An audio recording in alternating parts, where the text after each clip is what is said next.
All right, what is up, guys? Welcome to the transparency. All of you guys, Karen Reed trial watchers, come on in. Today I have a special show for you guys. It is verdict watch day. You guys have been here with me for the past 31 days. 3-1. So today it's all about you. You guys finally get a say. You guys have watched this trial with me.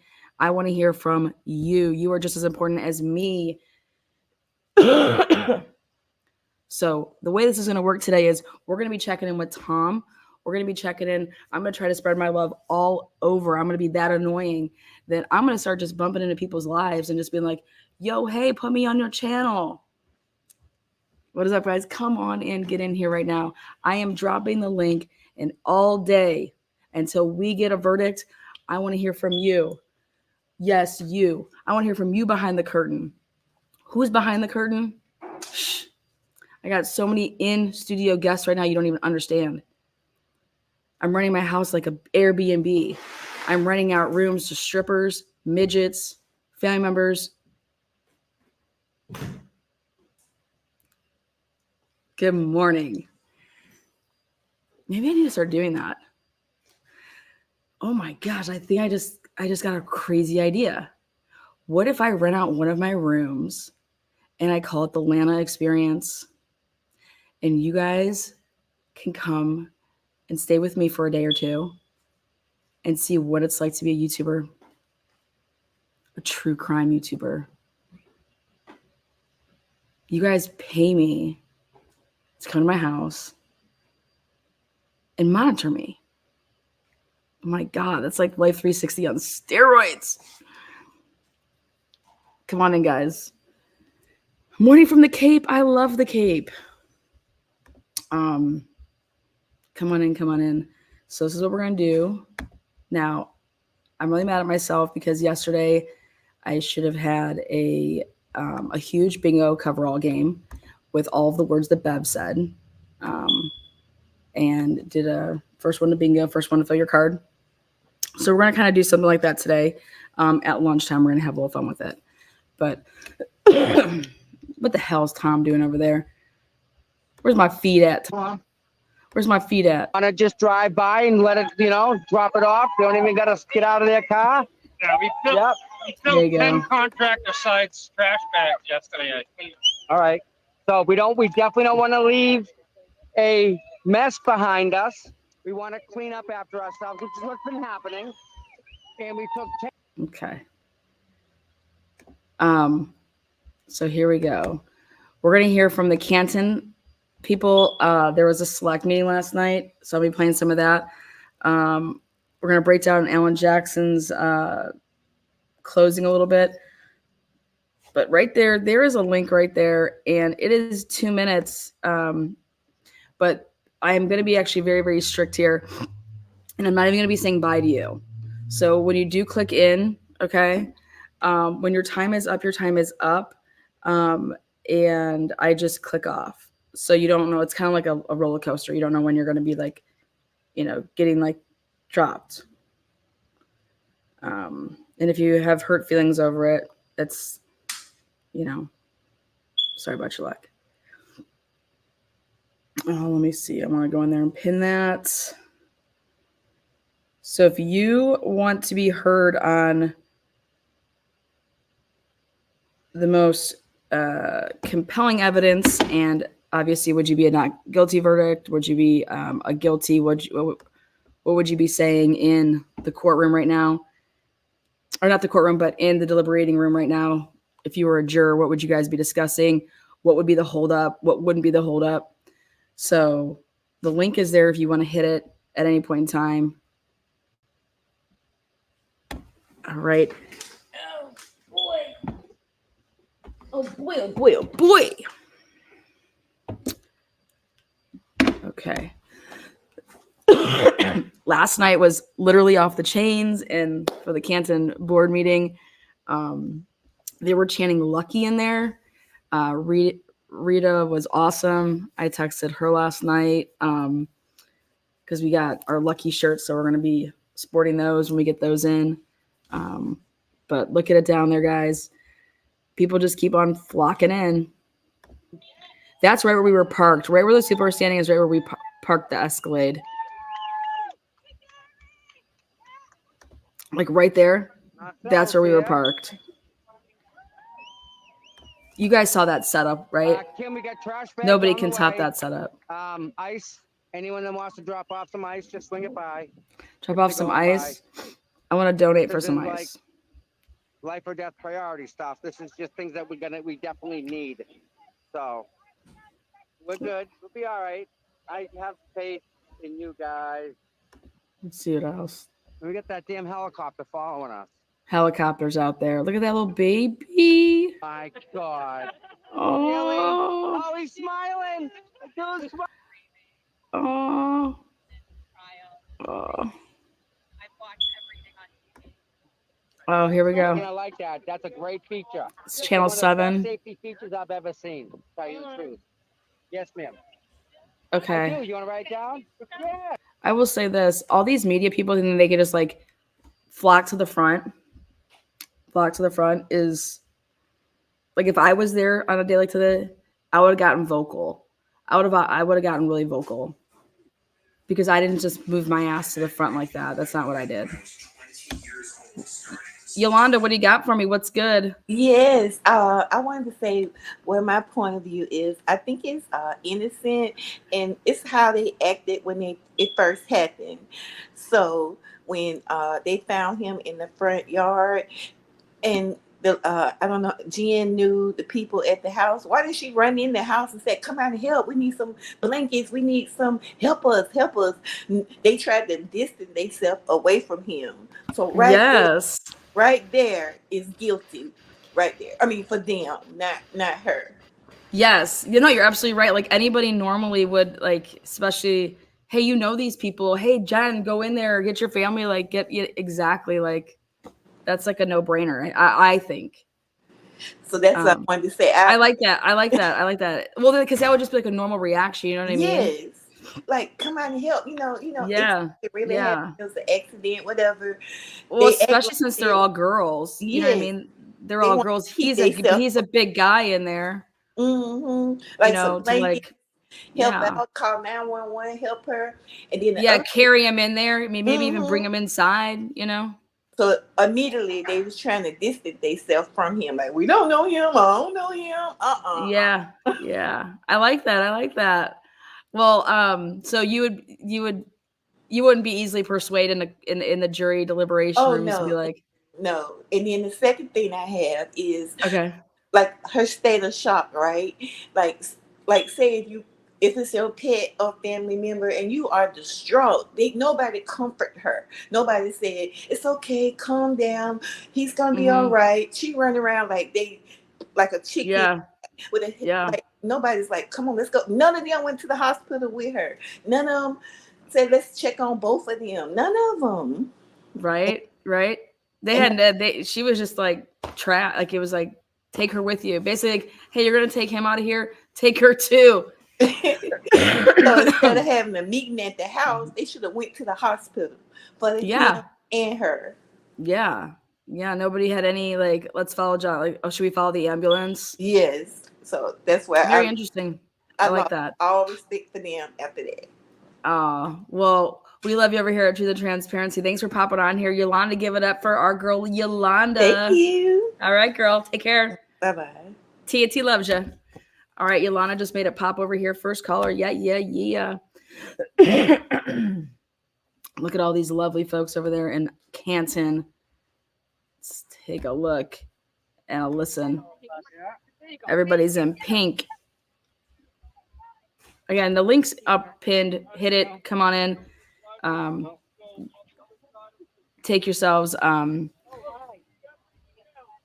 Are we getting a verdict at 2:27? Somebody says, well, wouldn't that be something? I would say give a big fuck you to the cops and bring it back now.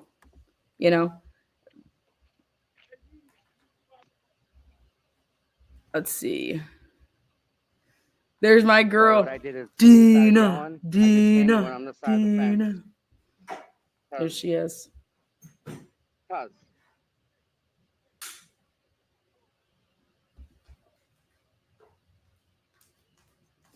Look at Tom. Get my setting home. Look at little kids, love them.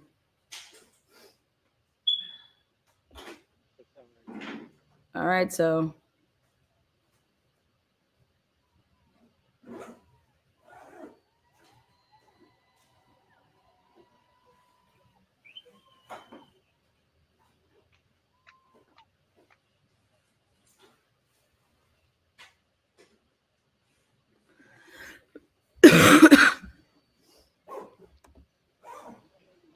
Ellen Jackson, Karen Reed, pinstripe, power pinstripes. Karen Reed and the power pinstripes. Love it. Good morning.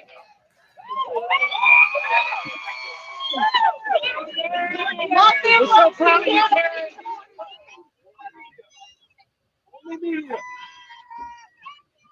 Your first day of jury deliberations. How are Oh, you wow. feeling? They're going a different way. I love it. I love Alan, it. feeling good? Yeah, feeling great. How was The your whole day? day, closing arguments for the process. The whole day was great. It was great. Thanks for asking. Karen,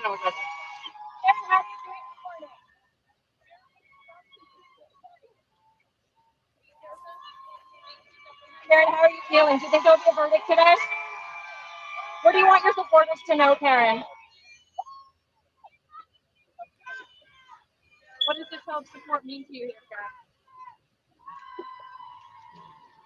And what are you hoping for? See all these Good fools? luck, Karen. I love it. I love it. Hell yeah. Karen's not giving any of them the time of day. Hell yes. Yes, I love it. Karen gave them no time. No time. Either did Alan Jackson. But when it's with the when it's with the locals, loving on them. Loving on them. You know why? Because you didn't have no love for us back then. Fuck y'all motherfuckers. I love this shit. Fuck them. Love it. Love it. Love it.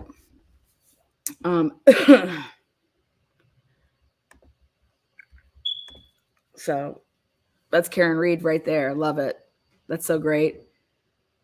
She's saying thank you to Tom when, you know, and you saw I asked Alan Jackson about his pirouette.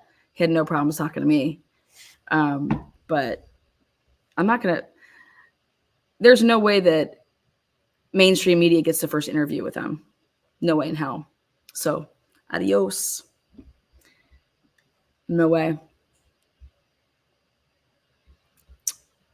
I love it. Mofos, love it. New to this case. All right, so here we go. Again, hit the link if you want to come on up here and tell me what you think. You're part of the dream team. But out there, it's complete pandemonium out there still. So let's see what else we got going on. I don't know what the hell Bev's up to. I don't know if any of these channels were, if they're doing a courtroom camera or not.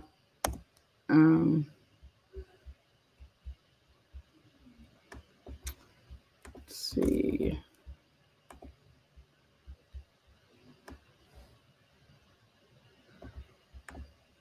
Oh, yeah. We do. All right, so just so we don't miss that, she should be coming on any minute. I'll see if she's gonna give the jurors a. This is what you. Were you all able to follow the instructions and refrain from discussing this case with anyone since we left the courtroom yesterday? Everyone said yes or nodded affirmatively. Were you also able to follow the instructions and refrain from doing any independent research or investigation into this case? Everyone said yes or nodded affirmatively. Did anyone happen to see, hear, or read anything about this case? What the hell are they doing? Everyone said no or shook their hands. All right, with that, we'll send you back out to deliberate. Thank you. All right, the jury up, your fault. All right, so the jury has it. I don't know what this black blob's all about.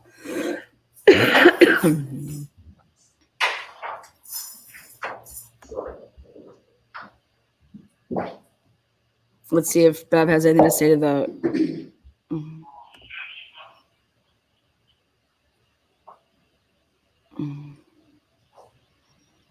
Make it seated.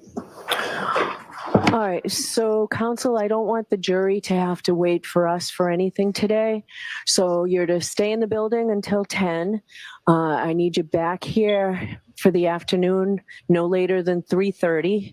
And you'll be free to leave during the day as long as you can definitely be in here, in your seats, ready to go on 5 minutes notice. Okay? So we'll see you then. All rise for the court, please. Holy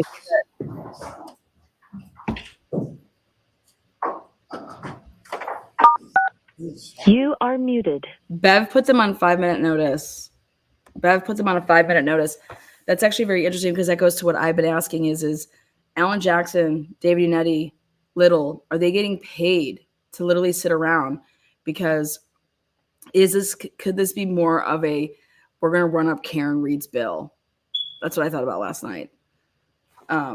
So like, how does that work? But I'm sure they're not thinking about that. But Alan Jackson can work on other things. He's like, I can do my work right here. So, and I wonder if they're going to walk out and just be at the, at the church over there and be in peace. But all right, here we go. Sally, what's good? What do you got for me, Sally? Well, Lana, good morning from Iowa. Good. How are you? Good morning. Yeah. Good. I'm good. How are you? Pretty good, actually.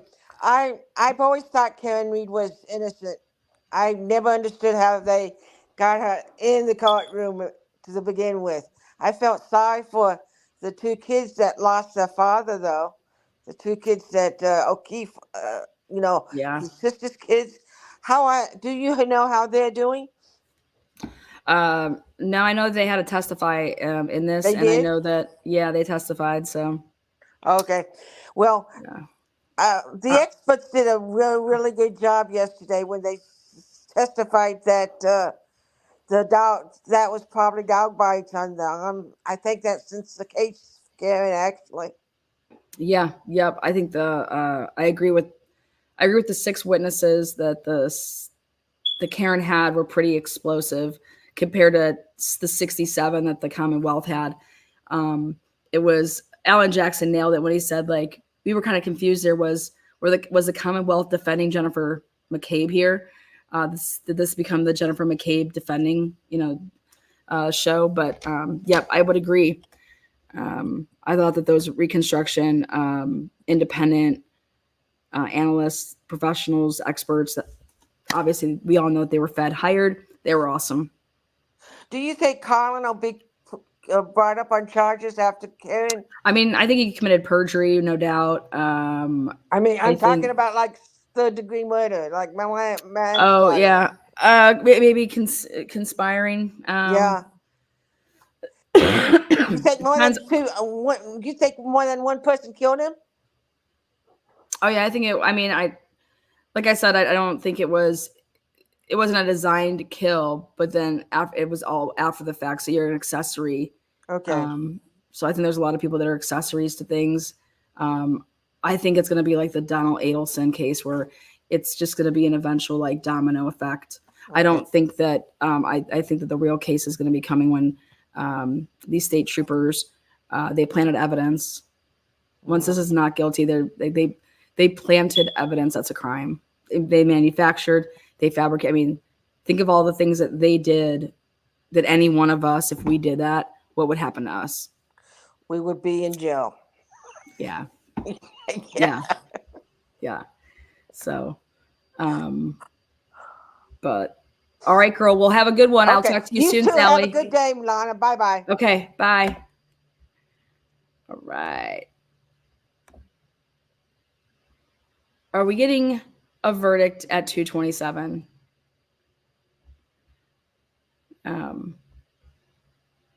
So let me see what we got over here.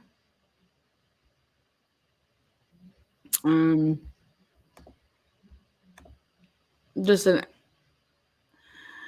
just think it's crazy that somebody, I'm like saying that that's Karen's number one fan. They put this big blob over it because they're like, we're not giving free advertising to Home Depots or Lowe's, or the number one fan's gone, man. Like, what's up with that? Again, if you guys want to be heard, click the link. You're on the clock though when you come up. I just zap you down. But yeah.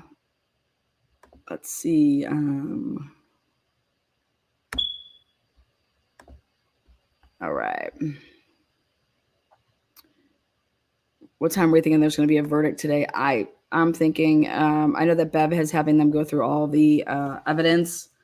So they got to go through all the evidence. And then I'm thinking that there's going to be a verdict today. But let's go back over here so we can see some amazing.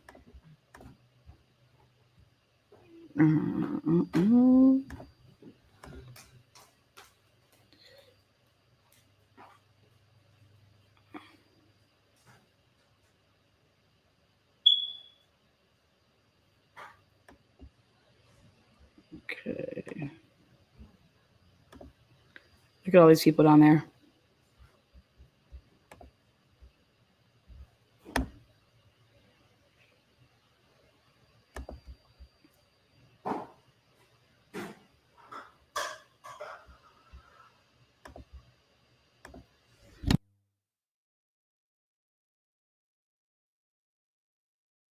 Good morning, mods. How you guys feeling today? Moderators, Karen Reed, trial watchers. You guys want to hit the go? Fine. Let's go. Hey, everybody. Good morning. Good morning. Good morning. Hey, how are you? Well, and you today? Oh, look at those. I like looking at the signs. You're good. Look at they're just walking. I think he's coming in, this guy. Look at all these people. Look at all these people. Look at that sign. Look at all these people. It's a party down there, guys. But that's right where, okay, so right there, that's where we parked the Escalade. We rolled up on Dubs. That's where we parked it, right where all those people are right there. And 50-inch television screen, sidebar. And we had like the canopy thing over it. And then people pulled up all their chairs and we were watching it on the big screen. Playing it through the speakers of the Bluetooth vehicle.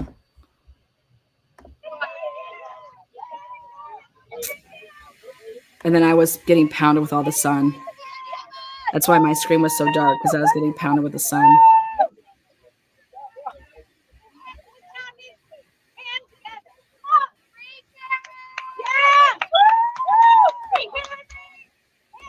Just so you guys know, the time right now. Dancing again. The time is 3 hours, 4 minutes, and 39 seconds. But I'm telling you, this is the part that's not accurate. The jury had to eat lunch. So they can say that it's been 3 hours and 4 minutes and 53 seconds. I'm saying my clock is 2 hours, 4 minutes, and 58 seconds because the jury ate after yesterday. So that's where we're at.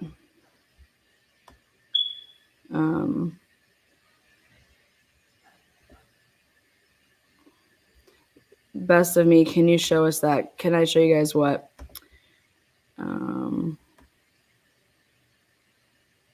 my God, you had a tailgate. Yeah, we had a legit tailgate. It was awesome. To the transparency, are you going to drop a poll for what time we think we will get a verdict? We did that yesterday. Who needs a poll? We can all write comments. They didn't work through lunch. I'm guessing now. But didn't Bev say they could deliberate? Yeah, but I'm thinking that here, eat, and then, because when you're going to go through all the evidence and go through that, like you're not going to eat and go through the evidence. Like that's different. Talking about something, deliberating something and talking over something. I mean, but to actually like, I think somebody said it best when they said, think about this. You haven't been able to talk to these people about this case for 8, 9, 10 weeks, however long it's been. And boom, like the key is unleashed. don't you think you're going to get in there and the people that you've been like, I don't know, associating with, like when you're just waiting, they're like, oh, hey, hi, my name's Juror 13. You know what I mean? That you're like going to be like, oh my God. Okay, let's raise our hand here. What a bunch of fucking whack jobs. What a bunch of fucking, I think everybody's lying in this case. You know what I mean? Or like, or what a fucking mess. Or how did we not know about this? How about that one? How do we live in this town and not know about this case? That's what I would be saying. Okay, how did we live in this town and we not know about this case? Do you see all these people? How are you driving into this courtroom and not seeing all this shit? You know? So like, how did you get there today? You cannot not see this. How did you arrive there? The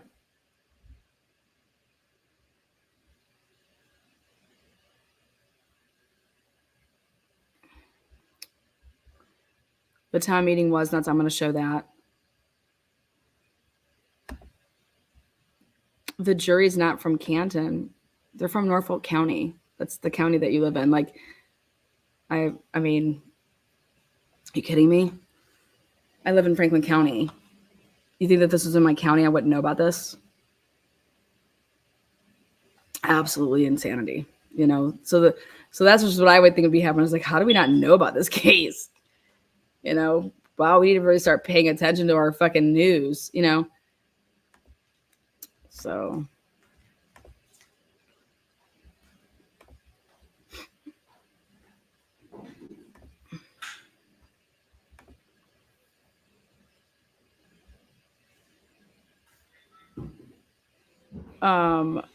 Miss Kelly, great question.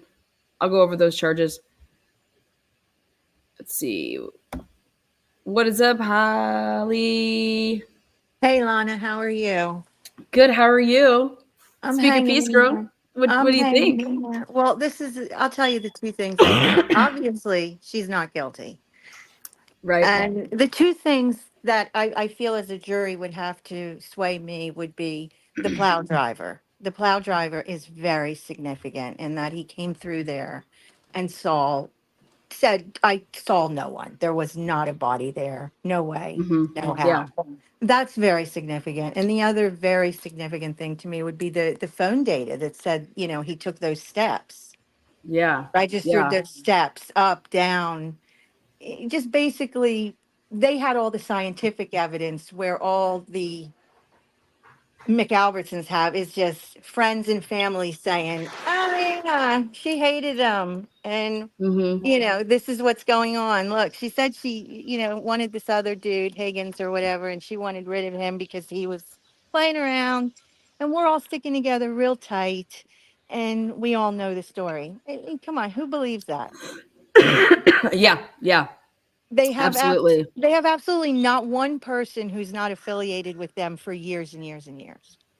I mean, 100%. that says a lot. And the other thing I want to say is that poor Colin, he is a cutie, and I am so sorry for him that he was raised by that crummy family to be a little monster. Oh yeah. It saddens Yeah. me. I can't believe I can't believe that he was in the courtroom yesterday. It really saddens me because he looks like my son a lot. Oh So when wow. I look Okay. at him, I think, oh my gosh, he looks like my son. And he was raised by, my son was raised by good people. This poor kid was raised by wolves. I'm sorry to say, but they're Yeah. wolves. Yep. It's one I thing to be mean, raised by a village of love. It's another thing to be raised by wolves. yeah, I mean, and I know the kind of people. I know those people. I grew up around people like that, and I got the heck out of that town. So I know Yeah. the type. Yes. Good morning. Hi. Oh, how cute. Speaking of our handsome ones, He look is at so you. cute. His pictures that you posted when he was done He's the school, he's best. adorable. He is so Yeah. precious. Aren't boys Yeah. great? Thank you. Oh, hell Boys yeah. are great. They are just so much fun and they are so loving. I love my girl too, but boys and moms, I don't know. Boys and What's going on moms. here? Hold on one second. Oh, wait, we're back in. Hold on one All right, second. take Hold on. care, honey. Bye-bye. I gotta go. Bye-bye. Good morning. The jury is kindly requesting to conclude deliberations in time to board the bus at 4 p.m. A juror has a long existing scheduling conflict. So I'm just going to simply say yes and send it back. Yes, No objection. that's fine. Your Honor. Okay. It's in your ear. Yeah.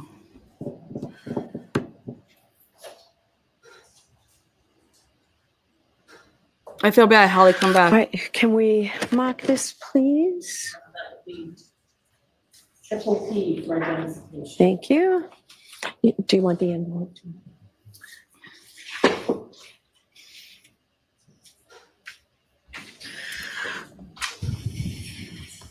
All right, hold on. No objection.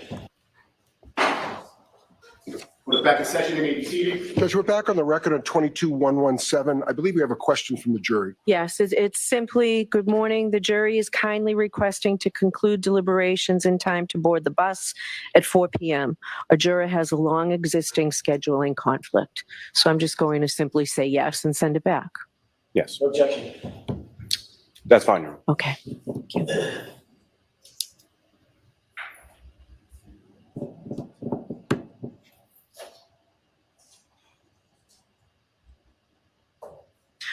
All right, can we mark this, please?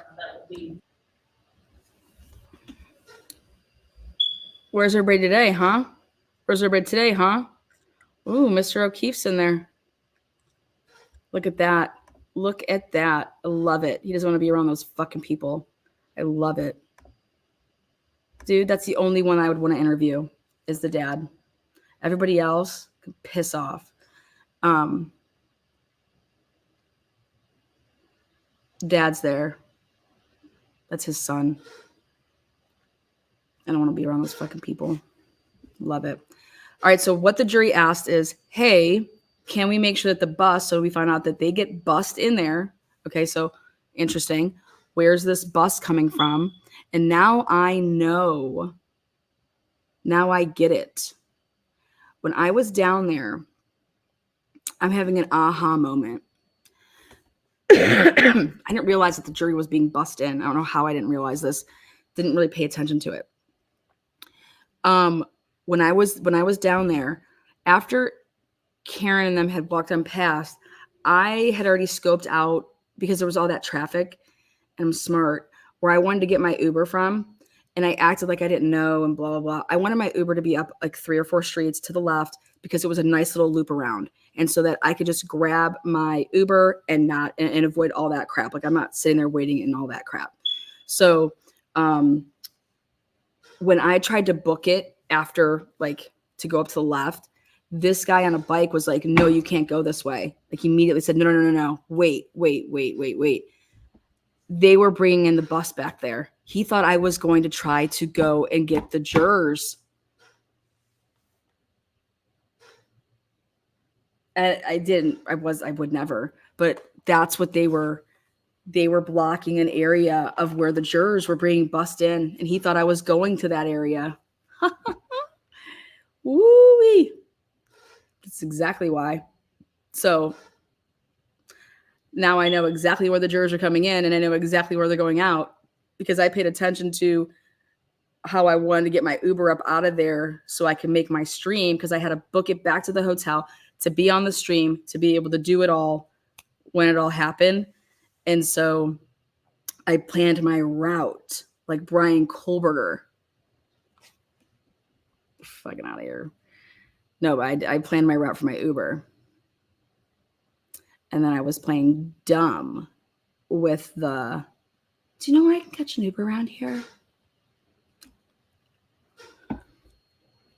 Just wanted to, see if I can get some assistance from the officers down there.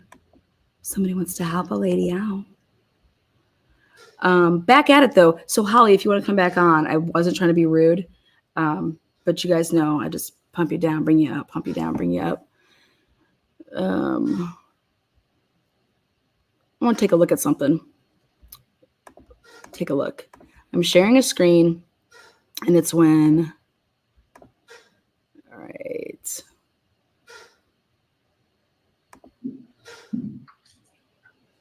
Look over here. So she's blowing. There's the blanket throwing out the blanket. Oh, wait, am I sharing the screen? Okay, yeah, good. Okay, guys, I'm never going to live this down. Okay? There's a blanket being shooken. I'm never going to live this down, that moment. Okay? There ain't no phone being picked up there. We all know that. So we could just get that all out of our heads. No phone is she picking up. She's shaking off a blanket. She's not down looking for a phone. I saw a phone. The other thing, though, Alan Jackson did an amazing job. Remember I told you there's one thing that I wanted Alan Jackson to do to rope it all together that I thought he would, which was, why did Canton change the front of their police report picture? He never did that. If he would have done that, and I don't think he knows. I don't think he knows.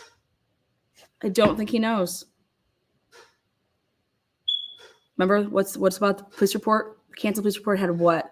The picture of the shoe, right? Adding to the stage here. Lisa, what's up, girl? Hey. Oh my God, I look horrific. Oh, well, at least you're going to show your face, man. No, you don't. Welcome. Good morning. Oh, stop it. I definitely do.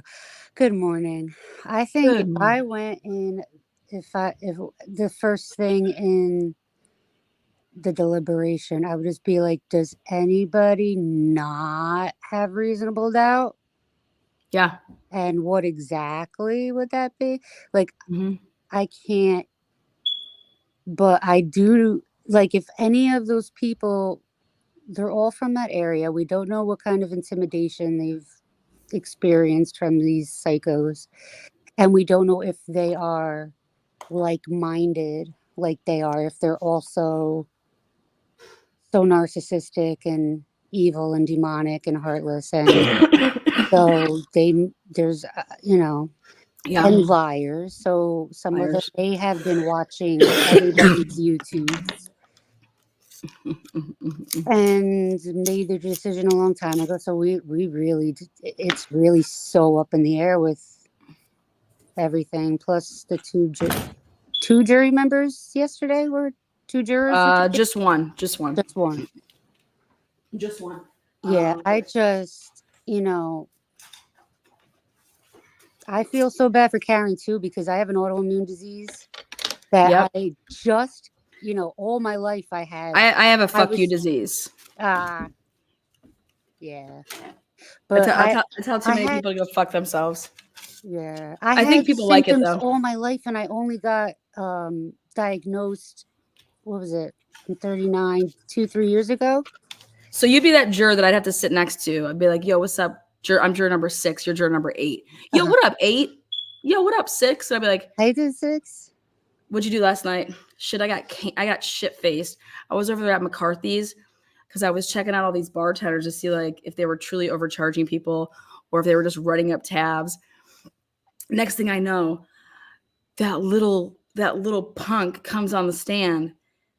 Or that little punk who was on the stand, he comes in there and he's running his mouth. And then you're going to go over there and tell everybody about it? Or are you going to be like, oh, tell me more? This would be my face. You'd be like, you went to McCarthy's? Yeah, I go there all the time. I would be in shock and I would be quiet and I would take a moment and think. Would you tell on her? Would you be like, wait, would you be like, oh my God, are we gonna this? Are we gonna that? Right? Because isn't that, affect everything?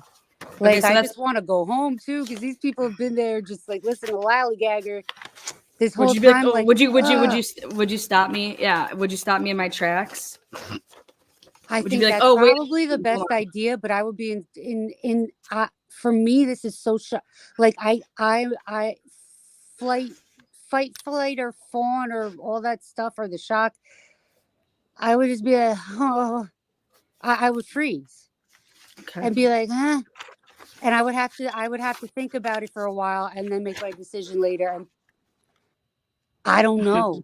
Honestly, I don't know, because then if we start deliberating and it looks like it's going in the direction that I believe it should go in, I'm just gonna. Would you? Okay. So then, like, so. But then, what if somebody finds out later? Well, I'm gonna give you another hypothetical. I'll give you another hypothetical. Okay. So let's say that you're on the jury. I'm on the jury, and every day it's like we just sit next to each other because we just, oh, hey, juror 6, juror 8, whatever. Oh, so do you have any kids? We're not supposed to talk about our personal life. Don't ask me that. Oh my God, raging bitch. Sorry. Okay. So do you want to role play? I mean, so should we like fake talk about ourselves? So I have a clip for us from the Pauly Shore movie. You guys know that movie, right? Pauly Shore. Oh, before you do that, I have been trying to look for the Jim Carrey clip where he says, Watch this, watch this. Oh, she just got removed. Oh, wait, I just had to do that. Okay. No, when Jim Carrey says, oh, sorry, Lisa. Your 2 minutes are up. oh, One more time, Lisa. Because it's detrimental to my case. That's loud. All right, who's up next? I love Lisa. She's great. Lisa, you better come back on later. Hit the link if you want to come on up. So think about this. You can't talk about anything. I got hacked with the projector here, though. So just like how the jury is going through the evidence, remember, I have all this evidence. Let's take a look at it. Let's go. Here. What do you guys want to see? Let's see. What do you guys want to see? I have, let's get my window app up there. There it is. There we go. All right. Karen Reed, trial exhibits. Hi, guys. I am your juror number 1. I'm the foreman. Please take a seat. Okay, great. Thanks.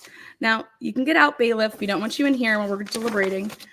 Now, these people, we know they are all batshit crazy, okay? Okay, now, I don't know about you guys, but the food they could have gotten us in here, Now, juror number 1 is myself. I don't give a fuck about who any of you guys are. Let's do the trial exhibits because Bev is on one. I don't know how she gets her bangs like that, but let's talk about it. Do you guys want to go in any particular order? Now, like, let's take a raise of hands here. Like, who do you think Karen's guilty? Are we even allowed to do that? Okay, we need a new foreman, bitch. Can I go? Can I be this foreman? I heard it's 6 men, 6 women. In case you guys are wondering. In case you were wondering. Now I'm going to put myself over here. Now, I will be the foreman of this train wreck. But first, let's talk about, did you guys even believe these? Were these fake screenshots or real screenshots? Like, are we even supposed to believe? Do you guys believe that Colin was there or not? Okay. Like, okay. Evidence piece. Now, I know Bev said not to do anything, but I brought in my own timelines. I am a timeline guru. So, and I was going back through other cases I've done because I am just a juror, like, hoe. I just follow juries around. I'm just an ambulance chaser. And so I was on like 17 juries before this one. I don't know how my name just keeps getting picked. But I went ahead and made my own Excel spreadsheet. So we can go off of that, even though Bev said we can't. But do we think that this was a real screenshot, fake screenshot? What do we think? I'm going to show you guys some of my inconsistencies that I found because I am a stalker. My husband used to cheat on me all the time. And he would just show me fake screenshots between him and his friends. And let me show you what I found. This is total like WhatsApp, like crap. Look at this. Like there should totally be like a date here because it's like separating like the days. Like I don't believe that Allie woman at all. She was trying to get my sympathy when she started crying. And so like here, this is what I got, girl. All right. No way, no how. That's fake. Can I see your notes? Bev said we can't share notes, girl. Okay. Well, we're going to share this projector. Okay. Okay. So I'm going with this as totally a fake screenshot. Okay.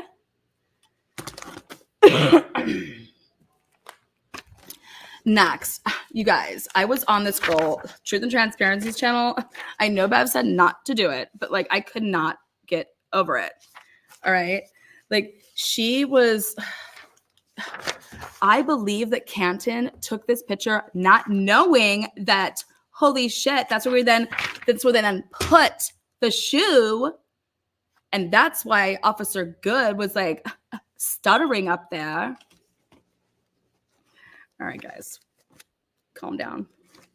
Calm down. Annie Potts. You got your 2 minutes, girl. What's up? Good morning. Good morning. Are you welcome to my deliberation room? We're deliberating here. What piece of evidence is the strongest piece against Karen Reed? Are you there? Are you even listening to me? Are you even listening to your foreman? Let me tell you what I wake up to. I can't hear you. Get the hell off my show until you get a better microphone. Okay, I'm so sick of that. This is what I wake up to this morning. Miss Potts. This is our text messages this morning. Ready? Miss Potts texts me and she goes, 8:29 a.m. I don't care how old an episode of Law & Order is. Or I'm sorry. I don't care how old an episode of Law & Order SVU is. You gone be quiet while me, Finn, Olivia, and Stabler solve this case. I said, ha, ha, ha. She says, morning memes with Annie. See you soon. I said, nothing. She then says, I'm 44 and can't swim. State your age and something you can't do. She then says, I'm 32 and I can't take it anymore. And I say, she says, I'm over here sipping my coffee, just laughing my ass off. Meanwhile, I am not even participating in this conversation yet. I say, LOL, smiley face.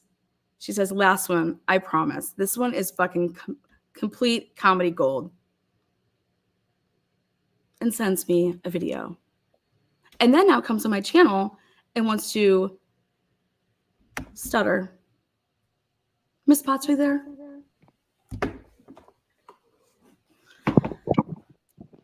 Miss Potts, get it together. This is ridiculous. You are ruining my fucking production.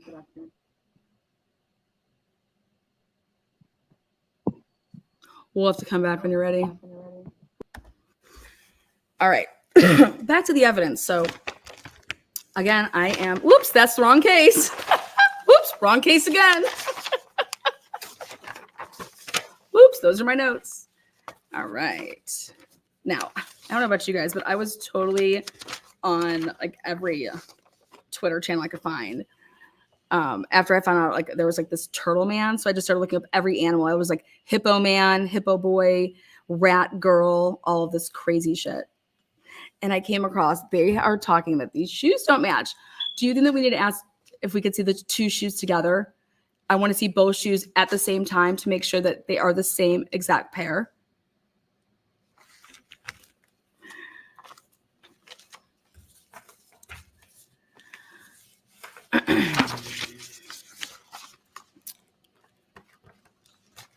Let's see. You guys, was it just me or like, what were they thinking? Letting all of that snow just pile up and not going and looking for stuff when it just like, I don't know, was barely any snow.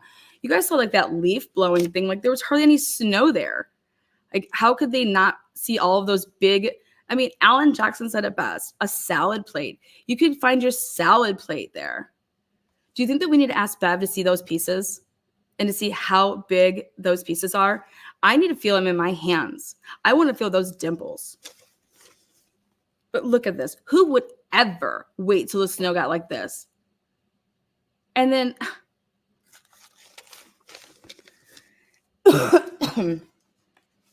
you guys are going to sit here until I am done. Bev named me foreman.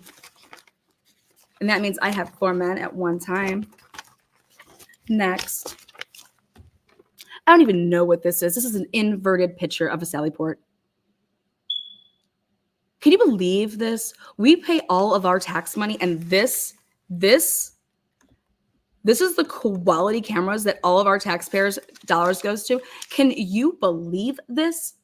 I don't know what is going on, but who could see anything like this? This looks like there's a ghost in there.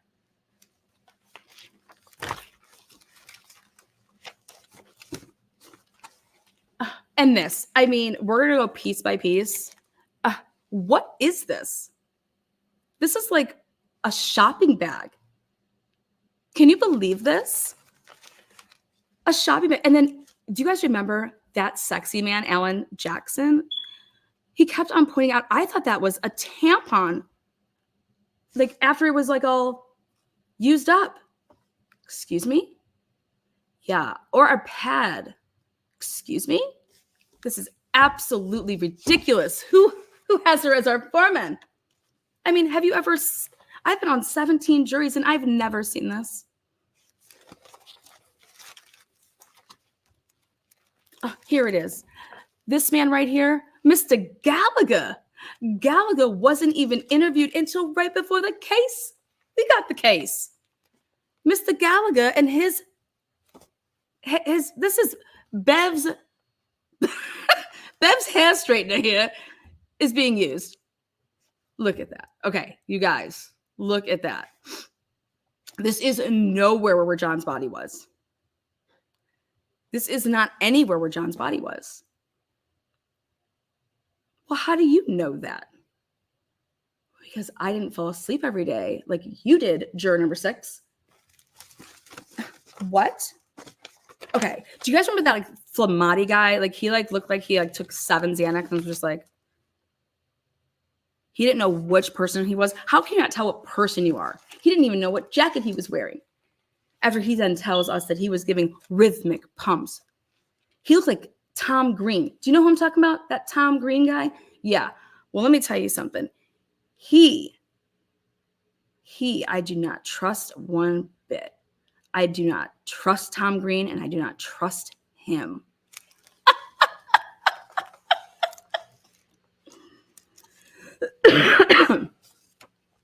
Gallagher, this guy went to One Meadows. How do we know that's not John's leaf blower? How do we know that's not John's leaf blower that they just picked up from being over there? He went to One Meadows before he came over to 34 Fairview. He said he went to go get warm clothing. He doesn't even have gloves on.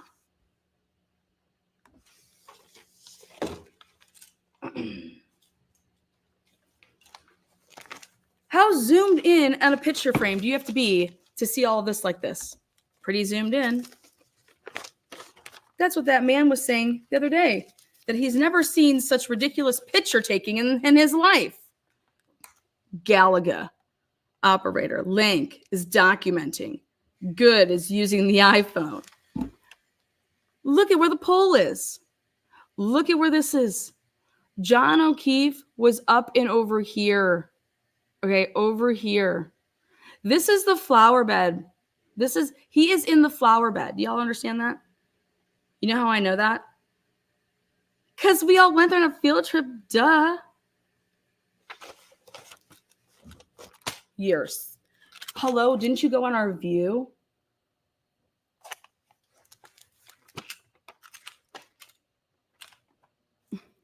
This is why Bev made me the foreman, guys. Okay, I got it. We got it all here.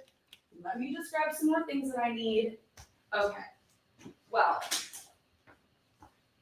I'm already hungry, so like, is Bev bringing us like breakfast or something? That hotel was not giving me what I wanted. Oh my God, you've been staying in a hotel this whole time. Oh yeah, my family disowned me during the trial. I lost my relationship. Now she asked me to be the foreman, and I could just give 2 shits. Here it is. Look at this. Look at this. They're in the fucking flower bed. That is not where John was.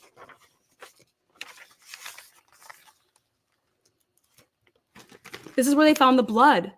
This is where they found the blood. But yet that Tom Green man, this guy now is humping the flagpole.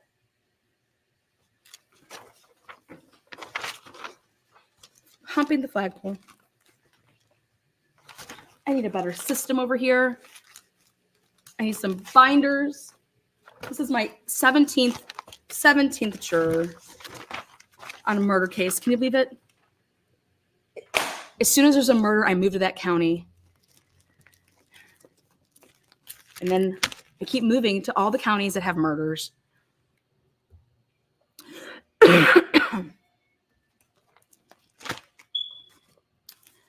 And then do you remember when Ivan Drago's brother was on the stand? The Bukkake guy? Can you believe that that woman called him Bukkake? Do you even know what that means, Miss Asian woman? Were you offended by that? Look at that. Look at this man. Blood? That is dirt. That is absolute dirt. That is from a flower bed.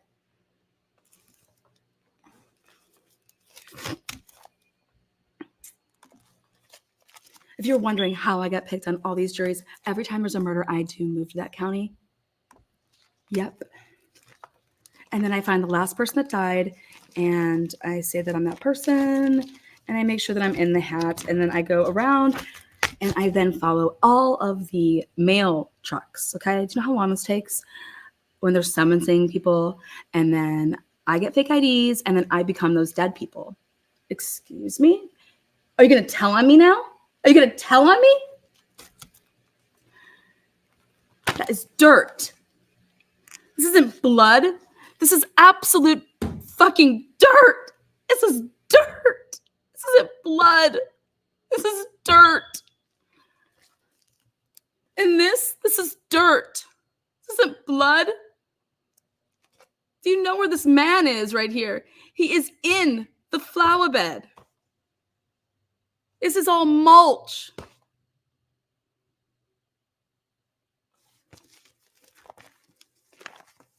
This is a curb. This is a curb. No blood. Where is there an outline of John's body with this phone? Where is John's body where the grass would be seen? John bled on top of snow? The fuck out of here.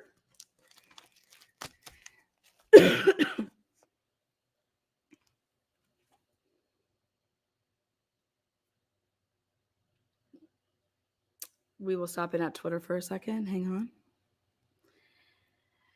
on. Okay. There was just a huge blow between Alan Jackson and clerk Jim McDermott over whether or not something was on the record. McDermott stormed out of the courtroom. Karen Reed said something to him as well. Not sure what the hell is going on here, but clearly shenanigans are afoot. Okay, this is what this means. Ready? Here we go. When you present something to the jury, if you stipulated things ahead of time, remember how, what's his name? Lally would always say, it's already in evidence. It's already in evidence. It's already in evidence. Prior to going to court, you exchange what they call trial notebooks. Reciprocal discovery, things like that. Whatever you're planning. But prior to it, you can actually stipulate. You could stipulate to the evidence that is going to be like, hey, yep, we know that report exists. You know what I mean? That's in, this is in. And we're already labeling all of this stuff, right? And it's already in. If you don't stipulate to things ahead of time, it is called it's an exhibit that is for identification purposes. So exhibit right here, 7-25. Okay, I'm showing this. I hand it to somebody. Do you recognize this? Did you take this? Is this the photo that you took? Yes. Let me publish that for the jury. I'm publishing 7-25. After that, I have to say, I would like to admit this into evidence. Otherwise, it's just seen. It doesn't go into evidence, meaning back to the deliberating room.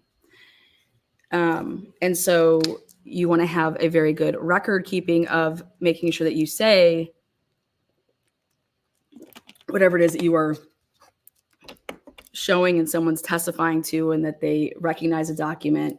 Okay, you ask the judge, okay, I just took the proper steps to admit this piece. And that's when she would always say, Lally, do you have any objections?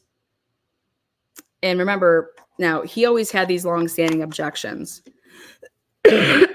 So Obviously, what I think is the jurors asked to see something because they couldn't find it.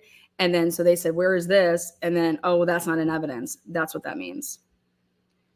Okay. Just helping you guys out there. Now, moving on. So we're doing what the jury is doing right here. So for me, if I was the foreman, all right, I'm sitting all around and I'm like, listen here, I don't give a fuck if you're the foreman. I have brains, all right? Pull up that report. See this front page right here? See that curb right there? That's this curb right here, okay? There's your flagpole. All of this area right here, this is all what you call a flower bed. It's a huge flower bed. And you could say it's like a big shrub bed. It's a landscaping bed, okay? And in a landscaping bed, you have mulch. And all of this area is nothing but black mulch. So this is your curb, okay? Then in between your curb to when you get to that black mulch is literally one passing and a half of width of a, what do you call it? A landscaping ride behind mower. Okay. And so they removed this because this is where they planted the shoe.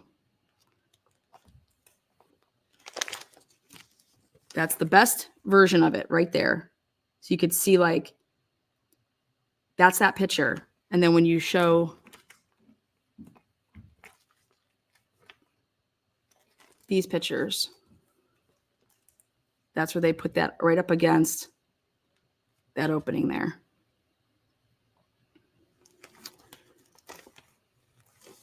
Next, this is when Alan Jackson put this side by side. So if this is what they're talking about in there, all right?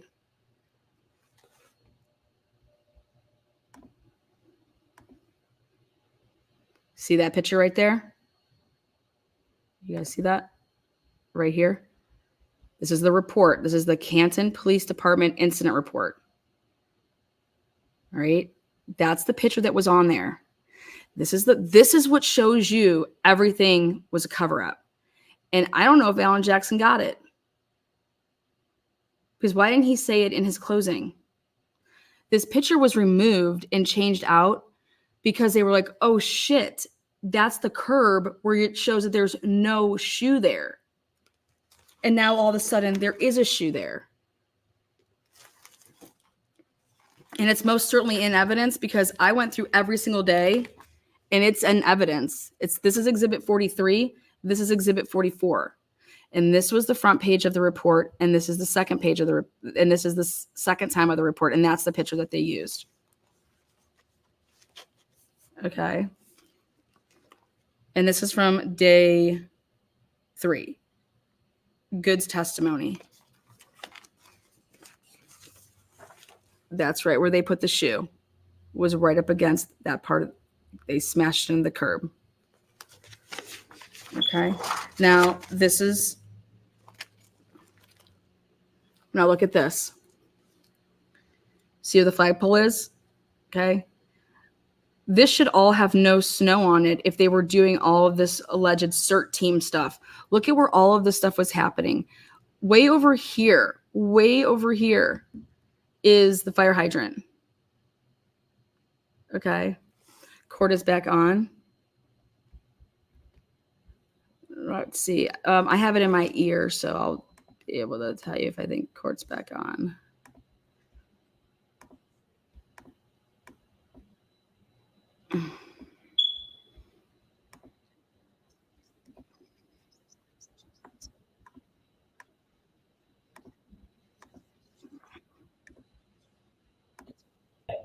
It's appropriate. All right, here we go. Alan Jackson's hot.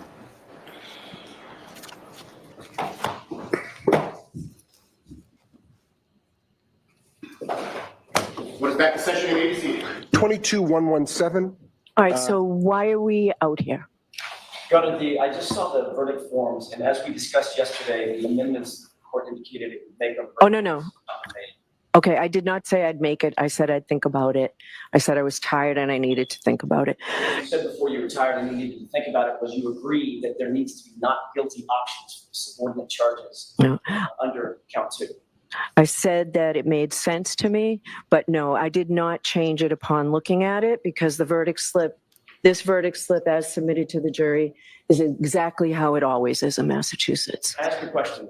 I don't really care how it always is in Massachusetts. I care about whether or not it's appropriate. It's appropriate. Different things. It's appropriate. Let me make my argument, if you wouldn't mind, Judge, why it's not appropriate. For a superior charge, they have to decide that she is not guilty of the superior charge. And that is the starting point of whether or not she is guilty or not guilty of any subordinate charge, often called a lesser included. Once they decide that she's not guilty of the superior charge, now there's two additional charges that they've been instructed they must decide whether she's guilty or not guilty of. How do they decide that she's not guilty of the first subordinate charge, involuntary manslaughter? Okay. Anything else you want to say, Mr. Jackson? I'd like an answer from the court. How do they decide that she's not guilty of involuntary manslaughter on that verdict? That's their decision to make. And how do they make it if they don't have an option to check a box that says not guilty? They don't check the box that says guilty, do they? And then when they go to the next block, they don't check the block that says guilty. And on the top, you're left with not guilty. Okay? So it's the absence of the check mark that the court determines is the not guilty finding by the jury. Yes, that's what the verdict slip reads. It reads not guilty. If they don't check block 2, 3, or 4, the verdict slip reads not guilty. Okay? That's how it is, Mr. Jackson. Well, apparently that's how it's going to be because of the court's order. That is not how it should be, and it's over our strong objection. They need to see that there is a not guilty option for the subordinate charges. If they come back guilty on, for instance, involuntary manslaughter, that's immediately appealable. They didn't have an option on the verdict form to find her not guilty. It's almost like the court is directing a verdict of the subordinate charges. Okay. I disagree with you.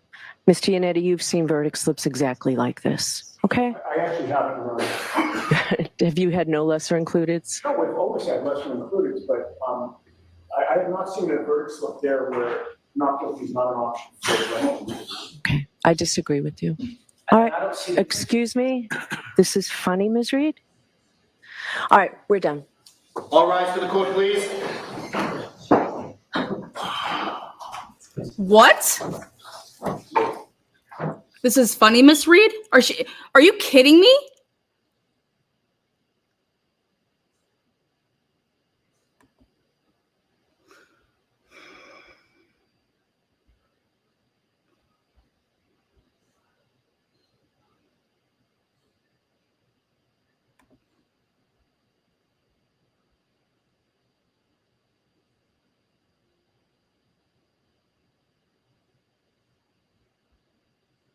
Karen laughed at Bev. Karen laughed at Bev. Bev got mad.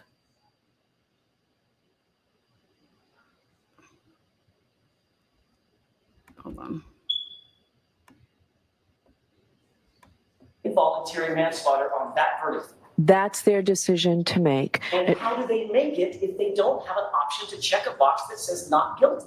They don't check the box that says guilty, do they? And then when they go to the next block, they don't check the block that says guilty. And on the top, you're left with not guilty. Okay? So it's the absence of the check mark that the court determines is the not guilty finding by the jury. Yes, that's what the verdict slip reads. It reads not guilty. If they don't check block 2. That's like saying, here, are you a man or a woman, but only giving you a man option? Well, I didn't check the man thing, so that means I'm a woman. What? Think about going to the doctor and they say, what's your sex, man or woman, right? Female or male, but they only give you the male box. And then you're like, well, just don't check that. And then that means you're a woman.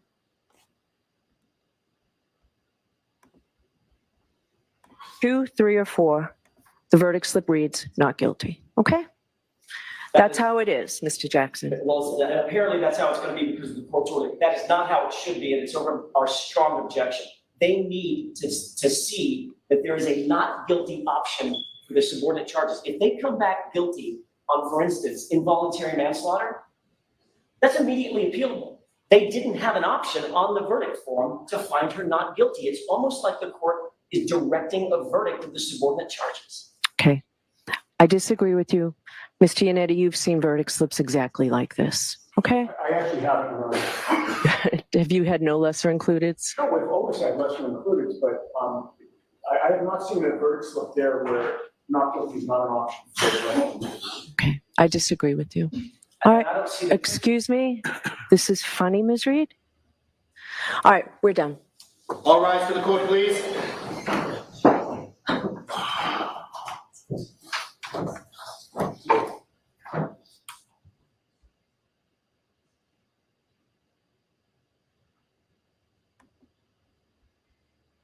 She's going to get fucking she is going to be in a lot of trouble.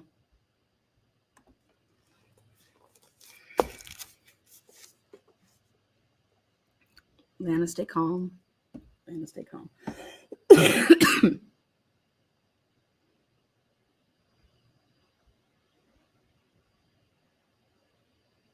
No, the jury didn't get to hear that. That was outside the presence of the jury. It is outside the presence of the jury. Okay, let me go back to this. I have it in my ear.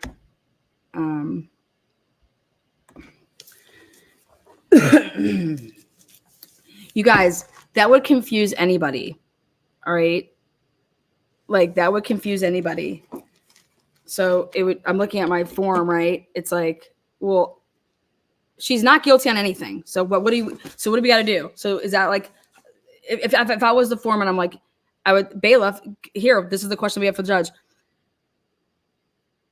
We're finding her not guilty on everything. We are confused about your form. Okay. The thing that's weird though to me is, where was that form? Like when you're signing off on, like, let me see let me see what the jurors look at, you know? Like what the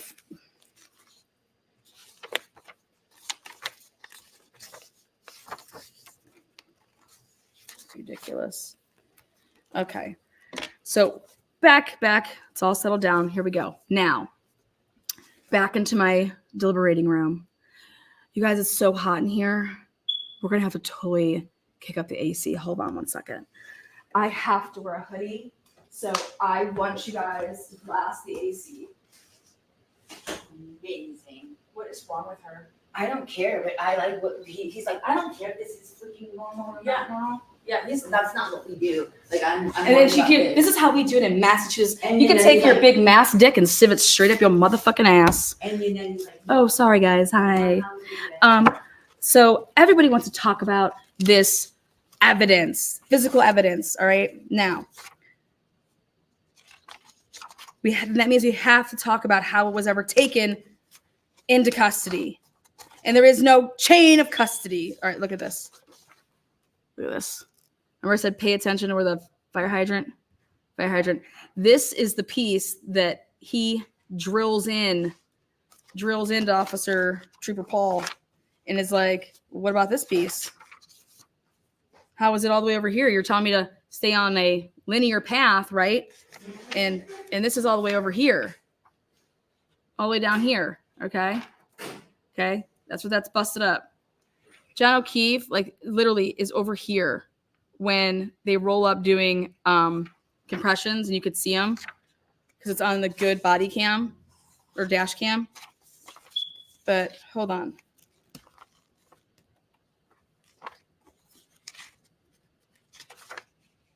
We'll have some fun with it. Where's that piece found? Just, is that the ground? Like, look at these shitty ass pictures. There's Gallagher starting there's all of the back there. That's all footprints. And so I'd be pointing that out to all my fellow jury mates. I would say, here you guys go. This back here, when they say nobody's walking around, who was walking all the way back over there behind the big bed? And what are you blowing for over here? John O'Keefe, this is not where he was. He was way over here. Just saying, like this area, it's not where John was. How do I know that? And if anybody was to say that, well, how do you know that? Oh, you want me to show you how I know that? Pull up the dash cam. Think about it. This is how heated and hot it would be in there. Pull up the dash cam. What do you mean? Yeah, watch me. Here, pull up the good dash cam. This is how I know it. You little chub. You little chub. This is me and juror 4 getting into it right now. Or juror 10. This is how I know it. I'm gonna ask you to look up to the top. When Tom of the Green, you see check this out. When Tom Green pulls up, the activity that's going on, is that the approximate position that Mr. O'Keefe was in when you or Andy? there he is. Look at Tom Green. And you're attempting as best you can to converse with this woman so that you can gather as much information as you possibly can as you attend to the victim. Correct. You indicated that that conversation lasted long enough that the conversation was frustrated by the fact that you weren't getting information that was helpful to you. So you turned that conversation over to Katie McLaughlin. Objection? Sustained. Ask it a different way. Sure. Did you have, was your conversation in some way in your mind, and when I use the word frustrated, I mean, it was just, you weren't getting the information that you were seeking, correct? It wasn't productive. Okay, better way to put it. I'll use your word. That conversation was unproductive enough that you then moved the conversation over to Miss McLaughlin, correct? Correct. Firefighter McLaughlin. And once, rather from screen left. Yes. Who's that? I don't recall. Okay. Let's go ahead and play it. And pause. I want to draw your attention to the left Right there. side Right there. Look over here to the left. of the top video. Did you see somebody wearing a bright yellow jacket? If you could rewind it, I'd look at that area. Why don't I play it forward? Right here. And see if you see that.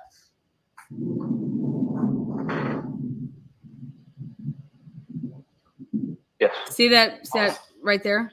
Jacket? And do you recognize that person? They're standing like, but they're on the ground right here. In fact, it's Carrie Roberts' testimony where you can see it really good, but on the bottom cam when you find the arrives there. I see a yellow jacket. I can't tell you who it is. Okay. Look at Based on your memory. Have you seen this before, by the way? No. Based on your memory, is that the approximate position that Mr. O'Keefe was in when you or Andy or your and now look at where the vehicle is here. Do you think that vehicle is even with where they're at? your colleagues made contact? So that's nowhere by the fire hydrant.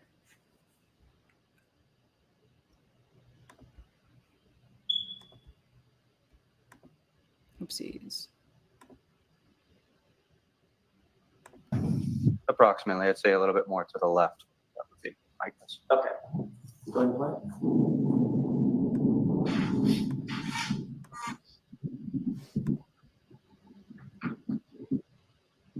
Right there. Okay. Boom. He's off the ground. Hold on. Let's see. Let's watch John get picked off the ground over here. The approximate position that Mr. O'Keefe was in when you or Andy or your colleagues made contact? Approximately, I'd say a little bit more to the left. That would be my guess. Okay. How was he a little bit more to the left? Okay, so it was that where approximately where he was when you or your colleagues made a little bit more to the left. You see how he's saying? Do you see how he wants to say it's a little bit more to the left? Why would John's body be more to the left? Who moved John's body? Nobody moved John. His guy's lying, but he's trying to put him further to the left. Why? Because he knows where all the fucking evidence was planted. Okay? We could see clear as day where the fuck John was. Okay, now watch him get picked up off the ground. Watch right over here. This is how I be talking to these motherfuckers in this deliberating room. Here he is, right here. Watch. His head was here. Person enter from screen left into frame. Looks over like here. person right there. Looks like a long-haired female? Yeah. Does that appear to be my client? From this angle, I can tell you. Okay. John wasn't over here. Pause. You see a person wearing yellow right there? The left side screen. If you're telling me that's the person, it's worth this. No, he's not telling you. So ask the question. If you don't see it, you don't see it. If you do, So- you do. So can't what's tell what going on now? Can you take a look, keep your eyes focused on that and tell me if you see that figure doing anything? Pause it. Do you recognize that figure now? I can't recognize the figure, but it looks like an up and down rhythmic motion that indicates CPR. Would that be you? I couldn't tell you. Is the time accurate? Or 6:13? I'm just asking you what you recognize on the video. I couldn't tell you if that was myself or not. Was there somebody else doing CPR?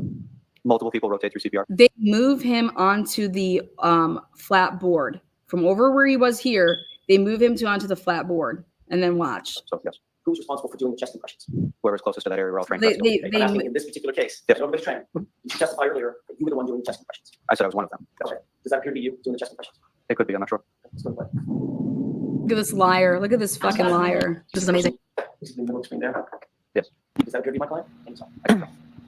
Right here. He run. Literally. Carrie Roberts, wherever she went, ran off. You see individuals entering from screen right? Yes. Does that appear to be in the yellow jacket? That build would have been probably, it could have been firefighter Kelly or it could have been McLaughlin. Who's the person? Now here's the stretcher. Right. I can't tell. Okay, turn. And the person in the hood just obscured that figure. Did you see that figure standing on the other side of the person? No. Okay.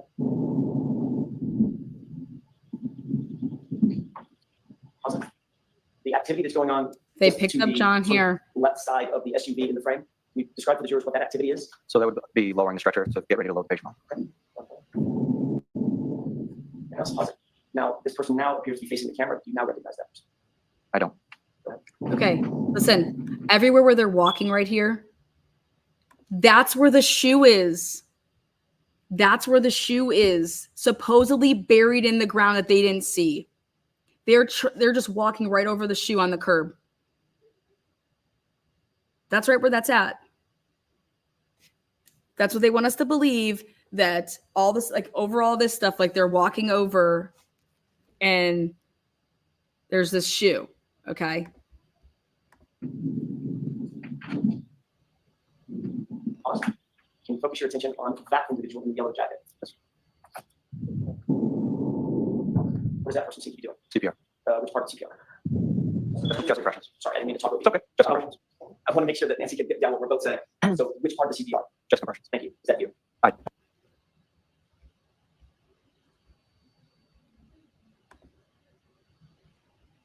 Vehicle in the middle of the screen? Yes. What is that? As an ambulance. Does that appear to be the ambulance that you arrived in? Yes. And that's the ambulance that you took the stroke to? Yes. Doors are closed? Yes. Are you in the ambulance? This way. I'm not sure. Well, this was, let me just ask it a different way. This was running continuously. Yeah. No pauses. You've already taken Mr. O'Keefe to the ambulance. Would you That's good. leaving the gurney on the front side of the gurney? I'm not sure. Okay. One of your colleagues, though. Yes. What did you do once you left the frame? Where did you go? That would have been into the ambulance. And as you earlier indicated, shelter was correct. Correct. Okay. You never came back out. No. I'd like to draw your attention to the lower video, and we're just gonna let that play for a couple minutes and see if you recognize anything. I'll ask you pause in just a second. Right here. Pay attention to the bottom of the screen.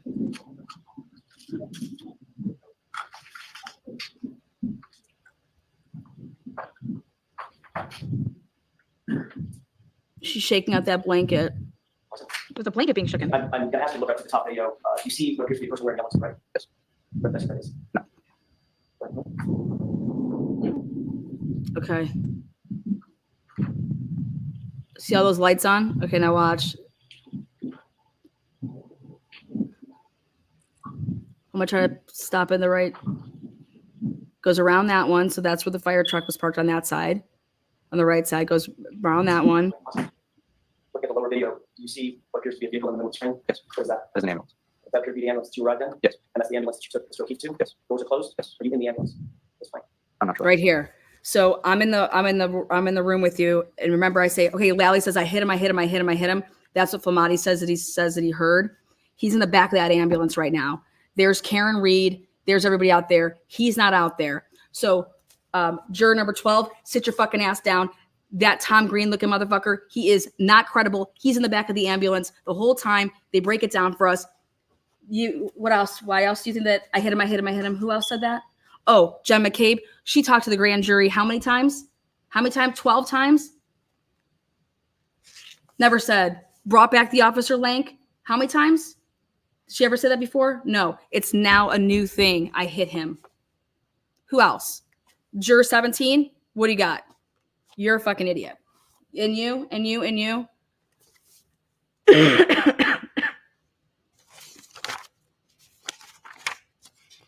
What's the hang up here? Let's go back to the evidence. That's what we're doing here. The evidence. Click the links up top. Make yourself known. All right. So now let's take a look where everybody was. Or over here, blowing leaves in the flower bed. All right. Perfect. Oh, but here, over here, way over here. Right there.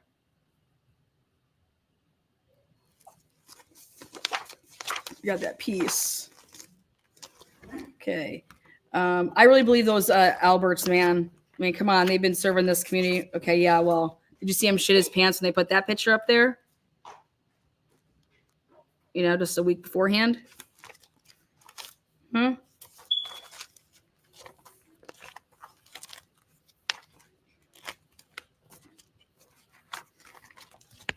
Pretty big difference from that off the stand, okay? This on the stand, right? Okay, let's go talk about all this. Let's see. Here we go. We got...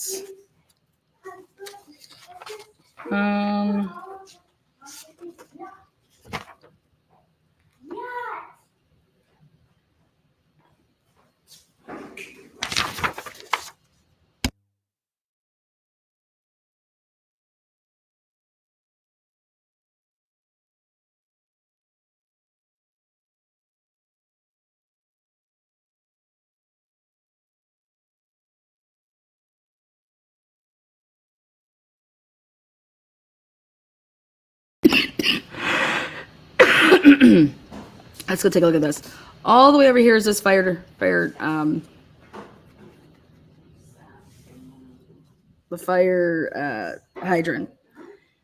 Fire hydrant.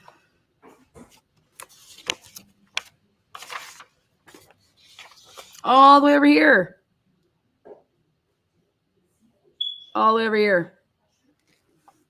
Everything was going on all the way to the flagpole, even up and over here. Not in here. Leaf blowing. Week 1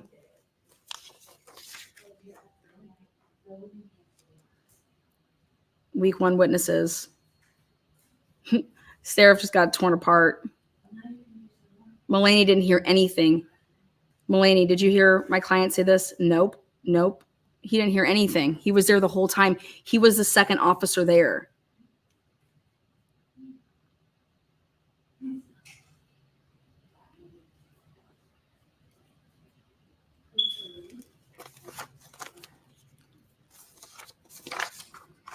See, what do we got?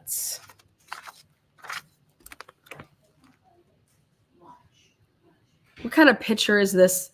This is a picture that Lally shows to the jurors. What in the actual F is this exhibit? Exhibit 60. Look at that.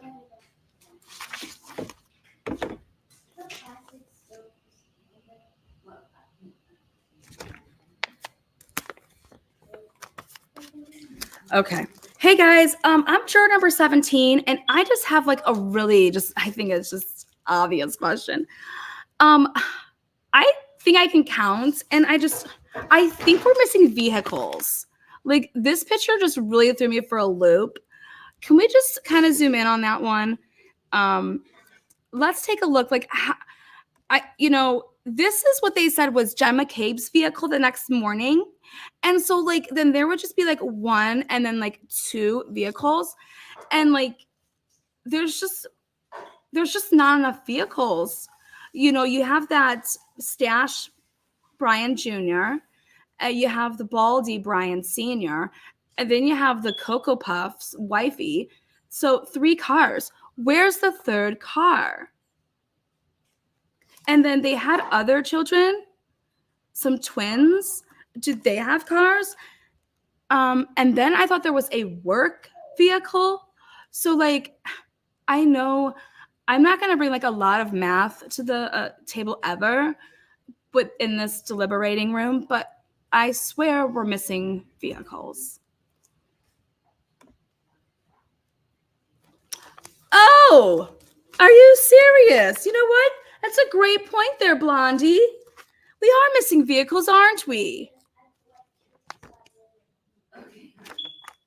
Can we all just agree in this deliberating room that this vehicle was 100% hit by Karen's vehicle? We've all done it before backing up, haven't we? Haven't we? Before we start deliberating, guys, I just have a question. What is this thing? Now, I think we can all agree that these are just meatheads, okay? And they were definitely playing grab ass, okay? But I want to look at that video again because I think that they were like taunting each other when they were trying to like leave. I think we could all agree that Proctor guy, what an asshole, right? Woo!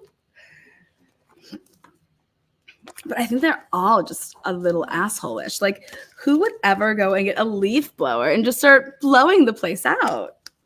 And then, like, I'm sorry, guys, but, like, this looks like dirt to me, not blood. Just saying. And, I mean, let's see what else we got. And, like, here's that report. And Alan Jackson's so right. Like, that totally was changed. This was the first report written, and that was like a Canton picture. And that's the curb. And then it just totally poof changes to a different picture. Like, why would that happen? And then what is this? In the beginning, they kept showing this. What is this picture of? Like, what is this showing me? The street, Fairview? Where is the outline of John's body? You guys, I told you I'm not going to bring much to the table. I am Juror 69. And then, like, talk about some creepy basement steps.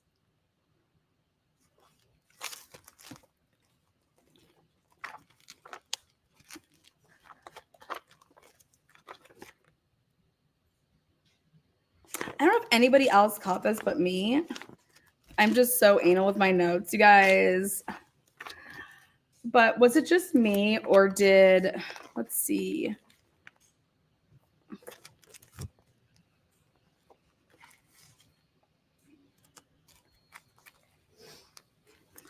If Karen Reed's vehicle was like there all day and there was like a blizzard, why isn't her car like way covered more?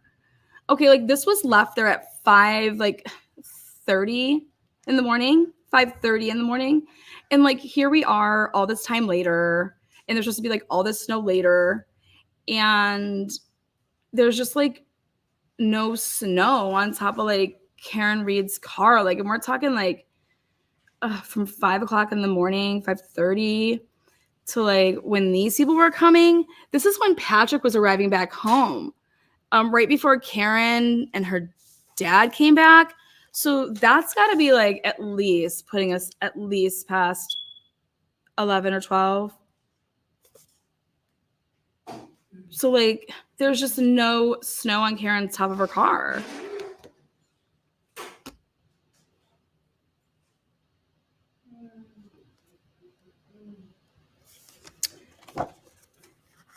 Does that matter to anybody? Do you think that that's like okay?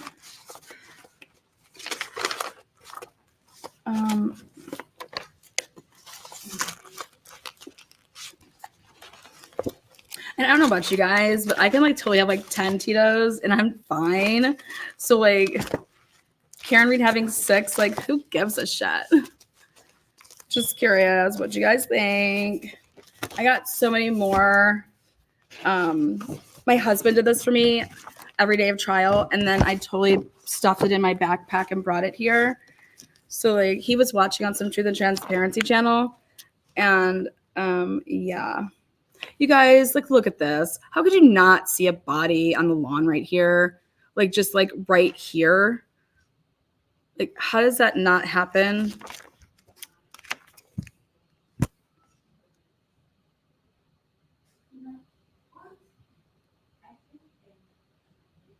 And like, if Higgins's Jeep was just like parked right here, like, do you believe any of these people?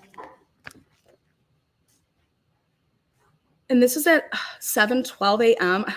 Like I said, my husband was just really, really doing a good job for me. 7:12 a.m. Like, where is John Snow Angel from like 7:12? Where was the outline of John? It should just be all grass. Like, where would that be? Where's the phone? Here, look at this. This is the first picture taken at 7:42 a.m. 7:42 a.m. This is the first crime scene photo taken, according to Lally, at 7:42 a.m., you guys. And there it is. Before the leaf blower. Allegedly, you know? This is allegedly. This is it. 7:42 a.m. Who are these cars? 1, 2. What's that little one right there? That's Link. He's still there. Oh, okay. But why isn't there an outline of, you know, why isn't there a bunch of like trampling or like, I don't know. Where's a big grass spot? Where's this big grass spot? I don't understand. This is the picture that Lally used. You guys, I am totally a McCaber. I wish my last name was McCabe. All right, let's take a look at this.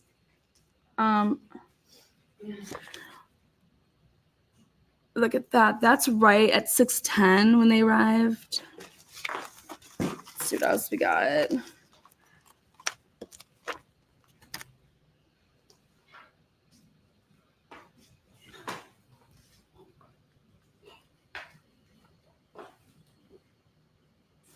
You guys, this is at 6:34. This is like when Jennifer McCabe's going in the house.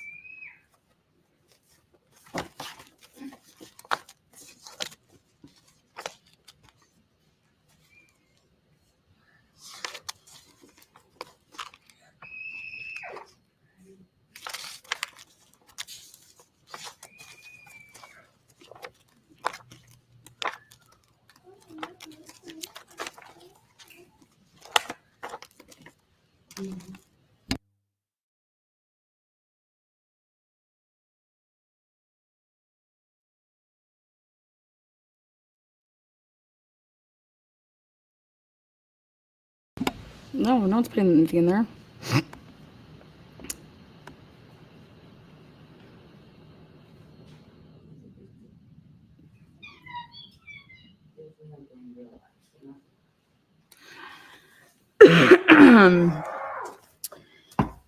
All right. Looks like we're getting through all of our, let's see our show of hands here. How many people, what part of evidence are you having an issue with? How can we help you? How can we help you see things more clearly?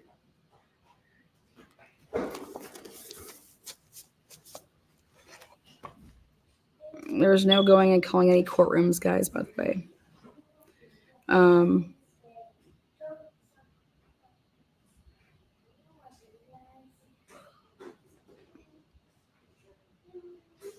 Let's see. Jury is still deliberating. I want to take a look over here at this.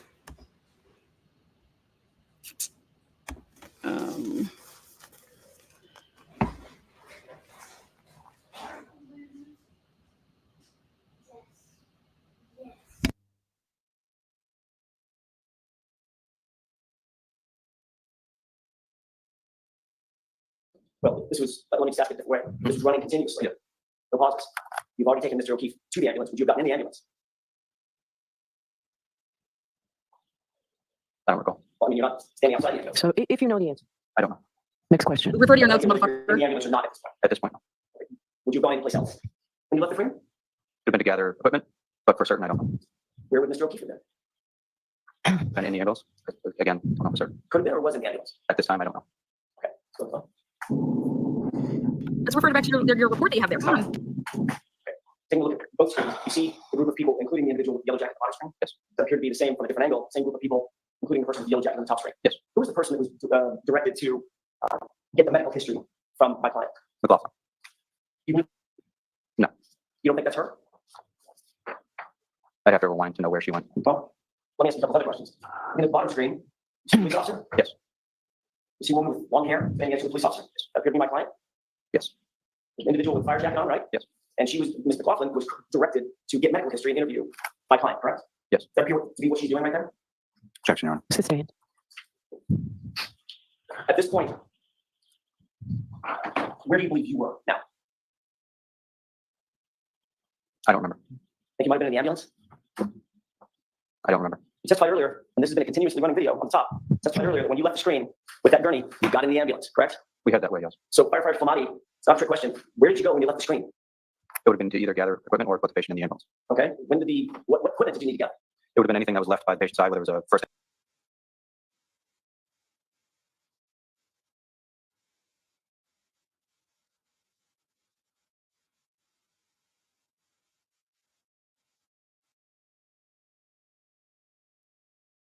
Jurors, feel free to stand up and stretch.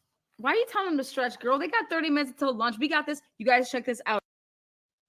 Well, not quite toward the end, right? I would have to look at my report for the exact. In our investigation. And where was it that you and Trooper Proctor first met up on that particular morning? We met at the Canton Police Department. And do you recall approximately what time it was that you arrived at the Canton Police Department? It was approximately 9:15. Due to the amount of snow that was on the ground, the time that it took me to shovel out the main roads, actually no roads were plowed at the time during my track. So I decided to drive my personal truck to Canton Holy shit. Police Department because it was a 4-wheel drive and meet Trooper Proctor there. Now, as far as your personal truck versus you have a work vehicle as well? That's correct. You mentioned that the truck is 4-wheel drive. What is the difference between the personal truck and its capabilities in weather versus the work vehicle? Well, at the time there was approximately 10, 15 inches of snow that had accumulated already. My work vehicle is a sedan, low to the ground, low clearance, front wheel drive. It would not be able to navigate the road conditions at the time. My 4-wheel drive vehicle is higher clearance from the roadway and was able to navigate the conditions at the time. And sir, when you arrived, so approximately 8:22 in the morning, so where is it that you were at that point in time? No. All right, so I think that this case has made it my final decision that no longer should cop cars or any issued vehicle not have 4-wheel drive. Right? You got out of not going to in your issued trooper vehicle because of the weather. Okay.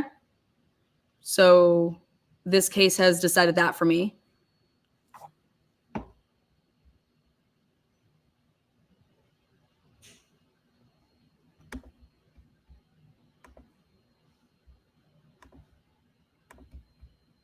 .22, I would say I was still blowing the snow out of my driveway, clearing the path for my truck to leave the driveway. And when you arrived at... You really think that I believe that these guys in the morning were shoveling their fucking driveways with trucks? That they had trucks that you're going to shovel your driveway? None of these guys shoveled their driveways. Not a single one of them. There's no reason to. Number one. Number two, Bukaki says, so if I'm in that deliberating room, hey, he says that they got there at 9:15. Proctor says 10. It's a pretty big difference. But let's let him keep talking. Let's let this idiot keep talking. The Canton Police Station, you mentioned that you met Trooper Proctor there. Do you recall who arrived first? Trooper Proctor was in the parking lot in his vehicle, and I pulled in, backed in next to his, and we walked in together into the police department, I believe. And when you walked into the Canton police station on that morning, That's not what Proctor said. sometime after 9 a.m., where is it that you went? Who, if anyone, did you talk to when you first got? We walked into the police department, were guided to the detective department division of the PE, and we met with the detectives from Canton and Sergeant Good, who was the uniform. The detectives from Canton. The detectives from Canton. Kevin Albert is a detective. Okay? Kevin Albert is a detective. Does he say, he says, Officer Good. Good doesn't know where his body was. Do you say Seraph? Do you say Mulaney? Seraph and Mulaney are the only people that know where his body was. And speaking of which, let's fucking hear from Seraph. Let's go. Like, listen to the story they want us to believe. And having been the first responder to the scene as well. Now, without reference to anything that was communicated between the two of you, at some point prior to 9:15 a.m., he's the getting police away. station, did you have conversations with Trooper Proctor? Yes, I did. And did Trooper Proctor make you aware of conversations that he had had with other people prior to getting to the Canton police station? Objection. No, I'll allow that. Alan That's a Jackson's yes or doing no. it. Yes. And so you get to the Canton police station, you and Trooper Proctor then proceed to talk to Sergeant Good, is that correct? That's correct. And again, without any reference to what was said to you by Sergeant Good, he relayed some information to you as well. That's correct. No, I'll allow that. That's correct. And if you know about how long was the period of the conversation that you had with Sergeant Good at the Canton police station? The conversation with Sergeant Good was probably 25 to 30 minutes. He walked us through his. Next question, please, Mr. Riley. I'm going to stop you from answering that, Sergeant. Yes, ma'am. Sergeant Cannon, in reference to, at some point, did you learn the name of the body or the person that was found on the lawn on Fairview Road? Yes, I did. Who did you learn him to be? Mr. John O'Keefe. And in reference to where Mr. O'Keefe's body Why aren't you was saying at that officer? point, What the fuck are you guys the doing? information- Right there. Right there. Proctor says that he didn't know who it was for a long time.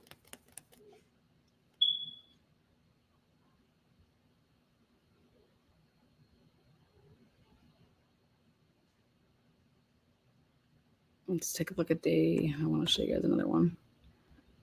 Let's take a look at this one.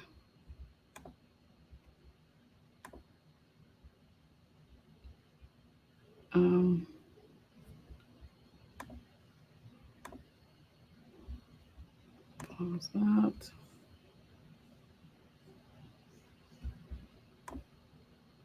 Oh boy.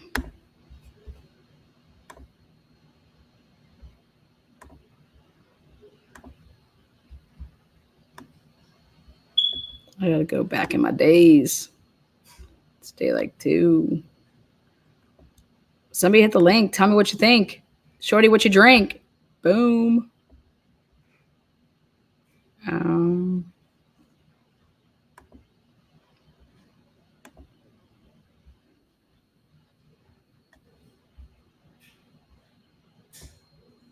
All right.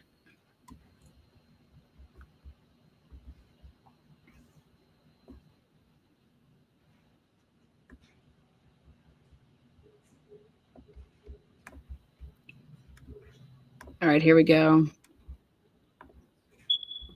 Officer Seraph.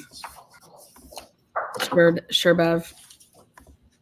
This is back to day 2. Pronunciation Seraph. Officer Seraph. Got it.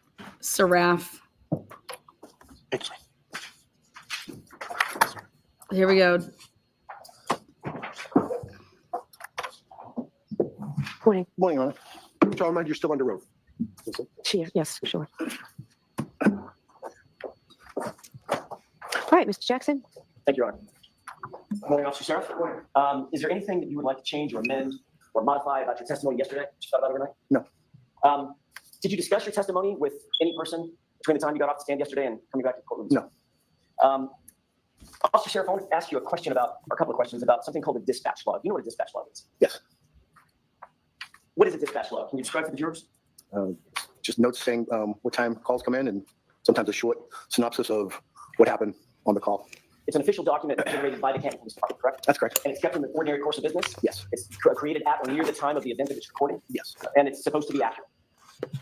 Yes. Is that yes? Yes. Yes, Okay. sir. And in fact, what it has is the dispatch details of the event that's in question. Whatever officers show up, what time they show up, the order in which they show up, the location to which they're dispatched, things of that nature, correct? Yes. Have you looked at the dispatch log in this case? No, I have not. May I approach on it? Yes. This has been pre-marked as Exhibit 27. Take a glance at that and tell me if you recognize that document.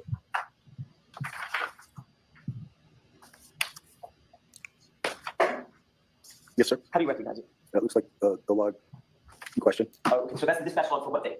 The 29th. Do you see your name somewhere on the dispatch log?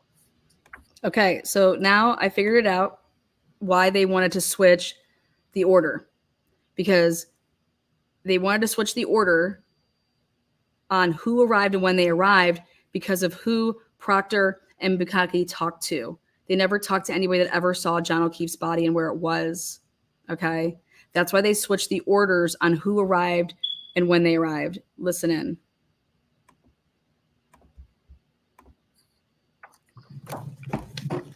Yes. To the right, one of the three officers that was called to the scene? Yes. And that looks like the dispatch log where the call out that you were testifying about yesterday. Is that right? That's correct. May I approach you? Yes. Can I make a photo of this, as we Yes. discuss it? That is a really small font. I'm going to make my approach one more time. Yes. This is not an eye contest. I should say. Oh, look at that. The magic of technology. All right. You can either look up on the screen or look at the dispatch log that's in front of you. I'll try to look at the one on the screen. Look at Look at this. To the right, there appear to be 3 entries for the dispatch of the officers that were on the scene about which you testified yesterday, correct? Yes, sir. And in fact, it has this dispatch log shows that you and then Officer Mullaney and then Sergeant Good all arrived to 32 Fairview that morning within 7 seconds of each other, correct? That's what it says, yes. It actually has Officer Mullaney arriving first at 6:09:26. You see that? Yes. And you see that it also has 3 seconds later at 6:09:29 you arriving. Is that right? 6:29 it says. Excuse me, it's 6:09, yes. 6:09 and 29 seconds. Yes, I'm sorry, yep. That's okay.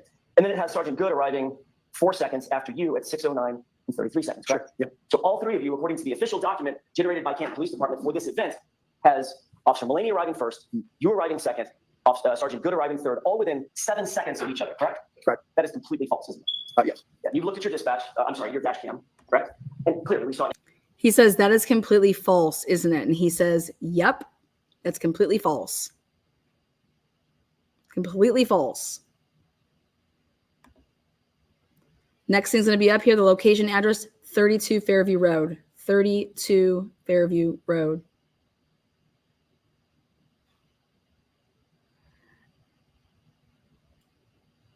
Kelly Dever was the one that took this. Okay.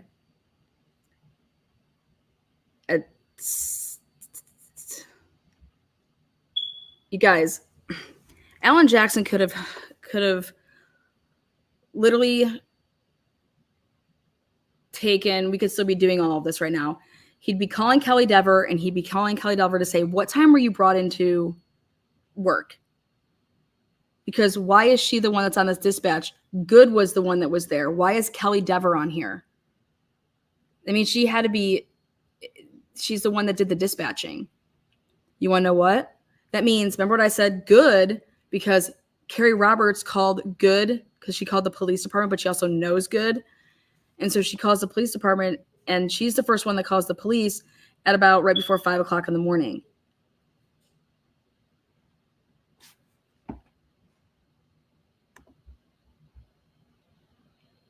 They had a jump start on this motherfucking thing since 5 o'clock in the morning.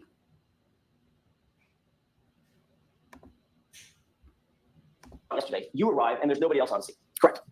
That was at about 6:10 a.m. that you arrived, correct? About that, yes. And then Officer Mullaney actually arrives after you about 6:11 a.m. Is that right? Yes. And Sergeant Good does not arrive, according to your own dash cam, until about 6:16. We'll have to quarter after 6. Yep. All right. So right off the bat, the official Canton Police Department dispatch log, one of the first documents generated in any investigative event, that's completely wrong, right? The times are, yes. Well, the times and the orders. So where was Good? Where was Good? What was Good doing between 5 o'clock in the morning and the time of arriving in Canton at 6:15?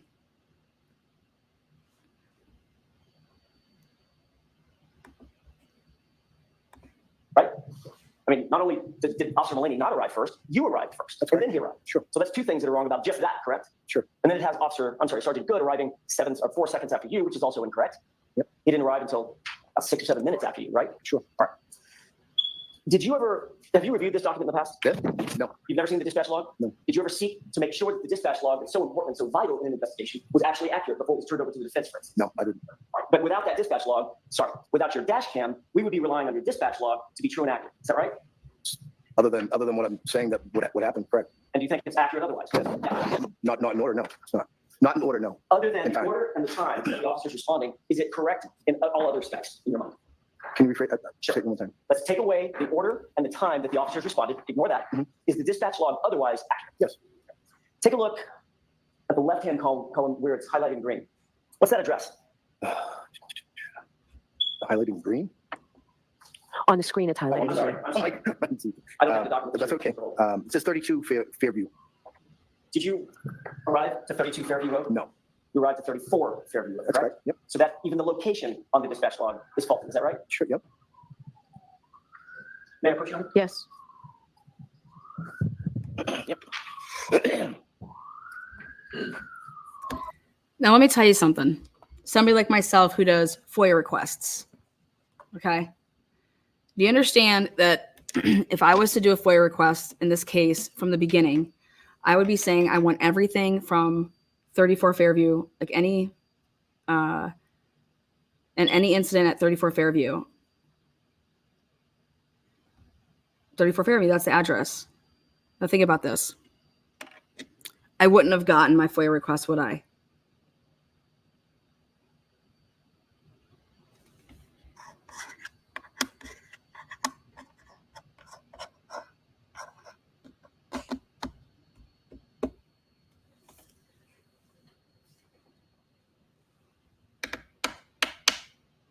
I wouldn't have gotten it, would I?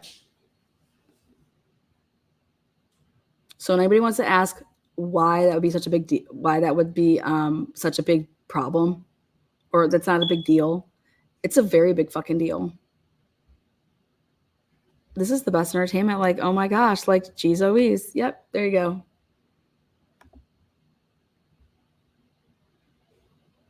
Okay. That means you wouldn't be, unless you say, hey, if these people are being shady, now let's start being creative. So maybe under One Meadows, maybe we need to do FOIA requests under a different address for John O'Keefe. Maybe we need to do the address next door to see if John O'Keefe was calling the police on Colin Albert. Okay. But that type of paperwork mess up, in my opinion, is on purpose, and it's to prevent stuff from getting out, reports from getting out, because you have to be thinking outside the box in order to get your hands on things. You testified at a grand jury in April of 2022, correct? I did. At that grand jury, do you remember telling the grand jurors what address you actually responded to? Don't recall. What I said to the jury. Refresh your recollection. If you took a quick glance Sure. at a copy of your grand jury testimony. May I approach you? You would agree with me, Officer Sheriff, that in any investigation, details matter, accuracy matters, correct? Sure. Reports are written in police investigations in order to memorialize observations, things heard, seen, experienced by the officers, correct? Yes. And generally speaking, you're trained to write those reports and memorialize those observations as quickly as possible so that things are fresh in your memory. Correct. You don't want to write a report about an incident that you respond to today, 2 years from now. No. As a matter of fact, you're trained exactly the opposite. When you respond to a scene, it's somewhat important, you need to get it down on paper as quickly as possible for detail and accuracy, right? Yes. You did, in fact, write a report, a supplemental report for this investigation where you laid out your observations of that morning, correct? That's correct. Discovery P63. These are called incident reports, correct? Yes. I'm holding what appears to be a multi-page document that is entitled an incident report. May I approach? Yes. Take a look at the tab on the page. And tell me if you recognize what's on that page.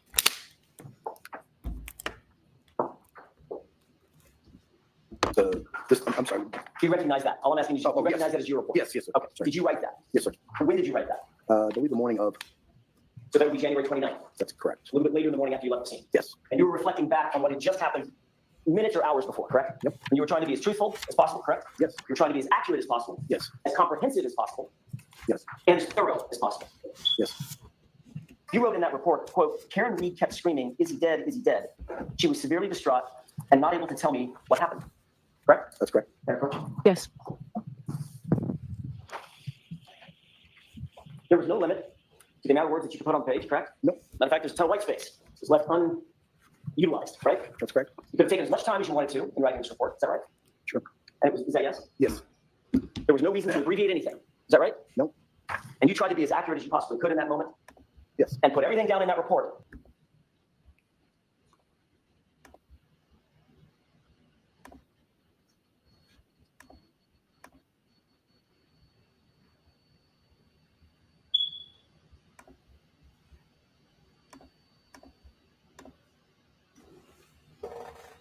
I want you guys to take a look at something.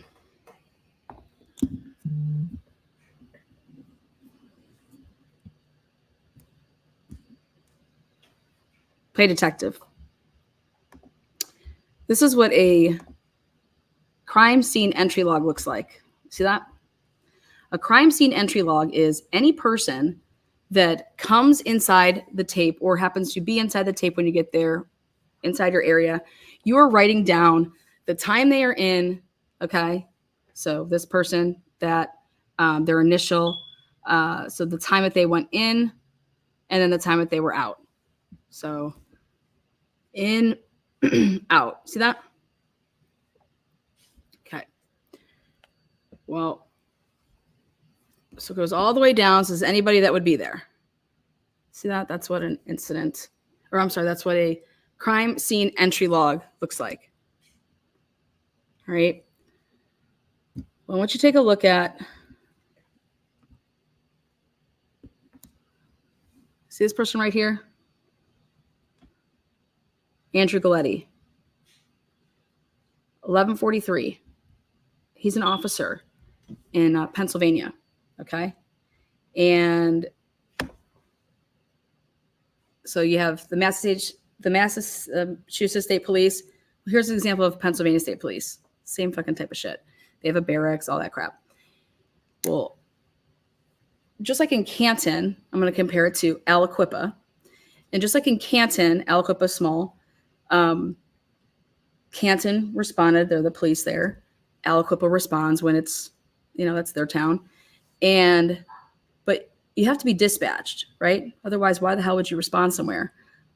You're just listening to the radar. You're just listening to the scanning. So when I was investigating the Sheldon Jeter Jr. case, it took the case from top to bottom. And immediately what I noticed is Andrew Galletti wasn't working that night. Yet Andrew Galletti was on scene within 3 minutes. Andrew Galletti doesn't live 3 minutes away. Andrew Galletti lives 10, 15 minutes away. Andrew Galletti was not working that night, was not dispatched there, and yet was on scene literally right as the Aliquippa officers that were dispatched were there. That's number one. Do you think that came up in court? No. Do you think that Andrew Galletti was called to the stand? No. Do you think that was investigated? No.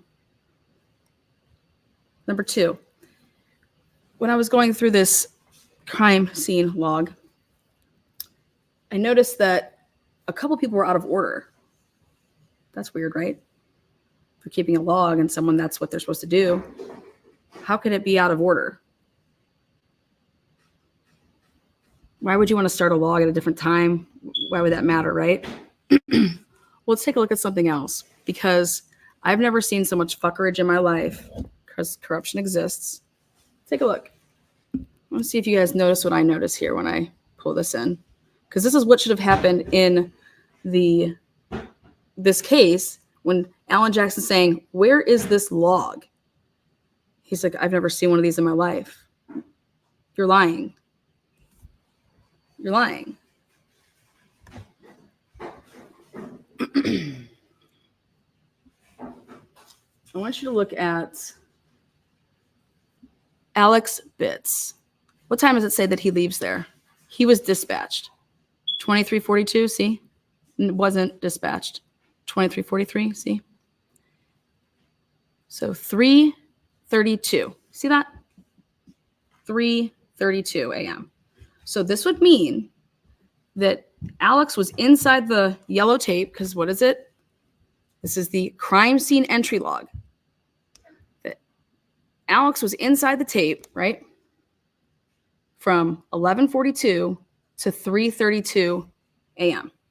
Right? Right. Well, let me show you something.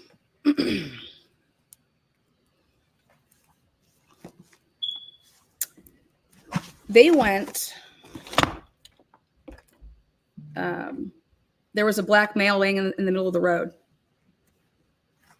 He had a driver's license on him, and his driver's license had an address that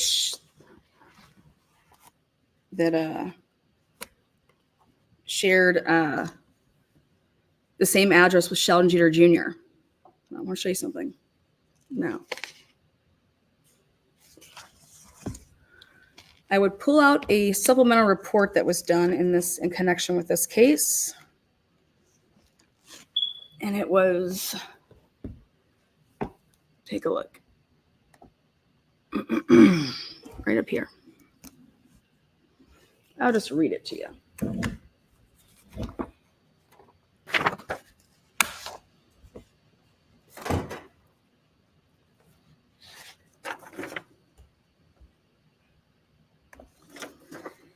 On May 15th, 2020, at approximately 11:41, the City of Alcoa Police Department was dispatched to the area of 246 Keel Street.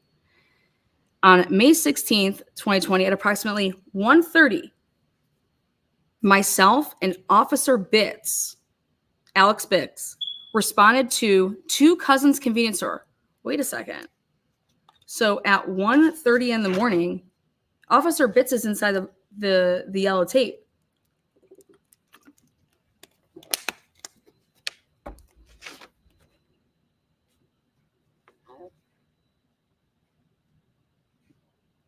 So you arrive on scene at 11:30. Then at 1:30, this is during COVID, you then go and you respond to a convenience store at 1:30 in the morning, knock on the door of a convenience store that's already closed. And in this report, it says, reading straight from it, that they were able to get in at 1:30 in the morning, were able to get into the convenience store and start reviewing surveillance video.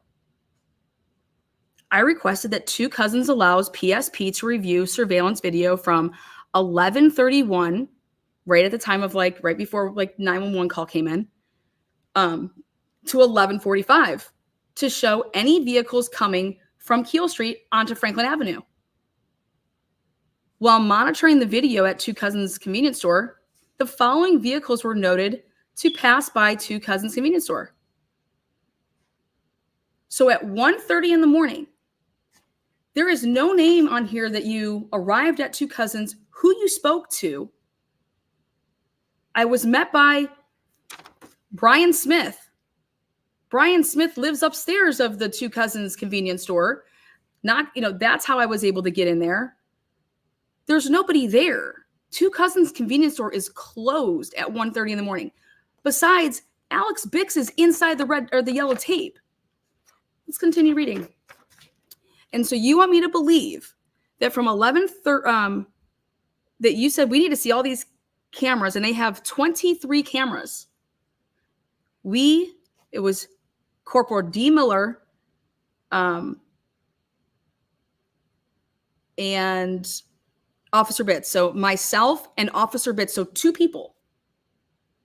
So Trooper Corporal D. Miller and Alex Bix. They go to Two Cousins. And I said, wait, let me see. 1:30. Get out that log again. what time does this guy that's from PSP get on site? What the hell is this motherfucker's name? Corporate who? D. Miller? When's D. Miller get there? D. Miller. He gets there at 1 o'clock. 1 o'clock. 1 o'clock. He was on scene at 1. Miller, 1. Okay. So within 30 minutes. Wait. He was already assigned this task to go neighborhood canvassing during COVID and is able to get in with Alex Batu. Wait, he gets there at 1. Does he leave the crime scene then at 1:30? Let's see. Miller, when does he leave the crime scene? Miller. Wait, he leaves the crime scene at 3:32 in the morning. Wait a second. No way, Oriani. Fuck yeah, Oriani. Wait a second. Are you being serious, girl? Say it ain't so, Joe. Wait, so Miller arrives at 1, and he's still inside the tape until 3:32. Okay. And then, wait, Bits, he's still inside the tape until 3:32.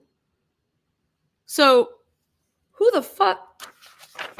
They went to a convenience store that was closed, but happened to somehow reach an owner, let him in, and they start reviewing camera footage and start taking notes.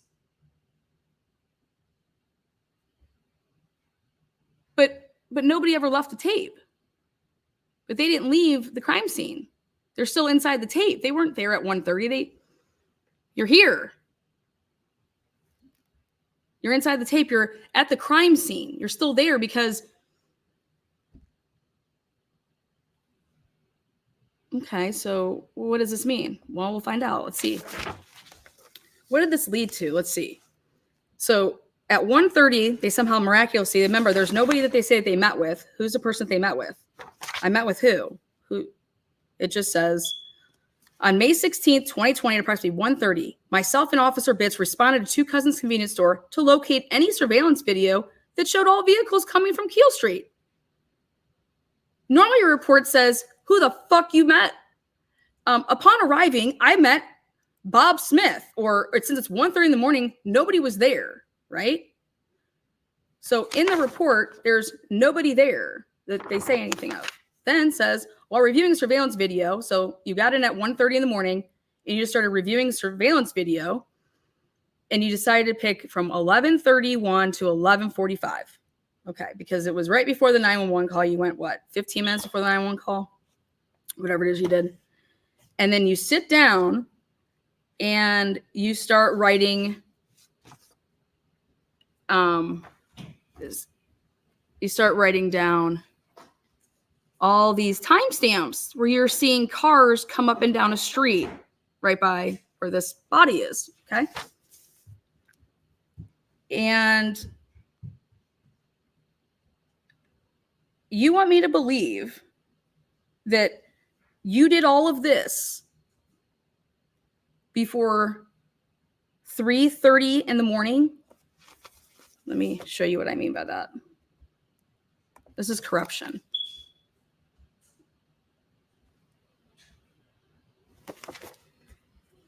You want me to believe that you and this trooper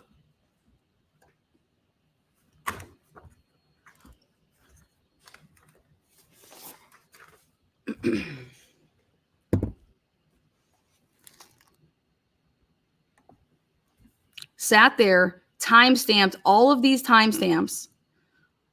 A white colored vehicle with illuminating light on the roof turns onto Cochran Street from Franklin. Then at 11:32 and 31 seconds, a silver four-door Chevy Cobalt turns onto Cochran Street. Then at 11:35 and 56, a Chevy Traverse comes to Cochran Street. 11:36, white SUV turns on all the way down. Based on, so we go like this. Then, after they list all this out, that would take you a little bit of time. Well, I'm not at the place, don't have a key to get in there. Based upon the review of surveillance video, it was found 2 vehicles came off Cochran Street and onto Franklin Avenue. The remaining vehicles listed came from Franklin Ave. The call to 911 was placed at 11:39 and Al Clippa was dispatched at 11:41. The Al Clippa police were so close by in that area at the time of the call, and they were observed on cameras at 11:41 and 52 seconds. That's a record time. This information would prove to be important later while at the residence noted on the driver's license found on the deceased. While at the residence, a Chevy Traverse was located in the driveway.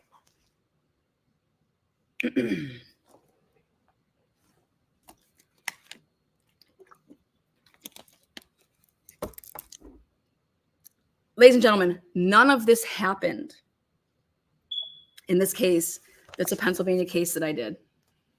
None of this happened. They were following the kid around. Okay. Clearly, this is what they went and presented. This man right now is in prison.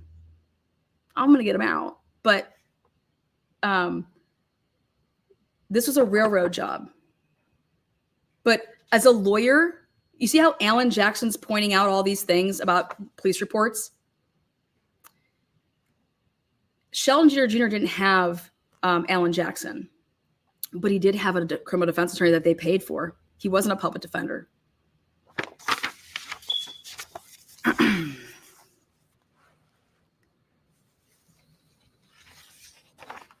This is absolutely disgusting. This could be caught. I mean, maybe, I don't know, maybe I am kind of a special at what I do, but eventually this would have been caught. Or I would think that somebody that's a vet, like you see a police report like this. Wait, you're saying that you did all of this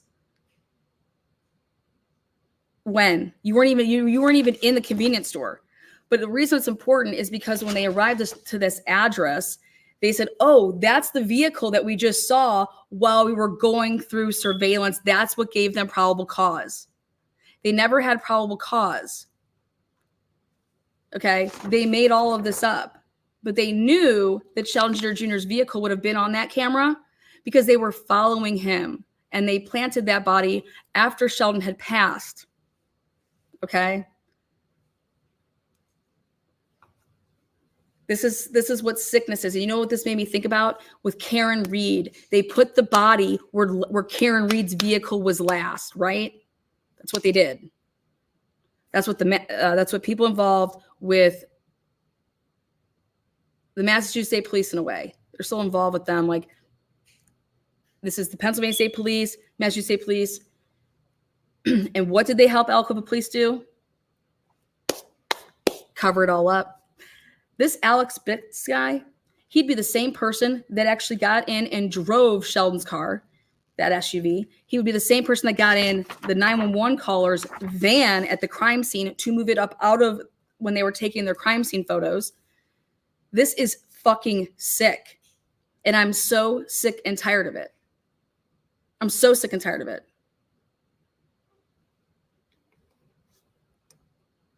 Alan Jackson is irate this morning. He has every right to be.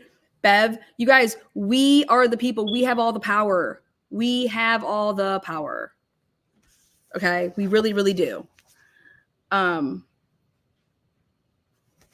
met with Sheldon Jeter Jr.'s attorneys. I said he's being framed, and I can prove it. I can prove it scientifically as well. You want to know how? Because God gave Sheldon a gift that night, and that gift was called rain. Rain. R-A-I-N. Rain. That gift was rain. Now, I want 800 people in here. You guys, I'm going to show you a picture. In fact, I'm going to do it like this. Whoopsies. I want you guys to be the judge and jury of this. So let me go like this. Let me pull up.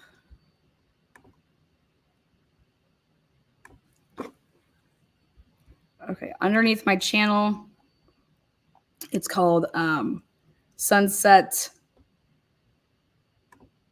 Secrets Season. Oh, let's see. Oh yeah, there it is.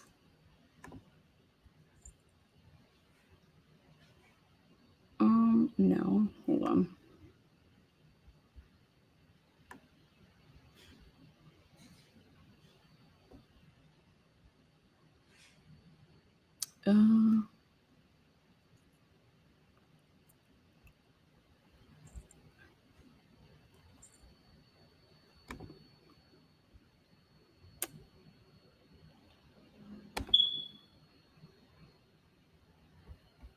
Whoopsies, hold on, sorry.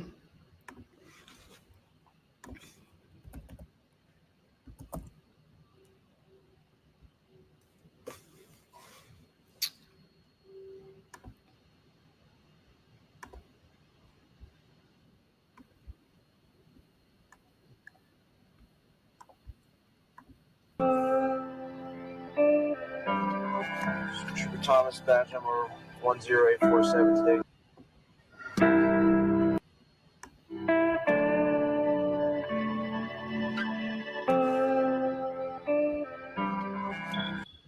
All right, so I created this documentary. Take a look at what I found. Trooper Thomas, badge number 10847 today's date's May 16th, 2020. Time is 01:14 hours, or 1:14 a.m. I'm here with Trooper McGeary. Badge number 1287.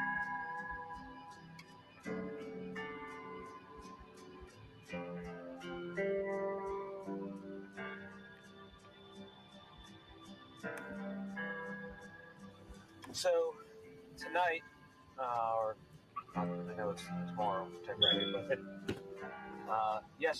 last night, were you at home? Yes. Okay. So kind of walk me through what happens. Okay. Now, my son and I. Okay. You see right there? See right here over to your left? It's a dry spot. Kind of walk me through. All right, that's a dry spot. That's a dry spot because that's where a van was. Okay. That was a van that was moved out of the screen, the area where they were going to take the crime scene photos. And you don't ever do that. You don't move something out of the crime scene when you're going to take pictures of a crime scene. You leave it the way that it is. Okay. But do you see that dry patch? Okay. That means that when the van got there, it was dry outside. Do you see that dry patch? Just like if John O'Keefe was on the ground and there was no snow, it would be green. All right. Same thing here that tells me that when this van pulled up, because what this van did allegedly was the 911 color is it met the body. Okay. And when it saw the body in the middle of the street, it gets out of the car. Oh my God, I got to call 911. Then the van says that it moved up in front of the body to block it so that people were coming this way wouldn't hit the body until 911 got there. Right. This is the 911 caller's story, all right? And so it sat there, and then a police officer then asked, hey, can I move your van? One of the, it'd be like, can I move your vehicle? Why are you, what? And so the van then gets moved before they start taking pictures. I said to myself, why the fuck would you ever do that? There's only one reason. It's because you don't want this vehicle in any photographs, right? You don't do that. You have no idea if that 911 caller was part of it. You just, what the fuck are you doing? So now this is really important. Now check this out. So I narrate this whole thing. Officer bits. I do everything that they didn't do. Okay. And when I come and I show you, I want to show you guys. So I just want a Dodge minivan. Dodge and Town and Country, two totally different vehicles. But right there. Now, just so you know, I kill it. I should fucking win a, I should go to the fucking film festival awards. Take a look at that cop car. Take a look at that motherfucking cop car. You see that cop car right there?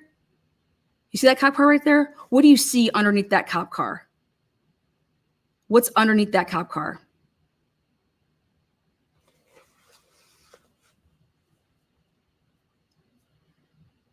Tell me what's underneath that cop car. No water. No motherfucking water. Boom. You know, when the water started happening, guys, the body, underneath the body, okay? Underneath Tyreek Pugh's body, it's dry, okay?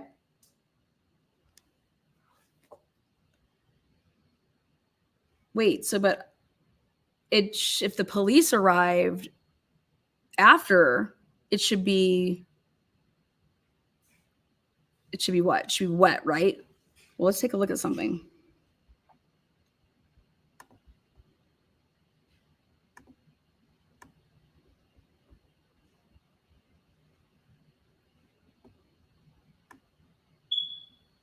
Mm-mm-mm-mm.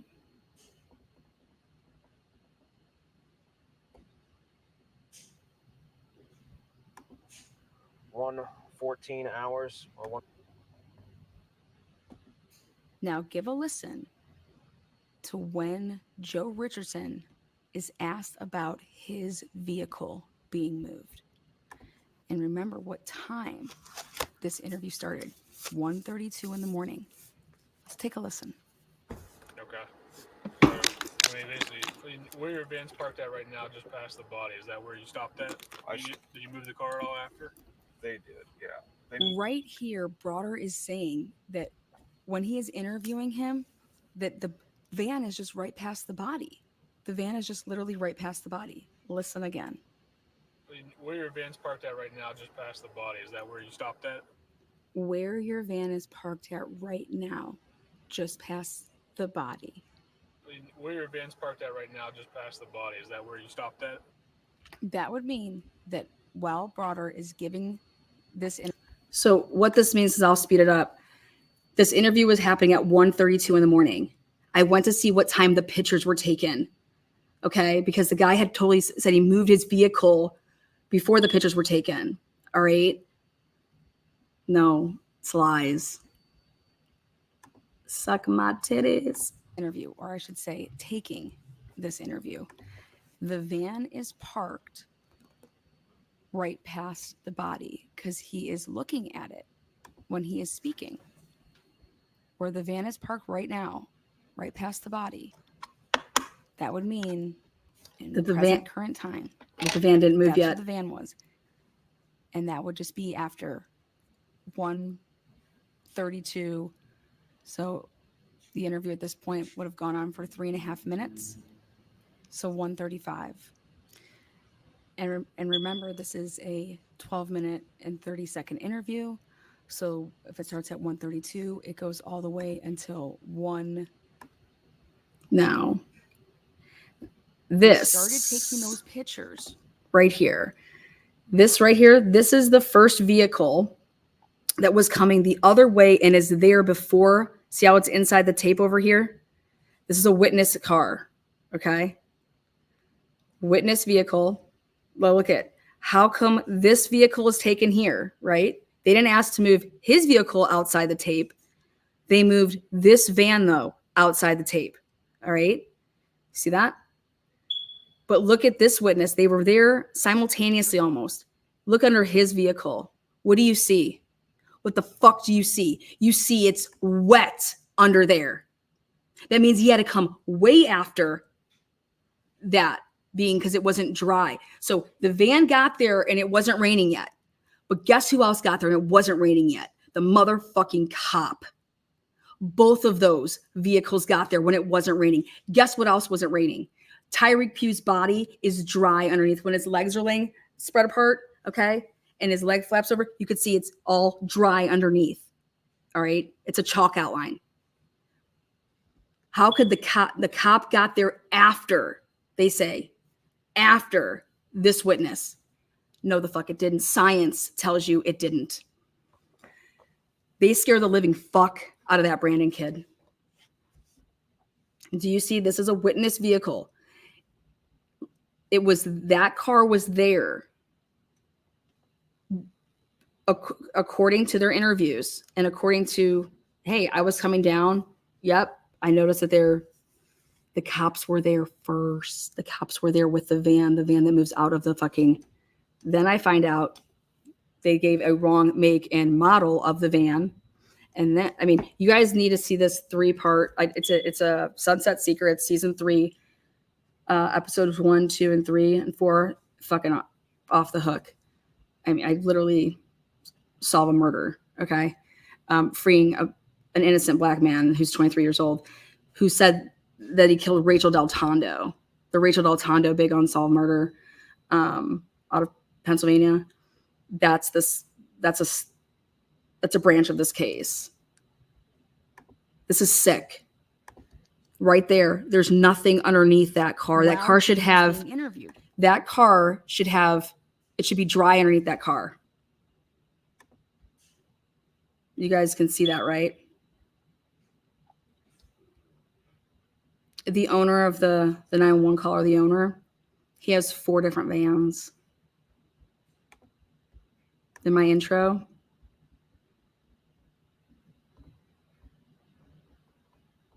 and guess what? All they've been trying to do is take my videos down of this. They are coming so hard to get all of this stuff down. 32 in 19 seconds. A white colored vehicle with an illuminated light on the roof turns onto Cochran Street from Franklin southbound. And so they continue to go through any vehicle that they said that they see, and they're reporting, or vehicles rather. Everything that Alan Jackson did, like looking at the different reports, hey, this is this, this is that street. I mean, it's then up the hill. It's just disgusting. Becomes Keel. Again, none of those notes have ever surfaced. And while they're writing all of this down, here, I just want you guys to hear the beginning part of this, because it's just so fucking unbelievable. And himself, and head on down to Two Cousins convenience store. It was roughly at about 1:30 a.m. On 5/16. Him and Officer Bitts of Aliquippa Police Department responded to Cousins convenience store to locate any surveillance video that showed all vehicles coming from Keel Street onto Franklin Avenue at the time of the incident. Again, this was said to have happened at 1:30 in the morning. Miller wrote up a report, and the date of action was not dated. And the action was to obtain video surveillance. This would be the report that Miller wrote up of him and Officer Bitts going to Two Cousins convenience store to locate any surveillance video.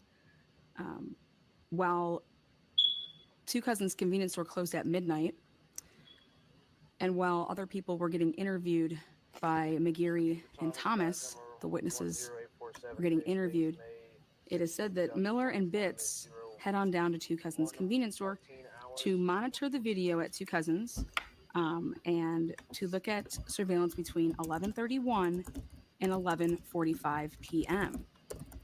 The report does not note anybody that answered the door, a name of the owner or manager of Two Cousins. Again, they had said to went down there at 1:30 a.m. This was during COVID, and Two Cousins convenience store closed at midnight. And then they chain it all up. The chains come down, and it is like Fort Knox. However, this report does not feature anybody's name on who Miller or Bitts talked with.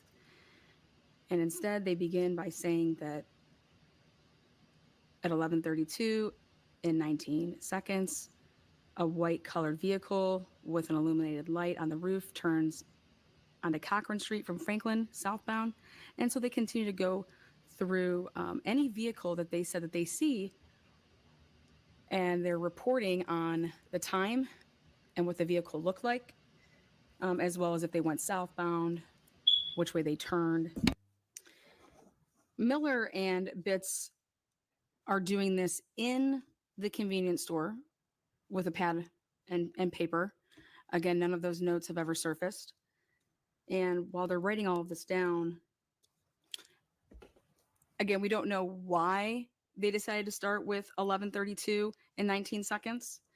But I can tell you why they stopped at 11:41 and 52 seconds. It's because the vehicle that they see on the camera is Aliquippa Officer Bitts. They see his trooper. It is observed turning onto Cochran Street right in front of, goes across Two Cousins camera and makes a right there from Franklin Avenue and turns right to go then up the hill because Cochran Street becomes Keel. A couple notes that they really want to emphasize rather in this report is that at 11:35 and 56 seconds, a Chevy Traverse comes to Cochran Street and Franklin Avenue and turns left on Franklin Avenue. Remember that Keel Street then turns into Cochran, and same thing if you're going up the hill, it starts as being Cochran and then it turns into Keel. Cochran Street is maybe like a football field long. Then the other important time is the 11:37 and 37 seconds, where it says a Dodge minivan turns onto Cochran Street from under State Route 51.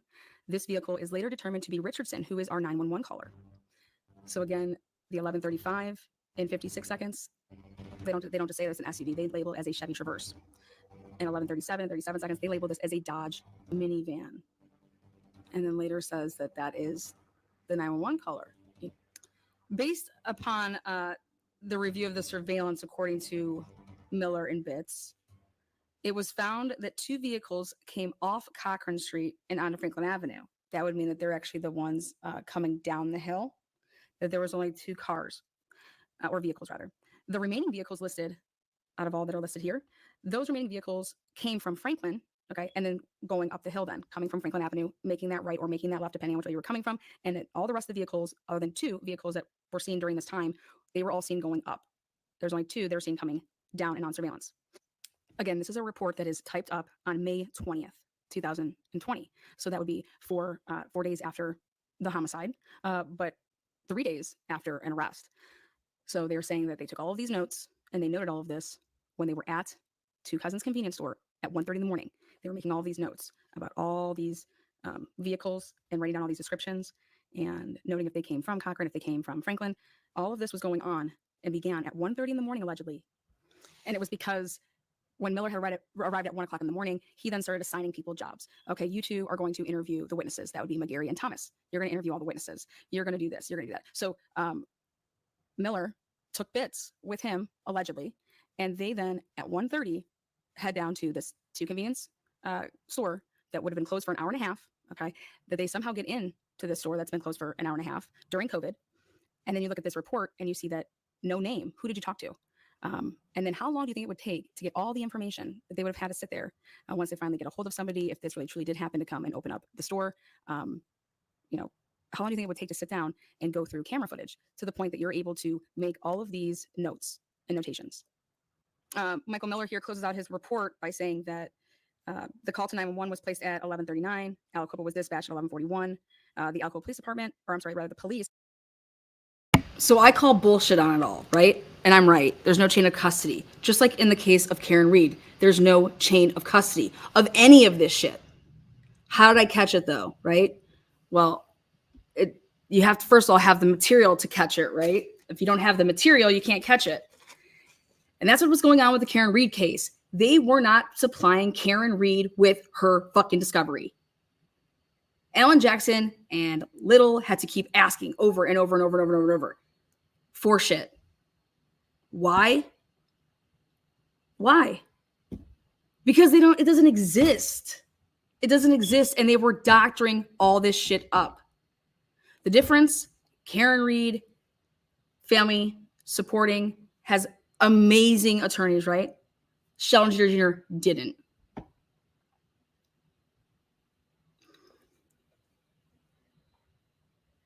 They were framing Sheldon Jeter Jr. so they could pin the Rachel Del Tondo case on him. They needed to label him as a killer. Okay. And then he did this, because they fucked up the Rachel Del Tondo case so bad. Anyways, you're not going to be able to get him on that case. He didn't murder in this case, and he didn't murder Rachel Deltando back then either. All right? I can prove it all.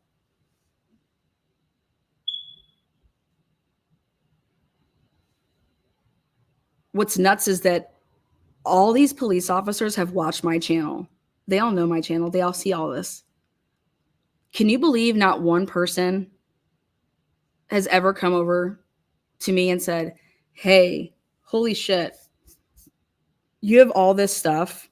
Like, this kid is so innocent.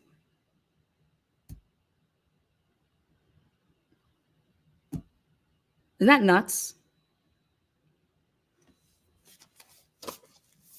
I mean, it's so bad with the, like, Sheldon's lawyer called one person to the stand. One person.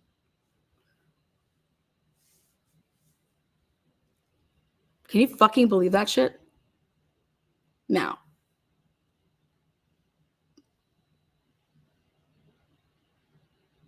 So I had no problem saying it to Sheldon's attorney, because I was talking to him, because I was trying to get them to ask for continuation. Because I was like, you guys aren't ready for trial. You guys don't have anything. Do you know that they didn't know discovery requests? You know how Karen Reed's case had been asking for discoveries? Do you think his lawyer was asking for discovery? Nope. Never once. Whatever they gave him. Like when you open up a report and you see that there's stuff missing. You guys, body cams? There's no body cams. There's no dash cams. There's nothing. There's nothing. The surveillance cameras that they did have, oh, they tweaked those. They were off on some timestamps. They just made up these times. It's unbelievable. But it happens every fucking day. And so Karen Reed's going to beat this railroad job, right?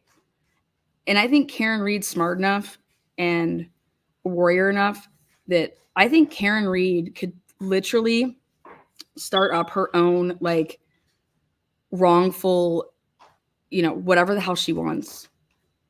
But she should, like, she would make, where can we watch the documentary? It's on my channel. It's under Sunset Secrets 3. Season 3. So, all right, let's get back to Karen Reed. What is up? What is good? Hi, Holly. Hello, I came back again. Good. Oh, sorry. Hold on.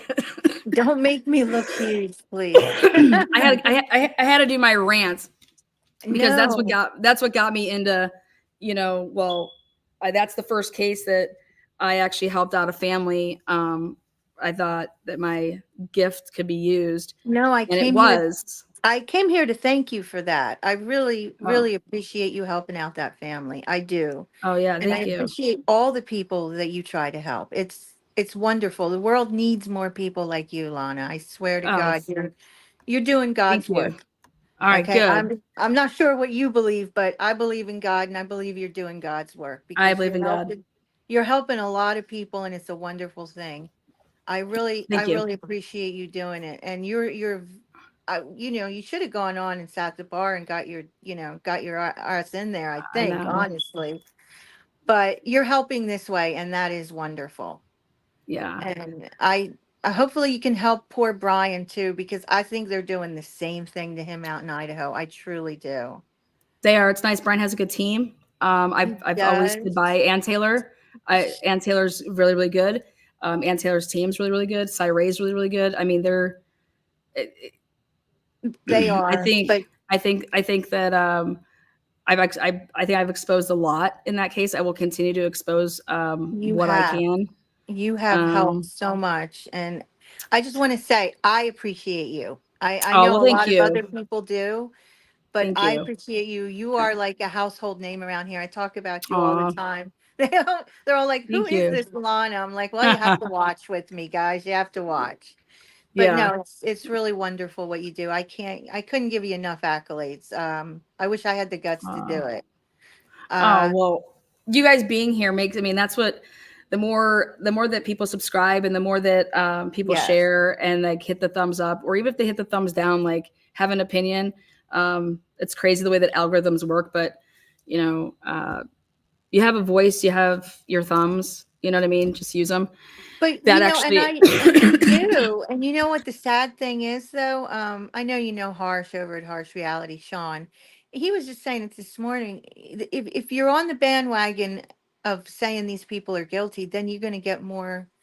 You're just going to get more subs. It's just the way that it is because people want to form, that pitchfork party. They all, and it's very I sad. don't care about my sub count. It is so Yeah. sad though. It's sad. You see now crazier and crazy and crazy are coming together against Brian now, mouthpieces over there. And this book, I don't understand how this book by Howard Bloom, I don't Jury, get it. hold on one second. The jury has a question. Hold on one second, Holly. Hold No on. problem. Hold on. Don't leave. I'm gonna try to do something. Okay. I'm trying to watch you on two places too. All right, let's see. Let's see if the jury has a question. Show us that. All right, let's see. The jury has a question. Oh, I'll just mute you here. Okay.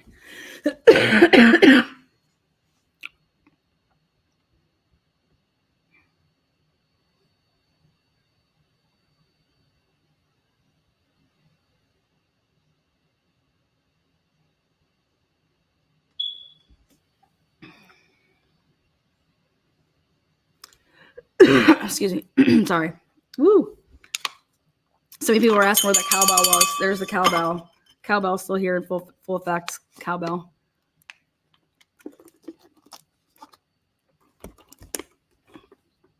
Honestly, the way that people can help is you guys do it right now. Emailing, if you think it's something worth. If you're bored and you're like, hey, can you put me to work, or you need me to look up into something or something like that? If there's something that I can do that with, I'm trying to actually make it so that I can have like a 1 day a week, like, I don't know, like a workshop type thing, call it something like that, where, people like maybe like a sleuthing session that we're looking for something, but I'm trying to figure out a way to do that. But yeah, email me. So,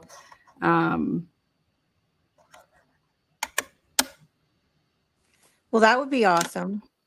yeah, I think people would really enjoy that. I think I would love that. And I'm mildly worried about this case that they've got like a stealth juror in there. I'm mildly worried about that. Are you? Mm-hmm. For me with this case, I think I try to stress this to people when I said, like, you guys, it's going to come down to this. If you're voting not guilty, it's because you believe that the evidence is planted.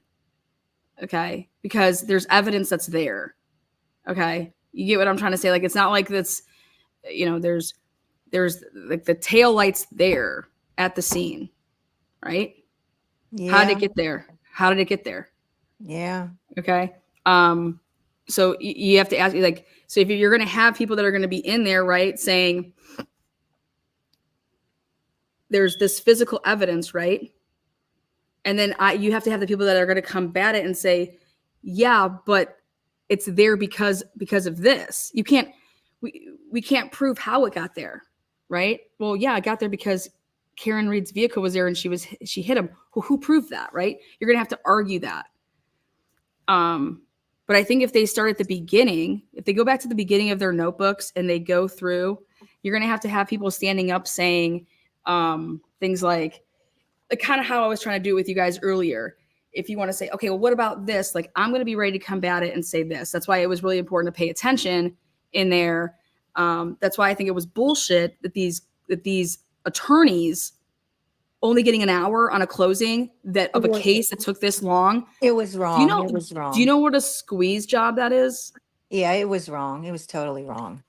Okay. I mean, unbelievable. Like, and then Bev's saying, I don't want you to take notes during. Dude, Alan Jackson's reminding them about timestamps, or go check this out. This is where you can find that. Yeah. So now they're forced to remember it. Well, I just think I think that the instructions were geared towards that totally helped Lally for that it was only an hour. Okay. It did. That was totally something that helped Lally. And the one thing that I wanted to see that Alan Jackson didn't show them, because I think that he harped on it enough that it was like, I was hoping he would wrap it together, would be like, you know, remember we asked you to wait for us. Okay. And we wanted you to wait for us because at different points throughout this whole thing, they had 67 witnesses. We're shredding all of these people in their lies, right? Okay. Absolutely. But just because these people lied doesn't mean that, okay, these people are lying, right? It could come across as like, okay, so everybody's involved. Like, and it's like, no, they were lying after. Oh, here they're coming in. I'm trying to like figure out the best way I want to like explain it. Goes back to session, you may be seated. Judge, we have a question for the jury. It's been marked QQQ for identification. So, question, can we request the cert report detailing the search performed? So they can request it, but they can't get it. So I'm just going to say you have all the evidence in this case. We'll figure that out. I'll get some language from you. But Mr. Jackson, after our hearing this morning, I considered what you said. I went back and I read the jury instructions I gave yesterday. So I do appreciate the concern about the confusion this might cause the jury. I think it's easily clarified with the supplemental instruction. I don't think it's the verdict slip. I think it's how they're to follow the verdict slip. So what I've written up, this is a very rough draft. I'll read it to you. I'll take a break and let you consider it if you want. And this works out. I received this, I don't know, 15 minutes ago, and I've been the question from the jury. So it seems a good time. So I was working on this. It seems a good time to bring them in for an answer to that question. And I would say, as long as I have you here, I want to clarify my instructions regarding your verdict as to count 2 of the indictment. As I instructed you yesterday, there are 2 lesser offenses of that crime, which are involuntary manslaughter and motor vehicle homicide, felony, OUI, liquor, and negligence. Therefore, count 2 encompasses 3 separate charges, the most serious of which is manslaughter while operating a motor vehicle under the influence of liquor. In considering count 2, you should first focus on the crime of manslaughter while operating a motor vehicle under the influence of liquor.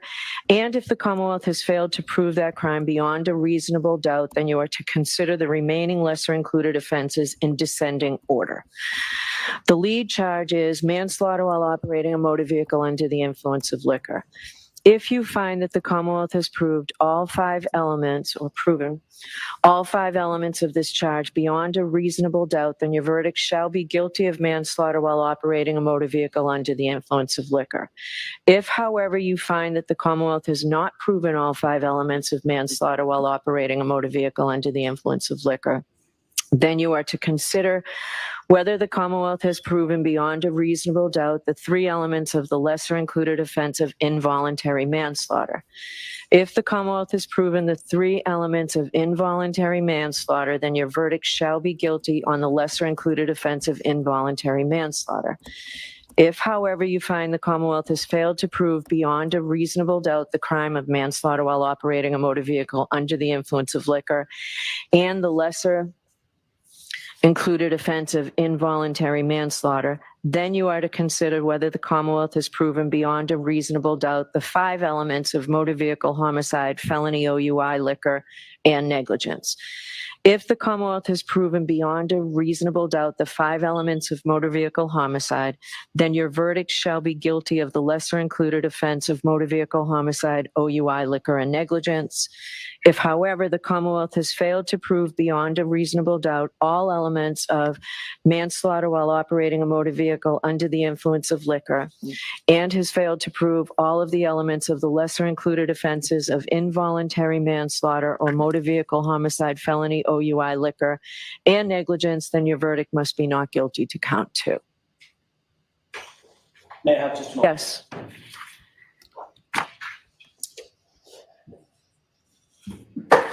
Yes. It's not about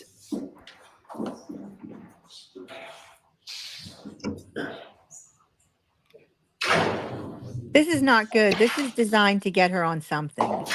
Thank you, Your Honor. May I be heard? Yes. I deeply appreciate the court's additional clarifying language. I would simply ask for one very simple amendment, and that is at the top of the verdict slip, it says the 2 words, not guilty. We would ask that the verdict slip read, not guilty of the offense charged or any lesser included offense. That's it. And I think that and the court's clarifying instruction would satisfy the defense. Not I think, I know it. All right. I can repeat that if the court wishes. So there are some like minor changes we have to make to the verdict slip anyway. Just, it has to be consistent. So the manslaughter while operating a motor vehicle under the influence, the tab needs to, actually, Tori.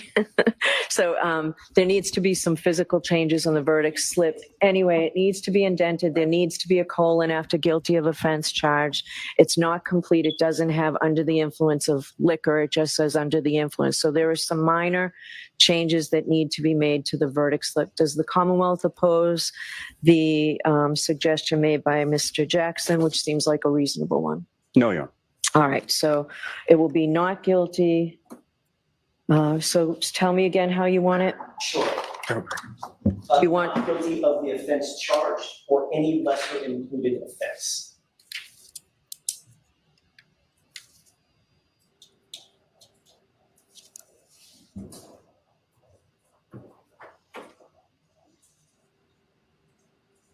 All right, I think the clarifying language that I proposed is important. I do too, and I appreciate that. I think with that amendment to the slip and the clarifying language, I think coupling those up is exactly what the defense was asking for. I appreciate that. So I need to clean. I'd like to send in a written copy of what I just read. I have a couple of things bolded. I need to fix this up a little bit. I mean, it was just done quickly. The jury's been waiting. Why don't we bring them in? And I will tell them that a new verdict slip will come into them. How's that? I do, though, have to make a finding that the verdict slip as is was Holly, stay proper. backstage for All a right, second, so we'll okay? just leave it at that. I'll make the amendment that you want, but that's my finding. Thank you, Your Honor. Just from a logistics standpoint, once the new verdict slip is prepared and ready, We all need to see it. I was just going to ask, do we have that email to us or something? Yeah, we all need to see it. I will work with Tori. All right, can we bring the jurors in, please? Oh, I'm sorry. What suggested language on the cert report? I'm sorry, Judge. Any suggested language on their question? No, I think the court's correct that in terms of the cert report request, the court's answer is right on point, which is you are directed to you're directed to review the evidence that's in front of you, and that's it.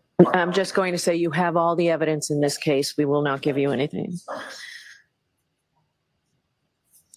Okay.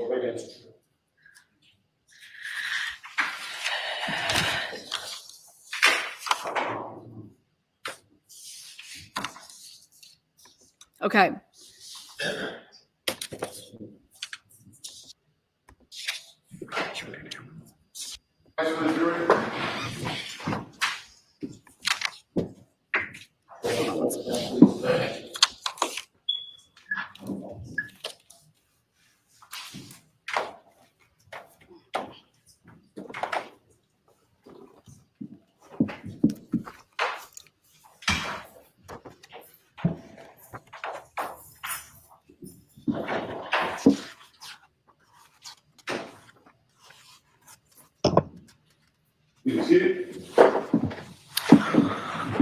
right, so jurors, we're in receipt of your question. Can we request the cert report detailing the search performed? I take this as a request, and the answer is that you folks, you have all the evidence in the case. So what you have is the evidence in the case. You won't be receiving any additional evidence.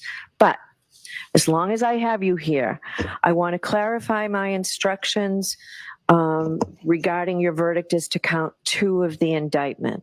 As I instructed you yesterday, there are 2 lesser offenses of that crime, which are involuntary manslaughter and motor vehicle homicide, felony OUI, liquor, and negligence. Therefore, count 2 encompasses 3 separate charges, the most serious of which is manslaughter while operating a motor vehicle under the influence of liquor. In considering count 2, you should first focus on the crime of manslaughter while operating a motor vehicle under the influence of liquor, and if the Commonwealth has failed to prove that crime beyond a reasonable doubt, then you are to consider the remaining lesser included offenses in descending order. So the lead charge is manslaughter while operating a motor vehicle under the influence of liquor. If you find that the Commonwealth has proven all 5 elements of this charge beyond a reasonable doubt, then your verdict shall be guilty of manslaughter while operating a motor vehicle under the influence of liquor. If, however, you find that the Commonwealth has not proven all 5 elements of manslaughter while operating a motor vehicle under the influence of liquor, then you are to consider whether the Commonwealth has proven beyond a reasonable doubt the 3 elements of the lesser included offense of involuntary manslaughter. If the Commonwealth has proven the 3 elements of involuntary manslaughter, then your verdict shall be guilty on the lesser included offense of involuntary manslaughter. If, however, you find the Commonwealth has failed to prove beyond a reasonable doubt the crime of manslaughter while operating a motor vehicle under the influence of liquor and the lesser included offense of involuntary manslaughter, then you are to consider whether the Commonwealth has proven beyond a reasonable doubt the 5 elements of motor vehicle homicide, felony, OUI, liquor, and negligence. If the Commonwealth has proven beyond a reasonable doubt the 5 elements of motor vehicle homicide, then your verdict shall be guilty of the lesser included offense of motor vehicle homicide, OUI, liquor, and negligence. If, however, the Commonwealth has failed to prove beyond a reasonable doubt all the elements of manslaughter while operating a motor vehicle under the influence of liquor and has failed to prove all the elements of the lesser included offenses of involuntary manslaughter or motor vehicle homicide, felony, OUI, liquor, and negligence, then your verdict must be not guilty to count 2. So I'm going to send in a new verdict slip on count 2 that's just a little bit different, and we have to sort of change we have to indent something and change the spacing a little bit to make it a little bit clearer for you. Okay, so we'll get that into you in the next 10 minutes. All right, thank you all very much.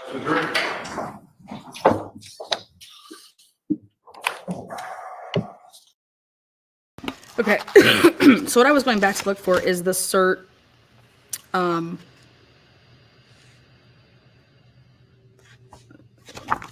report. Let's see if she says anything else to them.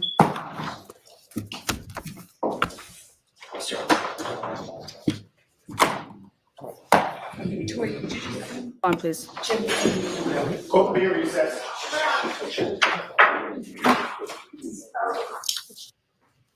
Okay. Unmuted. Okay. So I went back to look at the discovery of all the items. Hold on one second.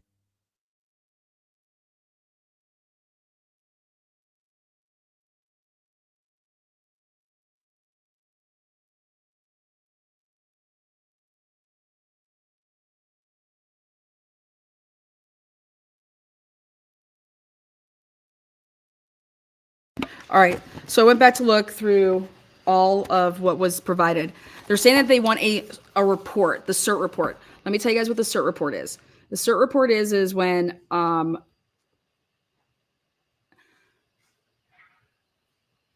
that's the time period on January 29th when, so it was in the hands of Canton in the morning, right? Massachusetts State Police, they say that they're, at first it was like they weren't going to be taking it, then they are going to be taking it. So Massachusetts State Police takes it, right? Then they were holding off on when this CERT team's going to be, sent out to 34 Fairview to get more evidence. Okay. The CERT team is the people that went out to, and that's going to be when O'Hara was on the stand. So hang on. Let me see what day he was on. When he was on the stand, he was the guy that was looking at his watch all the time. And so what it was is, I think they want to compare some timestamps to see when people were arriving. This is all about planting of the evidence. Do they believe that the evidence was planted? That's what this is about, okay? They're talking about the evidence being planted. They're having discussions about the evidence being planted, all right? So that's what's being deliberated right now. The CERT team is all about the evidence that was found on January 29th, okay? And I could play armchair quarterback here all day. And so I'm going to, and this would be, so when they went back out there at 5:30 in the afternoon, 5:30 p.m., and they said that they were there, the first person got there at 5:21, the last person got there at 5:41, and then they started, searching the area, and then by 6:15, 6:25, they were done, all right? And this is when it would have been O'Hara and his little team. And this is when there was people out there, an unmarked, 5 people that were in plain clothing. So hold on. Brian Higgins, it was after that. Here it is, day 19. Day 19.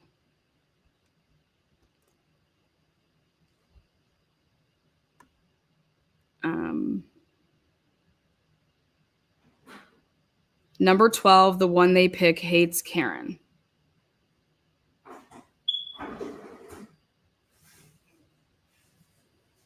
Well, the foreman doesn't get to pick the verdict. I mean, that's not how that works. So I want to take a look at Kevin O'Hara. Tully called him at 2:32 p.m.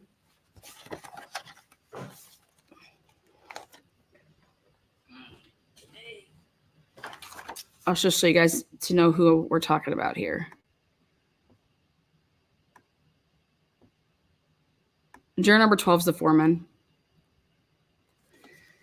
All right, let me go pull up day 19 really quick. Unfucking believable. We're talking about the planning of the evidence. So this is when the planning of the evidence happened. Content. Lives, day 19.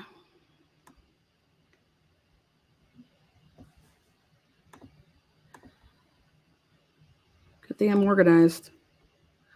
All right, day 19, what timestamp? 44:07.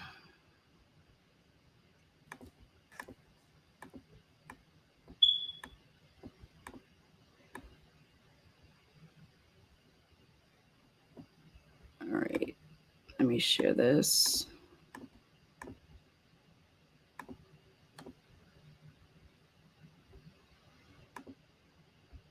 This is who that guy is. And that I would start working on the approval process, looking out my own window. I had been outside my house that day. I had large snowdrifts at the end of my driveway. I told him building a roster and having members clear their driveway at least an hour plus on a response time. And following that initial conversation, we kind of telling back out to someone. Yeah, I'm not positive if he called me or. Okay, now this is what, see, if anybody was like me taking notes, all right, so let me just treat it to you like if I was a juror, right?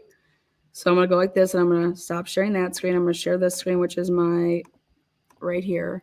And I'm going to be like, hey, guys, these are my notes from that Kevin O'Hara dude, okay? And right here, Tully leaving Canton PD and meeting him at the scene. So somebody was, in fact, Tully was at Canton, to meet him at the scene. All right. So that means that he 100% had access to, meaning Tully, who's coming there, he had access to whatever it was that Canton picked up earlier. If he's going to try to co-mingle pieces, allegedly, right? But so Tully was coming from Canton. So this is how we remembered it. CERT team in charge. At 2:32 p.m., Tully called him. 3:48, authorized to respond. That was the alert. 3:48, 3:45. Then there's a text at 4:10, 4:17. I mean, you would have to be like me to do this. 4:56, on scene, 34 Fairview. Tully, Canton, please. So 51 mark. Remember, like, I'm able to go back now and show you guys. Okay, so this is at the 51 mark of the episode. So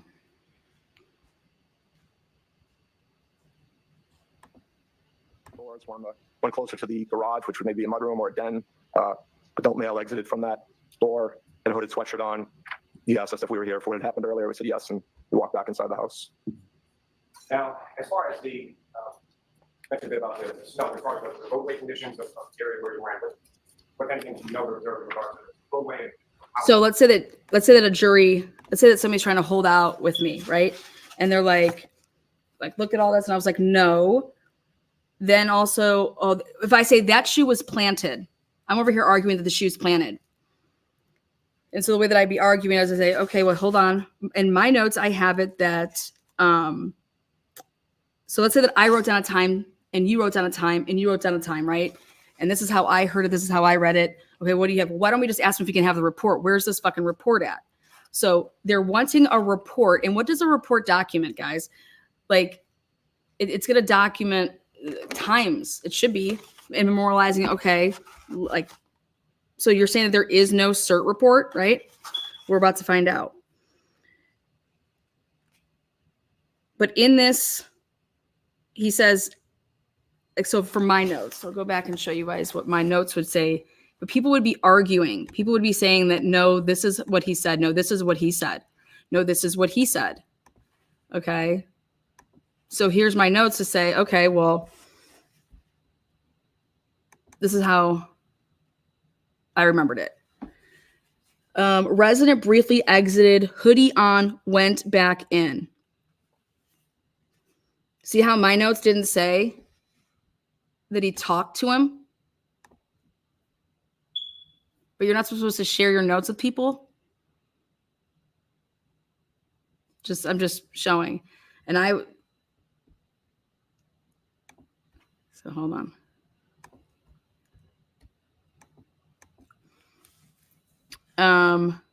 Tully, line grid search, 59 feet, 3-4 feet, snow drift off curb.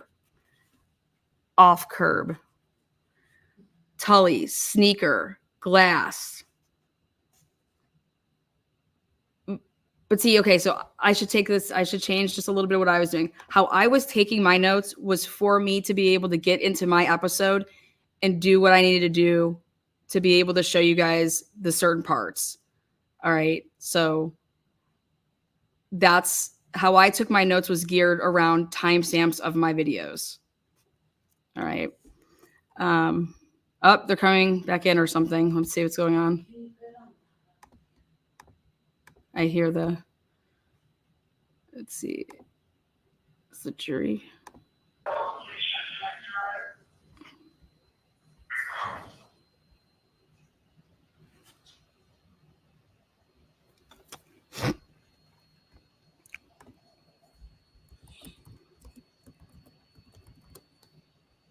They are allowed to use their notes. They are allowed to use their notes. Please don't spread misinformation in the chat. They are allowed to use their notes. Bev said they can take their notes back with them.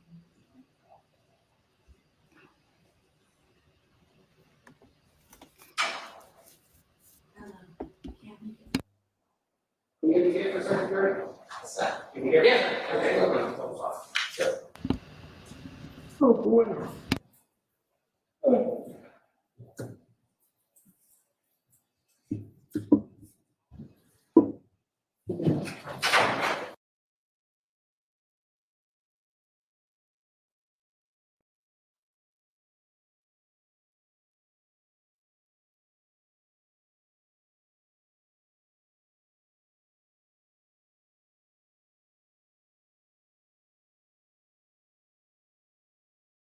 Okay.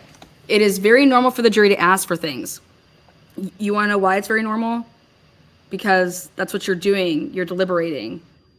And you're trying to find stuff. And you want to know why it's going to be probably more happening in this case? Because Bev is so unorganized. Okay, there's shit everywhere. She was relabeling and labeling and relabeling. And I mean, look, remember them? It's a fucking shit show. Look at Lally. It's a shit show. This stuff was a shit show. So the CERT team, though, this has everything to do about what was recovered on the 29th. Okay, they're focusing on what was found on the 29th right now. And what they're focusing on is that's the people that found. So in the morning, they're not asking about the Canton people. The Canton people found that's the solo red cups with the blood. That's what else the fuck did they? That's it. I mean, the clothes were at the hospital, right? They have everything back there. They're allowed to take all that stuff. They're reviewing it. They're watching videos. You know what I mean? So now, hold on. Going back to like the CERT stuff. So if they're going back by their notes, let's look at this. Just to give you, like I said, I'm trying to give you the best example possible. Tully, sneaker glass. Because remember that was the big aha moment with when Tully found, or when Alan Jackson said, why don't you pull out that piece of glass? And there was a piece is like yeah, there's an extra piece. Remember the plain clothing people that were there? It was poor lighting when he arrived. He said vehicle being towed didn't have a picture. I noted that because in the testimony, it's like, here, if were you sent a picture just so that you can like see what you're looking for? No, nobody took a picture of what Karen's, so I would be arguing that right there. Hey guys, let's just ask ourselves this. Cops always take pictures of everything. Why isn't a cop taking a picture of Karen Reed's fucking car? Okay. So these people are arguing.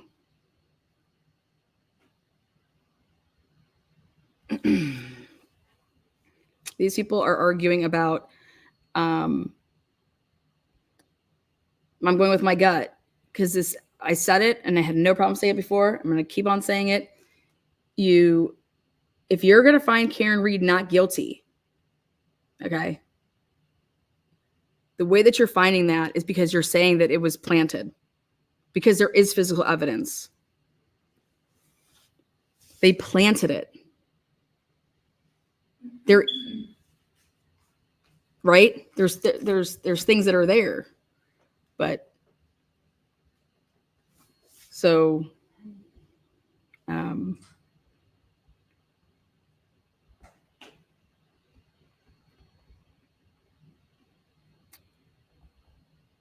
let's see.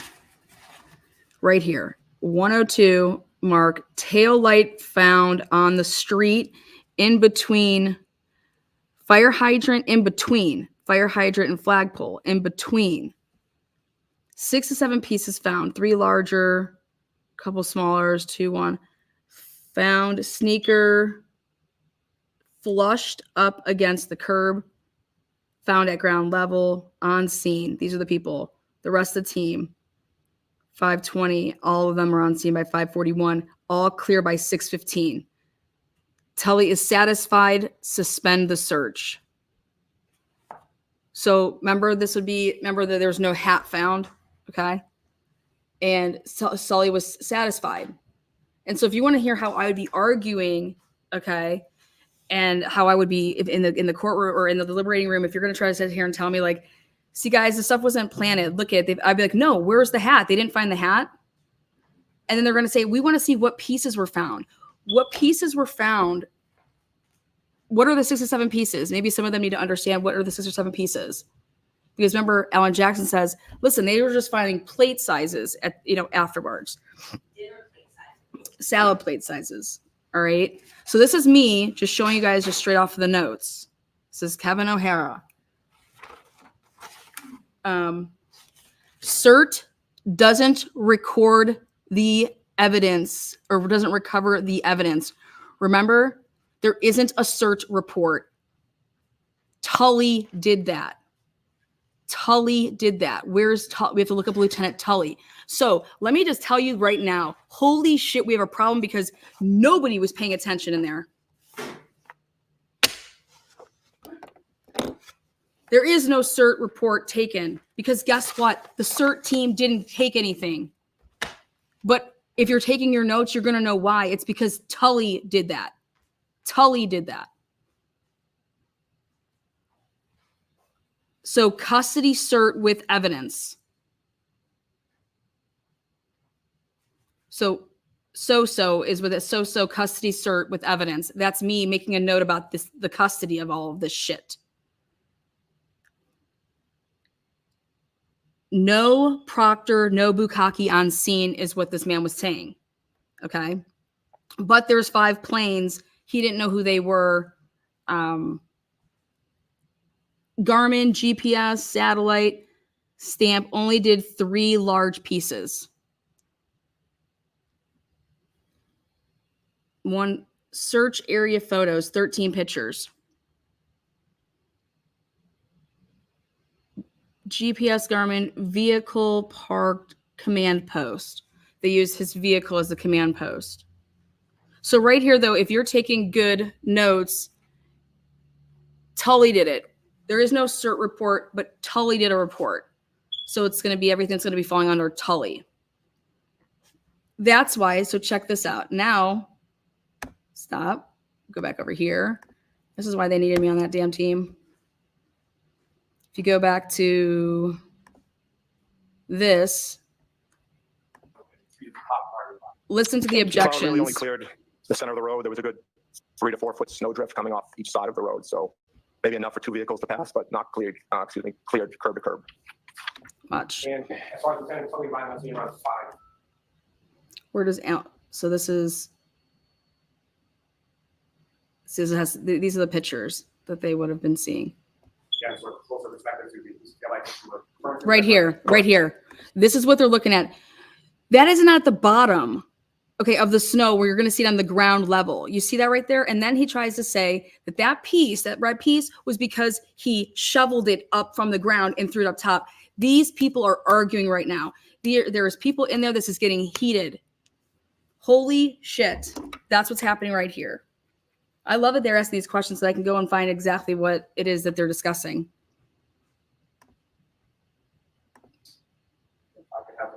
Look at this shit.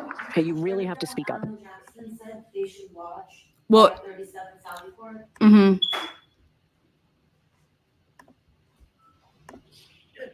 Again, Lieutenant, what's up on the screen? Is that what you got for you? Yes, it is. Again, a close up image of that same. This is supposed to be between 5:30. This picture would have had to be taken between 5:41, okay, and 6:15 at night, right?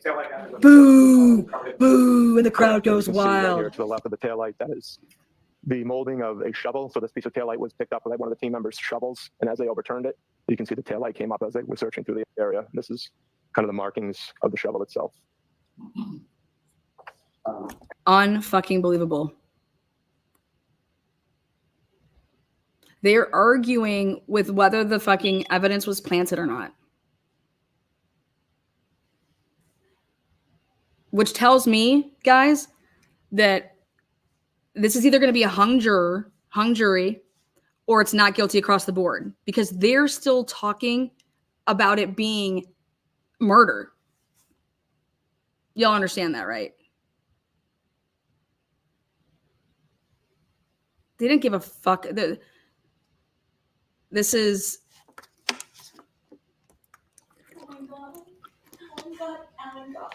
Mm-hmm.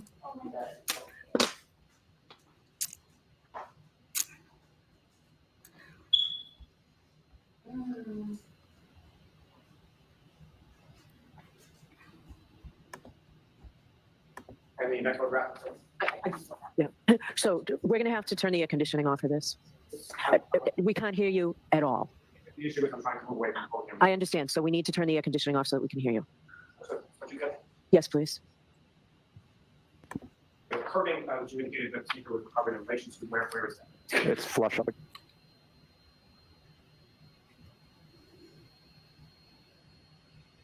You guys like.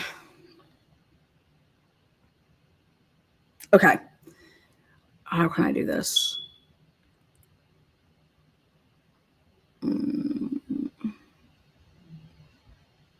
Against the curb. Yeah, I'm sorry. I apologize, sir. Right here. This would It's be the not curving right fluff. It's embedded. It's not fluff. It's embedded. The next photograph is coming. So similar, as far as this photograph is concerned, what kind of things you observed in that photograph? The curving, You guys, indicated that that's the only spot. That's the curb spot. That's the only spot when fucking Mullaney moves his fucking boot and he. Damn it, Alan. That would have brought it all home. Fuck.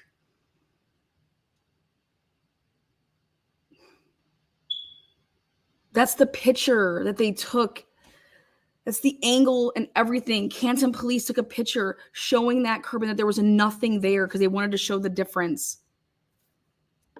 And then that's where they put the fucking shoe.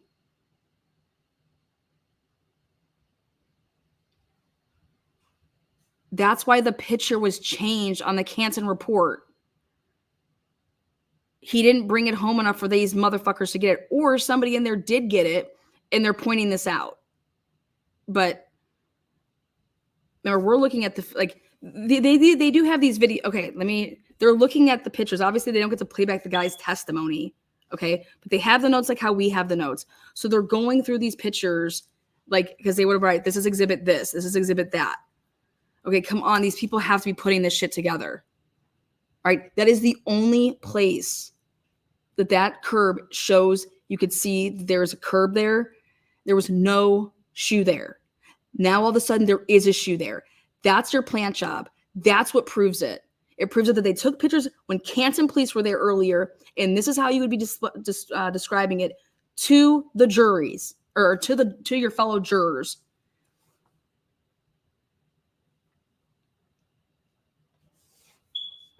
This is what I tried to hit home on my channel for the past, since I figured that out.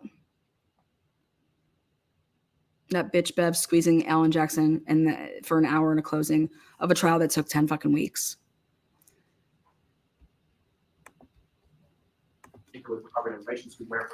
It's flush up against the curb. Yeah, I'm sorry. I apologize, sir.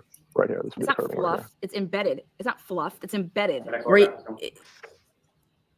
Remember, this is where everybody was walking. The firefighters, the girls. So similar, as far as this photograph is concerned, what kind of things you observed in that photograph? That's a closer photo of the sneaker. The sneaker's in the bottom right down here. The next photograph. Again, what kind of thing are we looking at in this photograph?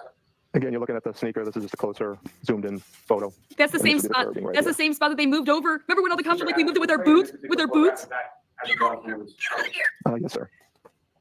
I called that on spot. I called that on during the live, on fucking spot.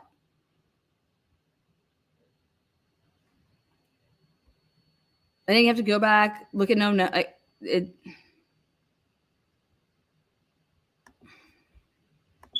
you guys are sick. Sick. It's absolutely sick. That sort of relations curve that you described earlier in the testimony. Yes, sir. You can see the curving right here. Yep. The next photograph. As far as the sneaker was concerned, These people are sick. where was the snow in relation to? Was it on ground? Where was the snow in relation to? The sneaker was completely buried. It wasn't until we started digging through the snow that we found. No, sir. All right. And you are aware that Lieutenant Tully photographed 5 pieces of plastic that day, are you not? I'm not sure. I'd never seen the photos until about a week ago, sir. All right. In any case, you did say to the State Police Detective Unit at the end of the search that if they wanted you and your team to come back out during daylight hours, you would, correct? Correct, sir. So I'd like to direct your attention to Thank you, WB. 6 specific dates, and then I'll ask you a question. February 3rd, February 4th. Yes, so they would. Wait, hold on one second. 144. Of a crime scene before it's searched or processed? Sometimes, but a lot of times when we're involved in searches, we might not be out for days later. If search efforts have been exhausted and they don't think any evidence can be recovered, we will go out to scenes that have been left unsecured for days on end. Sure, no, I understand that, but that wasn't my question. My question was, is it important to maintain the integrity of a crime scene before it's searched or processed? Oh, you can leave it unattended if you don't believe it'll be disturbed or anything will be taken, sir. Is it preferable to leave a crime scene unattended prior to searching it? No, I think they would have searched it before we arrived, yes, sir. Again, I'm going to ask if you would. Please just respond. This is so good. Sir, yes, I'd prefer that it was secured. Okay, that wasn't very difficult. Apologize for the objection, Your Honor. So, no comments, Mr. Yannetti. At the time that Lieutenant Tully first called you, Fuck you, were Bev. you aware that no one from law enforcement was controlling that crime scene? Objection. Hello. I was not aware of that, no, sir. Were you aware at that time that no one had been controlling it for about 6 or 7 hours before you were called? I was not aware of that, sir. Were you aware that the scene had been abandoned by the police and investigators at about 7:50 in the morning? Objection. Allow it. I was not aware of that, sir. Were you aware that the scene was left open to the public for hours before you were asked to search? I was not aware of that. All right, in any case, when you got there was only one trooper on scene, and that was a trooper from your unit? Correct, sir. Postal A? Correct. Nobody else was guarding the crime scene at that point, correct? There was not. In fact, at that point, did you know where specifically on the property you were going to be searching? I did not. And in your experience, is it proper procedure in an investigation that requires a search for law enforcement to give up control of the area that will be searched? It's not unusual for us to respond to scenes like that, sir. It happens, but is it proper procedure, sir, to give up control of an area to be searched prior to the search? If they don't think anything will be recovered in the meantime, sir, it's something we encounter all the time on our searches. Right. So in this case, is it your testimony then that the investigators didn't think that anything would be recovered? Objection. I'll sustain the objection. All right. Well, you recorded that there was a second alert regarding this case at 2:53 p.m., correct? That was the initial alert, sir. Maybe we're getting it. Okay, 2:53. 2:53 was the initial alert.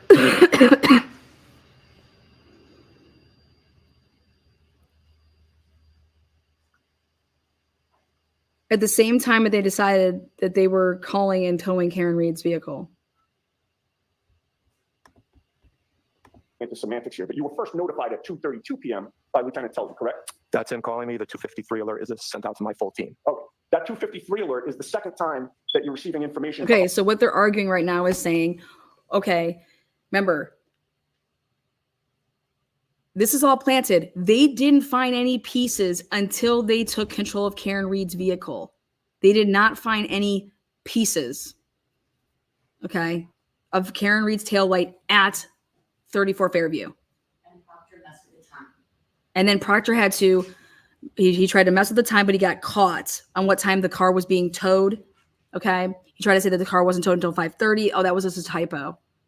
That was just a typo. Do you understand there's people, like, basically this is coming out of this. There are people in there that are saying that they believe, not like there's all this evidence. We don't believe it was planted. We don't believe it was planted. So now there's people that are in there that are having to show and prove that this was planted. But that's good because Karen Reed deserves that. She deserves somebody to look at it really critically and view the evidence properly. But at the very least, you're telling me that all of those impartial people aren't just saying, you guys, I have no idea what happened. All right. So I don't care what evidence is here, what evidence isn't here. There's no way that past any reasonable doubt, anything that I can get to that point. Hallelujah. So how that isn't coming out of somebody's mouth in there, that tells me that there is biases are there has to be, because this is hey, that's how you would say it. You guys, I think all these people are fucking nuts. Okay. I think all these people are fucking little. First of all, I'd be saying, how the fuck do we not even know about this case? God, I must live in a bubble, you know? Number one. Number two, you guys, clearly people are fucking people. Clearly people are cheating on people. Why are we brought in all these other random people and we don't hear anything about the case until God, how many days later? We don't even know what the hell's going on here. Okay. These are all fucking crazy people. But at the end of the day, we have no idea what the fuck happened here. So this is based on the simple fact of reasonable doubt, right? So that means that there's somebody in there is trying to what? Prove to a bunch of people to get them from being like this. I mean, well, no, here I'm going to prove it to you. I'm going to prove it to you that she did this. I'm going to prove it to you that she did this. You guys understand that? But you understand it's good because then people, if it was just a swipe and everyone was cheap, they come back with not guilty, everyone would say they were. I disagree with you. I disagree with you. And this is giving everyone a good chance.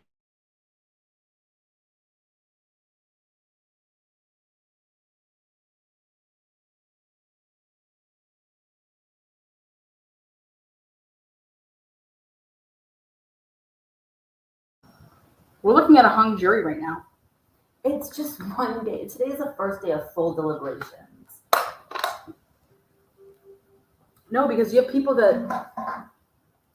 like this. This is how it should be. Well, you're not going to get me to say that she's guilty, right? You're not going to get me to say that she's guilty. Okay. So, you're not going to get me to say that she's innocent. Great. Are you serious? So what are we going to do? Just sit around here and nobody wants to talk about any of this? I think they are talking about it though, right? Don't you think they're deliberating it? It should be muted. Listen. Bella's point is that in order to show that we have to show the world that we did our job. Not just that, but you're unbiased. Being unbiased, sitting in that courtroom and saying that this is the most fucked up shit we've ever seen. Okay, let me explain. And this should have never come to court. And then we, the people, should say, no, you don't bring cases like this forward. No, but listen, we've been discussing this for 10 weeks and more. These people, this is the first time they're all getting together to discuss this. It's not going to be a flash in the pan.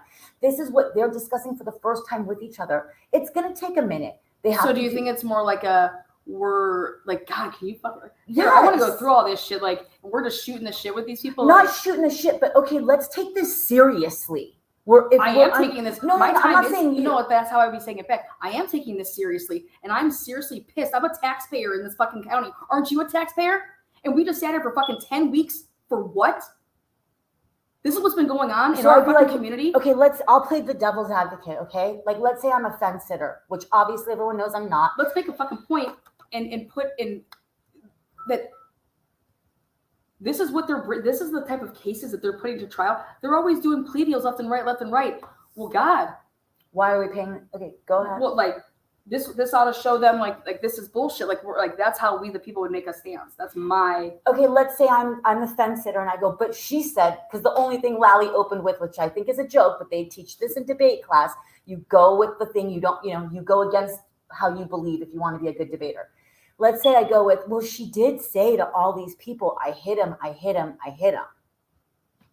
Let's look at that.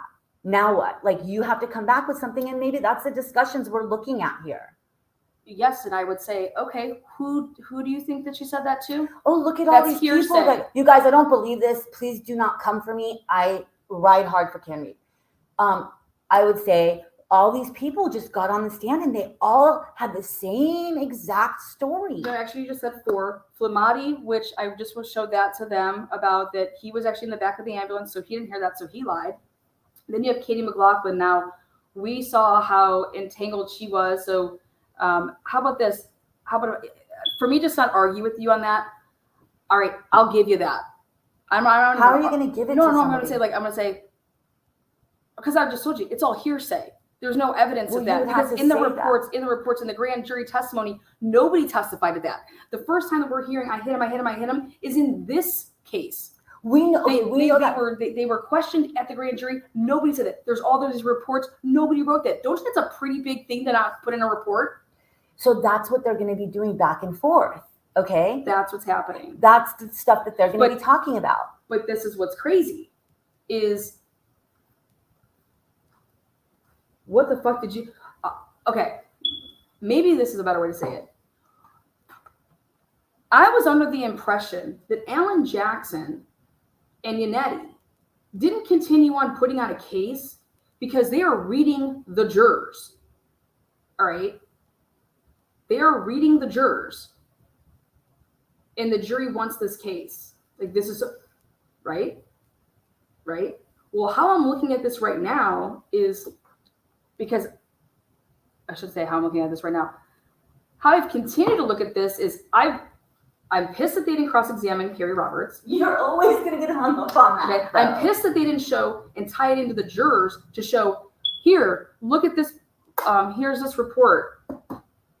Here's this. Do you notice anything when you were taking your pictures? You said that you looked at all the evidence, right? So here, Proctor, look at this picture that Canton took at 7:42. And then here's what your CERT team took at 5:59. First of all, are any of those photos timestamped? Why wasn't that embedded enough into the fact that, so none of these pictures have timestamps? Again, with Proctor. Proctor, look at this picture right here. And look at this picture. To show that to the jury. So you would look, you'd be sitting down at a table, right, Proctor? Because that's how you're going to be able to get it in. He's the lead. All right. And so focusing on this evidence. And if you would have put in front of Proctor's face, here's this picture, here's this picture. How did your picture that you took with the CERT team end up on a report that Good has with the Canton Police Department? How would he be in possession of these pictures to even put it on his report that he changed down the road? Did you ask him to change it because it showed then the shoe where the shoe wasn't there the last where it was before? Don't you think that would just blow the jurors' dicks out of the water? There's a lot of things. Maybe some of those big channels that try to oh, hey, don't have Lana on your channel. Maybe if they would have had me on their channel and I could have actually really pushed this issue, that the jury would know about it because Alan Jackson would have really heard about it. What do you mean Alan Jackson hears about all I'm of it? I'm just saying. That's the type of shit that should have went viral. Is that fucking shoe? Because it's in the same spot that Canton took a picture at 7:42 a.m. and there's no shoe there. Then at 5, whatever time that they want to say the CERT team was there, the same thing that the jury just asked about. Well, I told you what I found through body language about the shoe, and I told Alan this. I said No, there's it's about something weird about that. You need to push on that. The pictures. You hound in on why he changed the report front cover.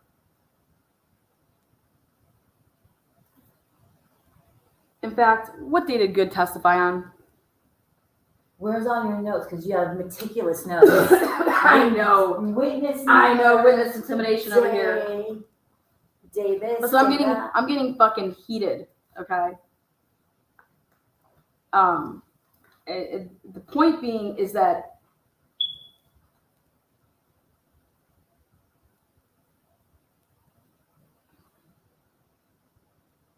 we get that these people are fucking assholes. We get that Proctor's a piece of shit. Beyond. Okay.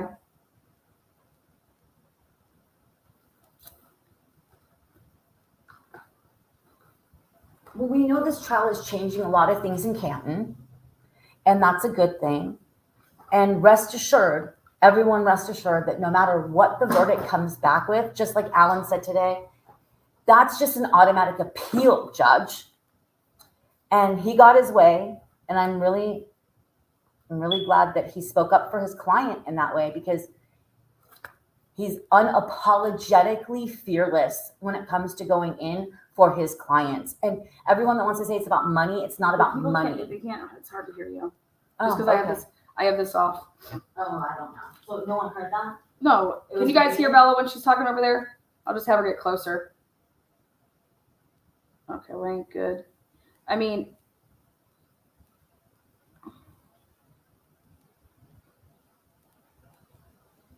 did these people sit in the same fucking? We watched it, like, I'm getting hot and heated over about this because what the hell did those jurors watch every fucking day? And Alan Jackson and them, they're reading these jurors, and y'all are sitting there like not even paying attention. No, they are. Hello. Bella, loud and clear, perfect. Thank you.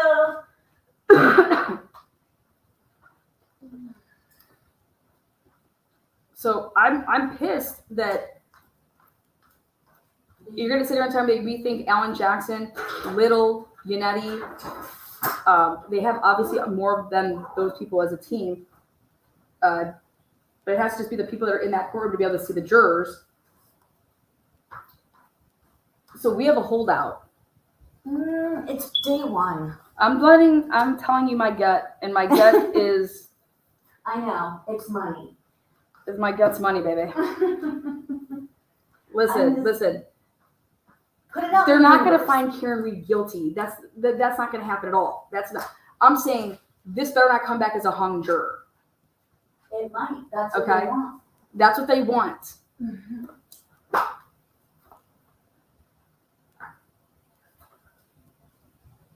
don't know what you're talking about. Sorry. So let me all right. So this. And it shouldn't be a hung juror. There is nobody in there that should be saying that Karen Reed is guilty. Everybody in there should be a tax-paying citizen saying, what the hell did we just sit through? What fuckery? Okay. Also, we should be scratching our heads to wonder, I've never seen a prosecutor bring in all these people that don't fucking matter into a case. Why wouldn't it start with police officers and evidence and yada, yada, yada?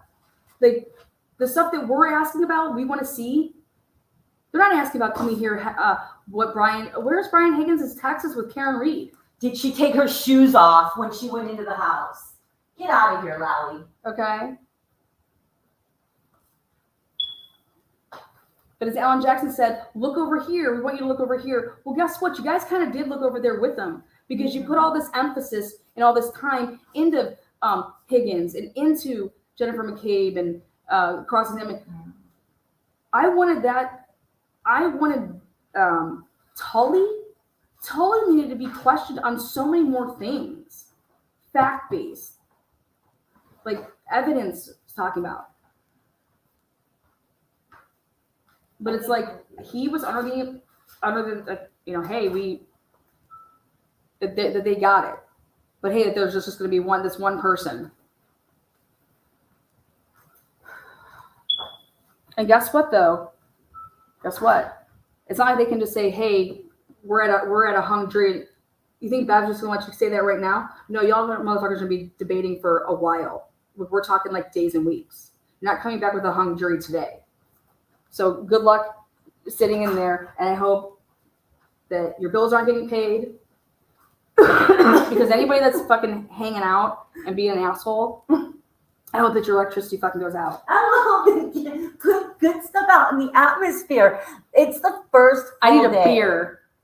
You want a beer? I can help you. Fired up over here. I can help you if you can help me find my legal pad. Which one? Over there? I put everything in a pile. Mm-hmm. I can help you with that. You can tell me where the other one was that was with this that way. Your writing was in the front. That'll give you your good stuff that you want. I'll probably out in my lab. Court TV paused the clock for coming in soon. Fuck Court TV.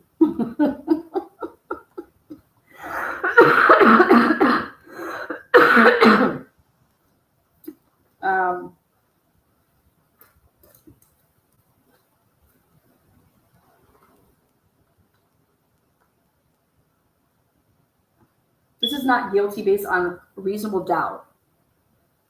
All these people are fucking lunatics. Get me the fuck up out of here. I'm embarrassed to live here. I'm moving. Okay. I'm moving it down.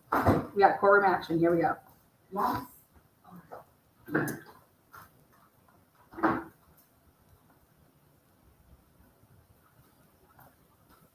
All you assholes messing with my. I swear, if I see a darn commercial, I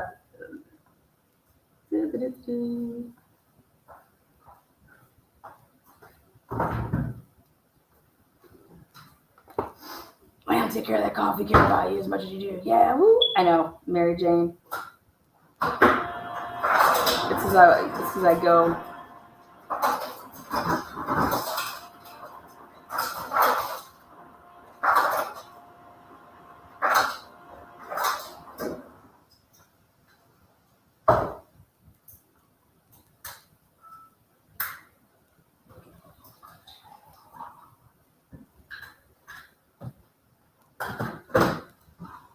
Here, your beer. Calling Rita and asking her what the hell's going on.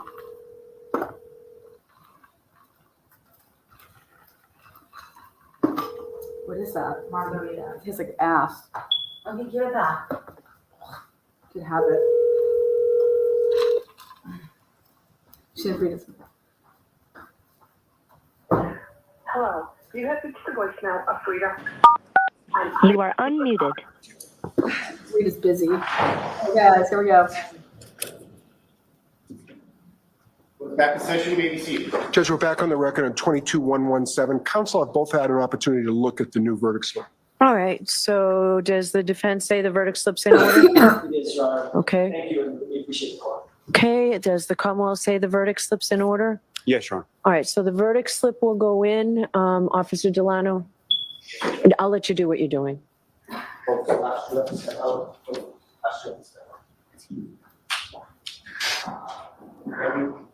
All right, so the verdict slip will go into the jury. I instruct you or Officer Leiden to remove verdict slip for count number 2 from the jury, have the jurors fold it, put it in an envelope and seal it.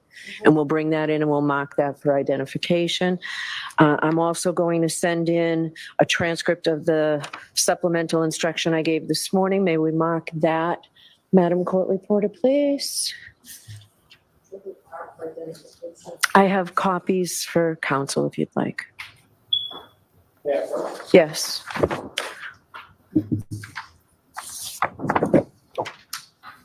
Thank you.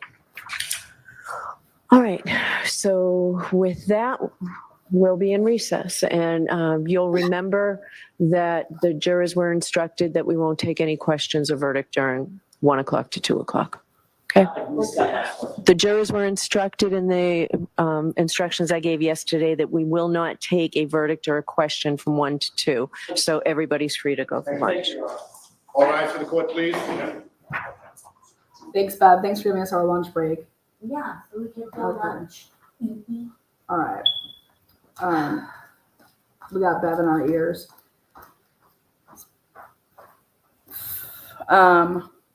So to answer the jury's question, though, which really sucked because it should have been there is no cert report. Yep. But, Reasonable doubt. But Lieutenant Tully has that report. Fucking Lieutenant Tully can suck my tit. Hey, no siree. No siree. So let's see. Fucking Tully. You're looking for good. Yeah, I know. And I'm looking for my notes. We're right there. I might have thrown those away. I mean, actually, No, I think it was a big legal package. I know. I think I ripped all those off and threw it all away.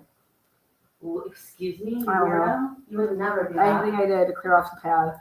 The pad would have been done. It was notes for all 10 weeks. Oh no, I didn't do that. Yeah, didn't think so.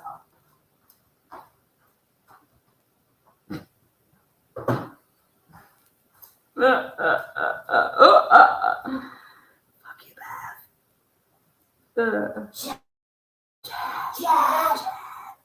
He was threatened.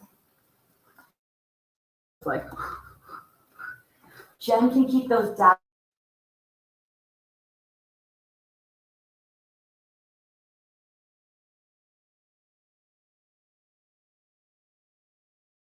about this case, right? The first being 232 from Lieutenant Tully. No, that's not new information. That's me taking the information I received from Lieutenant Tully and sending it out to the rest of my team. They were not aware of the circumstances yet. So you were the one to send out that second alert, or that alert? A West Team supervisor, because I was going to start clearing my driveway, so I reached out to a West Team supervisor. He sent out that alert. And who was that? That was then Sergeant, now Lieutenant Simpson. And the alert that Sergeant Simpson sent out. You guys, like, who believes this? Every single person was told, oh, I had to clean off my driveway. No, the fuck you don't. I don't clean out my driveway. I know this motherfucker doesn't clean his driveway. You think that guy was shoveling snow? You really think that? You think that all of these people were shoveling snow to leave that day? No, they weren't. But they all said it. And that's what Alan Jackson said. They're lying about the stupidest shit.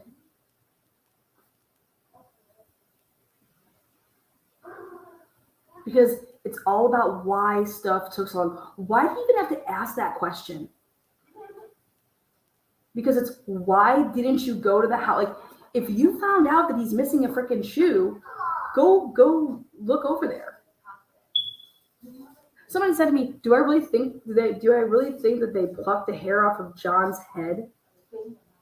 Yes, because why did you even go to Good Samaritan? John was dead. John was dead. John was dead. What was the purpose to go to Good Samaritan?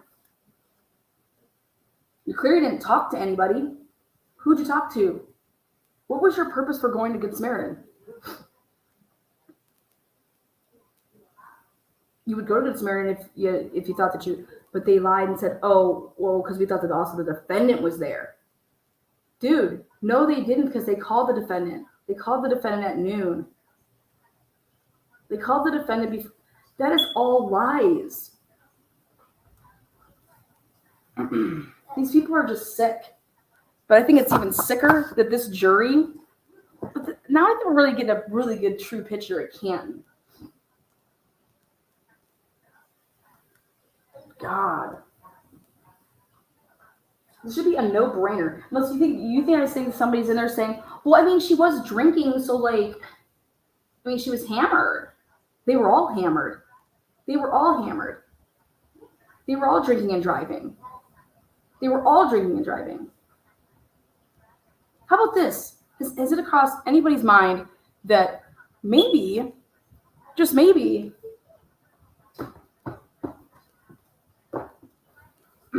if these were such upstanding police officers and, hey, you guys have all been drinking, like, you guys, like, I'm not inviting any of y'all motherfuckers over to my house because y'all would have to drive to get there and then you all would have to drive home.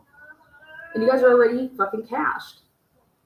So, like, peace out. Like, that's not happening. Are you guys Ubering? You guys leaving your car and you guys are Ubering? Are we all Ubering home? Are we all going to Uber over to my house?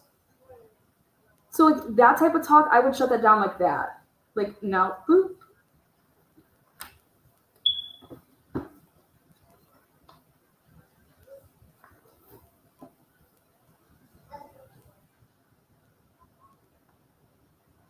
You can't get DUIs after the fact. So I don't think that's what they're talking about at all.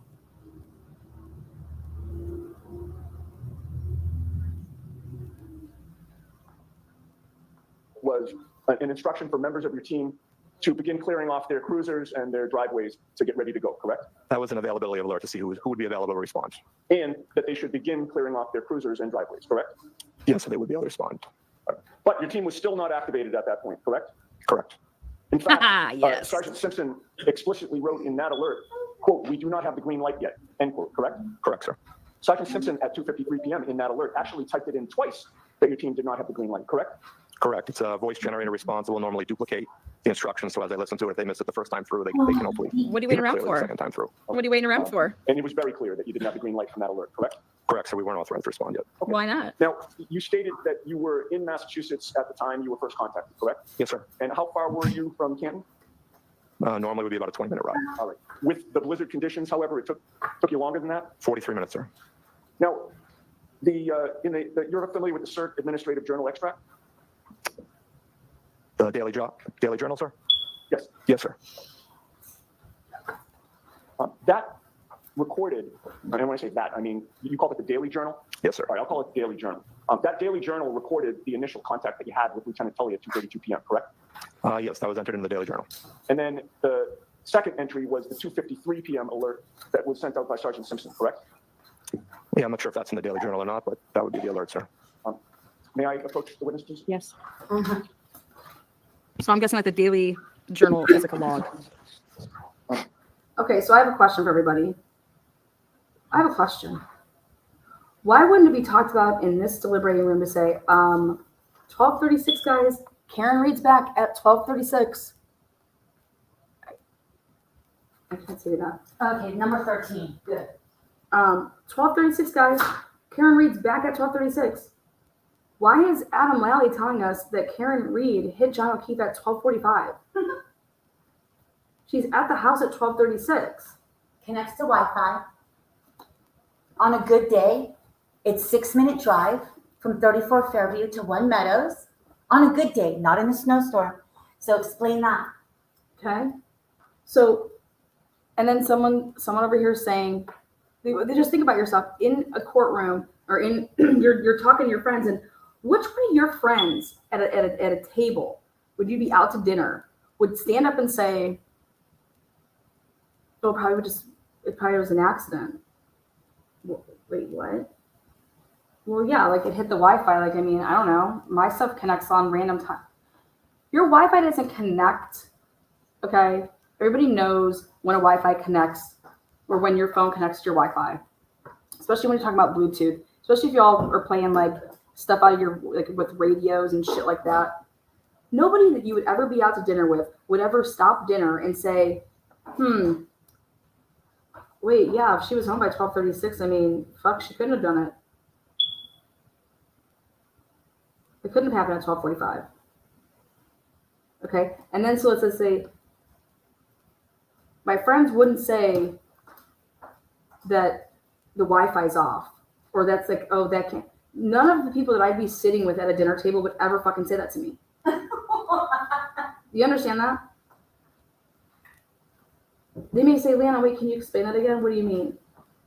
And I would say, well, if I'm over here and a murder happened over there, how can I commit the murder at 12:45 if I'm over here already at 12:36 and I stay there for the duration? You'd be like, yeah, you couldn't have done it at 12:45.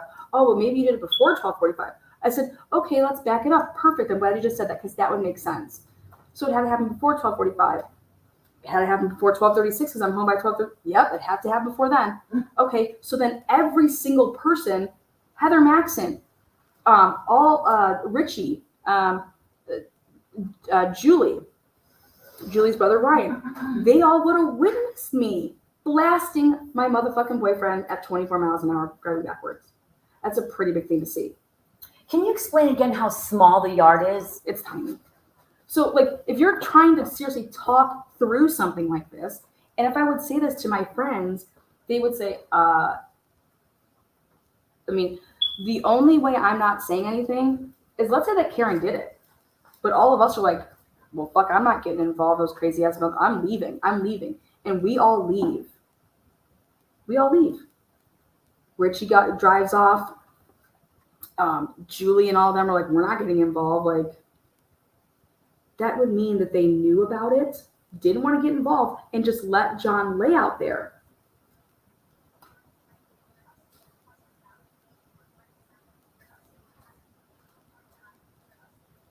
And you know what people would tell me around the table? Lana, that doesn't make any sense.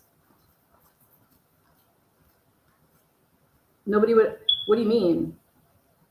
Well, yeah, wouldn't you see a dead body laying out in the road? Yeah. Okay, so then how did none of these people see it? So how could you literally be in that room and saying, okay, jackass over here who fucking hates Karen Reed, come on over here. Karen Reed did this, and all those fucking people, none of them saw that body at from 1:30 or from 12:30 on. Well, Julie Nagel saw a blob. Liars. Well, Julie saw it, but nobody. Fuck Julie. Julie was asked that same question at the grand jury, and Julie didn't say dick.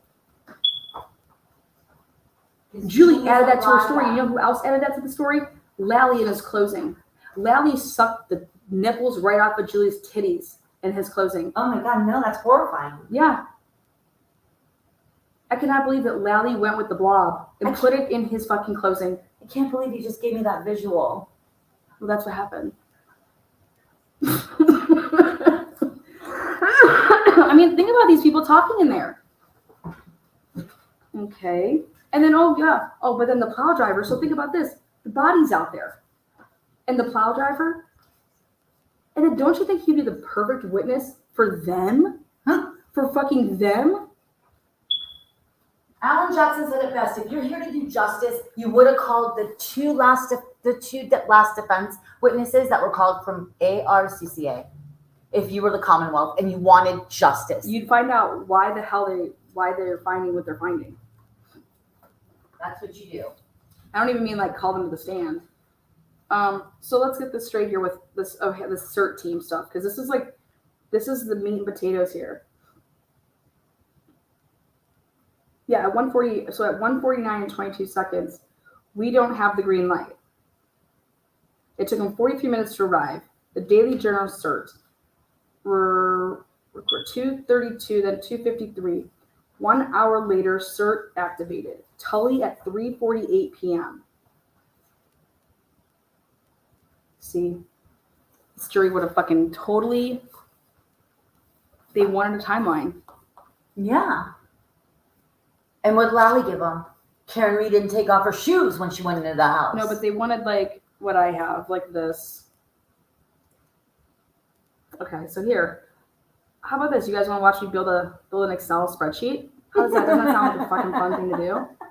But you guys want to see my Excel spreadsheet and just want me to pump in all this shit? Do it after one. I mean, this is because nobody can remember all this stuff. But if it would have been laid all out in an Excel spreadsheet for them, like their own investigator to go over, hey, so what did we hire you for? You wanted me to take all the reports and what everybody said in trial, testimony, and plot it in an Excel spreadsheet. Okay. And so that has to do with like people's phones, data. Mm-hmm. Data, say documents. Documents. Okay.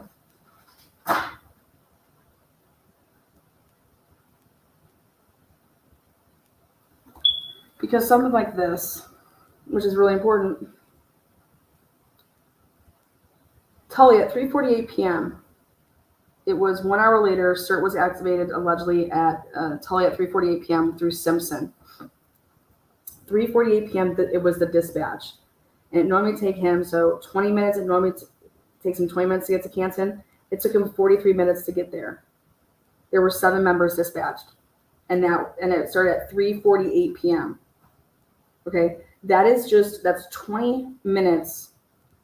So at 3:48 p.m.,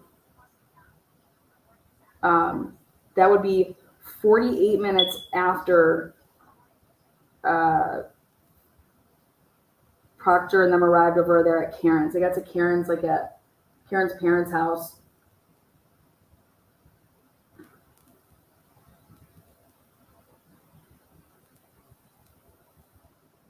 This whole trial was rushed from the standpoint of if it didn't help the Commonwealth.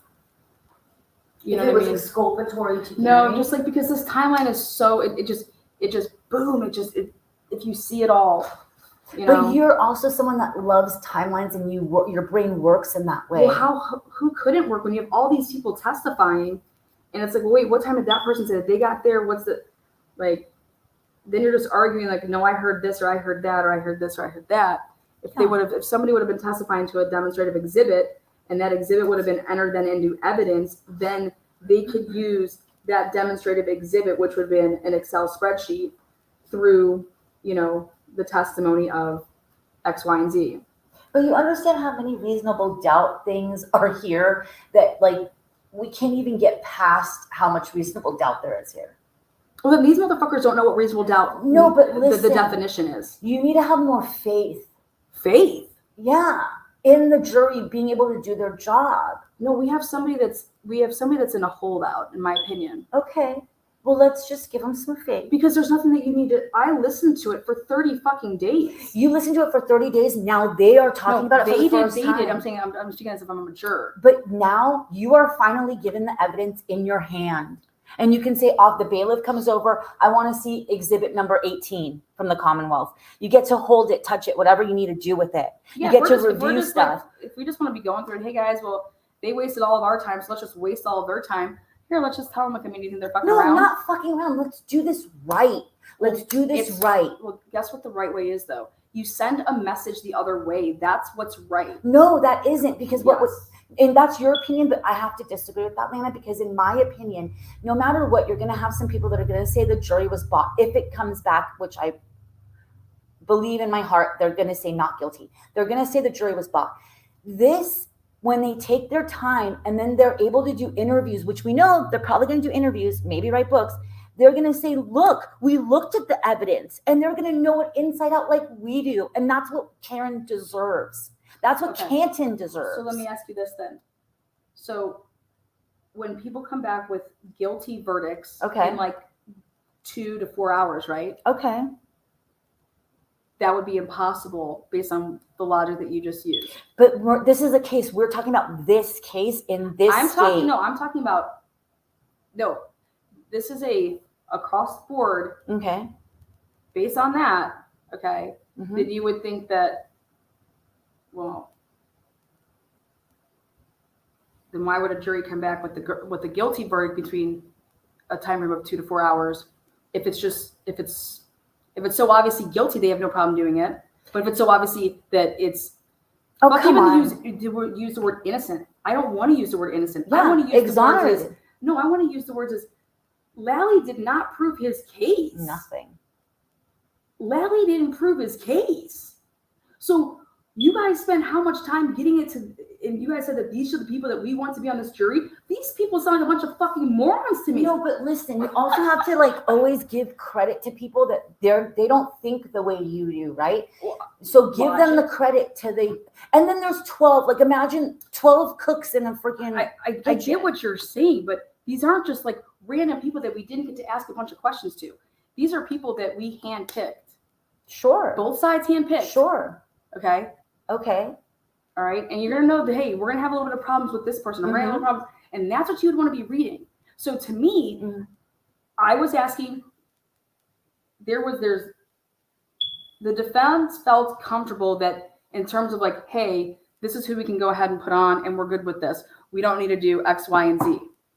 Okay. Sure. Yeah. And I personally believe that there was not enough time spent with connecting the dots with your own people, like using somebody like a investigator, okay, like your own investigator that would have put all of this stuff together and shown. So like here, you were given these two photographs because they were in evidence. You went ahead and looked at those. What did you notice when you looked at those? Because you'd put them through voir dire, and you'd have to take them through voir dire, and they would make it. Bottom line is, you would say, well, I noticed that this picture was taken at 7:20 and there was no shoe. This picture was taken at 5:40, same angle, same spot of the curb, and there's a shoe.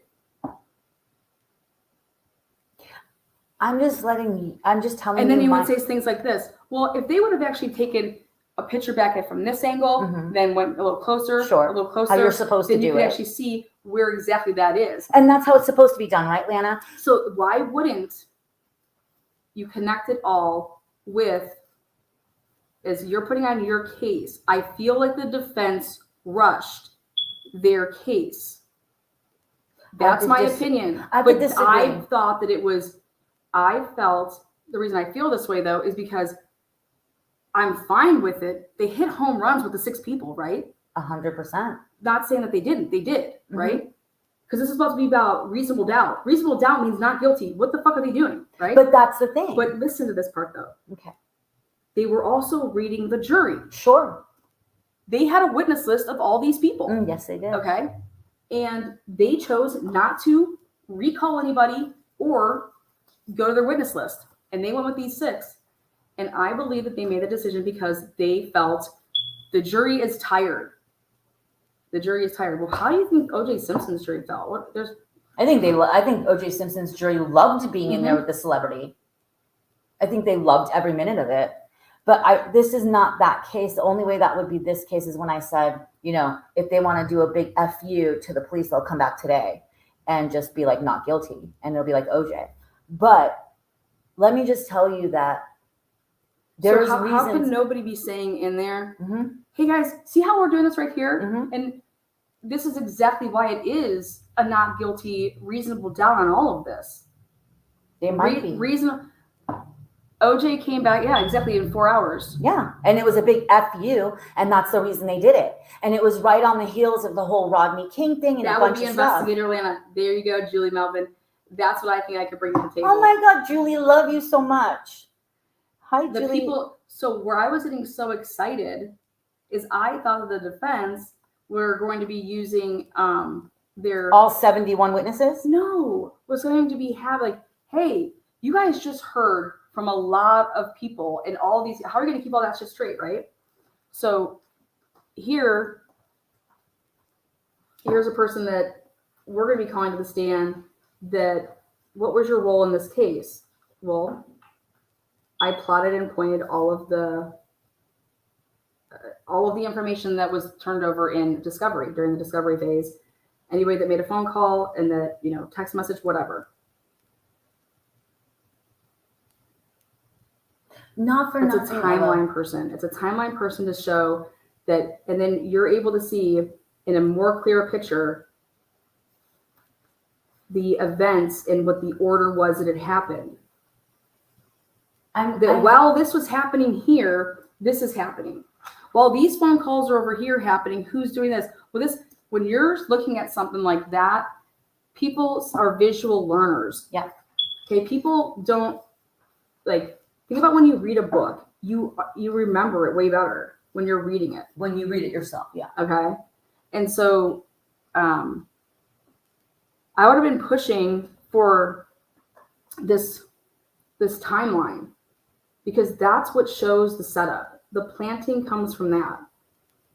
Even like the day of the 29th, and to really hit home that none of those photographs had metadata. Did anybody testify on the defensive side to say, hey, so you got all these photographs. Did you sign any metadata on any of that? I think the mirroring part and how the time on the bottom was manipulated is, listen, you just have to say reasonable doubt. Is there a verdict? Look at Twitter. Who's saying there's a verdict?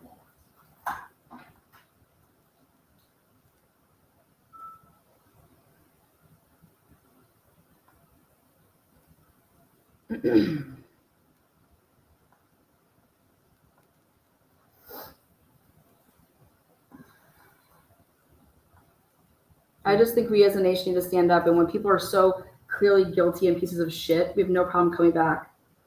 But when someone's clearly being framed, we should have no problem coming back and standing up against it. And that's what you should be. That's what the big fuck you should happen right here. Is that we, the people, are not going to take this shit anymore. You people in power, your days are over. Your days of abusing your power to fuck with innocent people's lives are over, so that you can continue being a fuck you.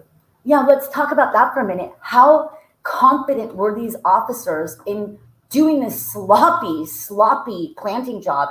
They have done it so many times before. That's how confident, and that's how confident they were. And that's what was it when I was watching the body language of Brian Albert while Jackson was doing his close. Anytime certain words came up, he was highly uncomfortable and agitated. And you want to talk about disgust mouth? He was tasting all those bitter disgust feelings all in his mouth. And he should be ashamed and he should be disgusted, but at himself and at the people that he put in charge to fix it for him. Plant it on the girl. Your Honor, I'd like to hand the witness this document and leave it there. I have an extra copy. I have no problem with him referring to it. Once you've had a chance to review that, Lieutenant, if you look up at me when you're done. All set, sir. So you'd agree with me that the 2:32 p.m. phone call with Lieutenant Tully is in the Daily Journal, correct? Yes, it is. And the 2:53 p.m. alert by Sergeant Simpson is also in the journal, correct? Yes, it is. Both of those have a timestamp, do they not? They do, sir. What is the next entry on that journal? It says cert activated en route to Canton. Now, there is no time entry next to that. I'm sorry, no time is entered next to that entry, correct? There is not, no. The previous alert said only to clear the vehicles and driveways, essentially, right? To check on availability? Correct, sir. So the time that your team is alerted was entered in the journal, but there is no time entered in this journal as to when you were dispatched, correct? Correct, sir. But you have a memory of after that 2:53 p.m. alert sent out by Sergeant Simpson, that Lieutenant Tully called you back about an hour later? It's not a memory, sir. Our alert for the team to respond is timestamped at 3:48 p.m. Okay, and that was Sergeant Simpson that recorded that, correct? Correct, sir. But that's not in the Daily Journal, correct? No, that's in the Health and Homeland Alert Network, which records all our alerts that get sent out, and that was timestamped at 3:48. 3:48. Okay. Now, other than authorization that would have been obtained after the 2:53 p.m. alert, did you ever ascertain what else changed on the part of the Norfolk State Police Detective Unit that allowed you now to have the green light?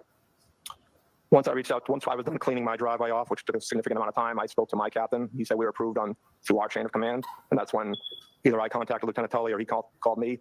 He said he was approved through his chain of command to include the deputy superintendent who was authorized. Right there. He had to call Tully. So who's his chain of command? Remember, we couldn't get this? Like, whose call was it? A response. Okay. So several layers of the chain of command that have to approve a response for. Who are they?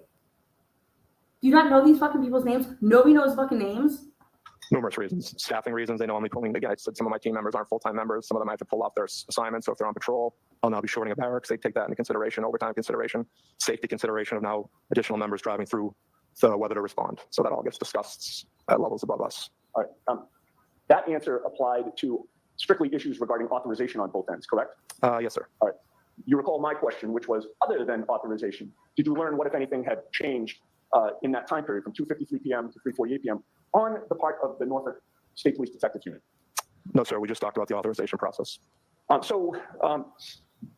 Basically, his question was, why all of a sudden were you being dispatched? Why all of a sudden do we need you? What changed as to saying, okay, now we need you? Listen to the question. The question is okay, so all of a sudden, you guys, it's like, you guys are on standby. Then at 3:48, we're going to dispatch you.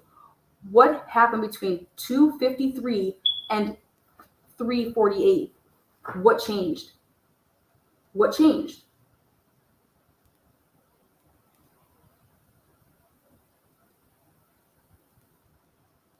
Nothing. Nothing changed. There's nothing that changed. It wasn't like John's now dead. John was already dead. Okay, John's dead at 7 o'clock in the morning. So what the fuck? Why didn't you? Why aren't you? If you think that there's all going to be all this evidence that's supposed to be over there, why aren't you guys fucking over there? Sometime shortly before 4 o'clock, you're talking about 3:48 being the alert authorizing you to depart. Sometime before 4, Sergeant Simpson informed your team to start heading to Canton and to report to you, correct? Correct, sir. That meant that team members should basically stop what they're doing, the ones who are going to be going, get their gear ready, suit up, get in a car, and start driving to Canton to meet up with you, correct? Correct, sir. And we've already discussed that on this particular day with blizzard conditions and the roads as they existed, that would obviously take more time than it would on a clear sunny day, correct? Correct, sir. And I believe your estimation is maybe about a 20-minute drive in good weather with good roads versus the 43 minutes it actually took you to get there, correct? Correct. Now, the 7 members of your team who did show up were Bearden, Beausoleil, Carrier, Louise, O'Brien, you, and Viscardi, correct? Correct, sir. You all And we didn't hear from any of them. arrived at about the same time, sir? No, we had a pretty significant difference between arrival times. Okay. Is there something called a personnel status report that records arrival time, sir? No, it doesn't record arrival times. We just enter. This is why these people are asking all of these questions. In my notes here, if I was to say, okay, there's a daily journal cert, where's that? I can't find that. Where's the personal status report? It's a geo tab to determine arrival. Where's that? That was manually entered in. Manually entered. So I'm still focusing here on the cert because that's what the jury was like, where's the cert report? Because somebody in there says to do all around the planting of the evidence is when cert. All right. So cert. So I would be reading these to my fellow jurors, and I would say, well, here, there's a personal status report. Where's that report? Let's say what he has to say about what's a personal status report. It's like a log.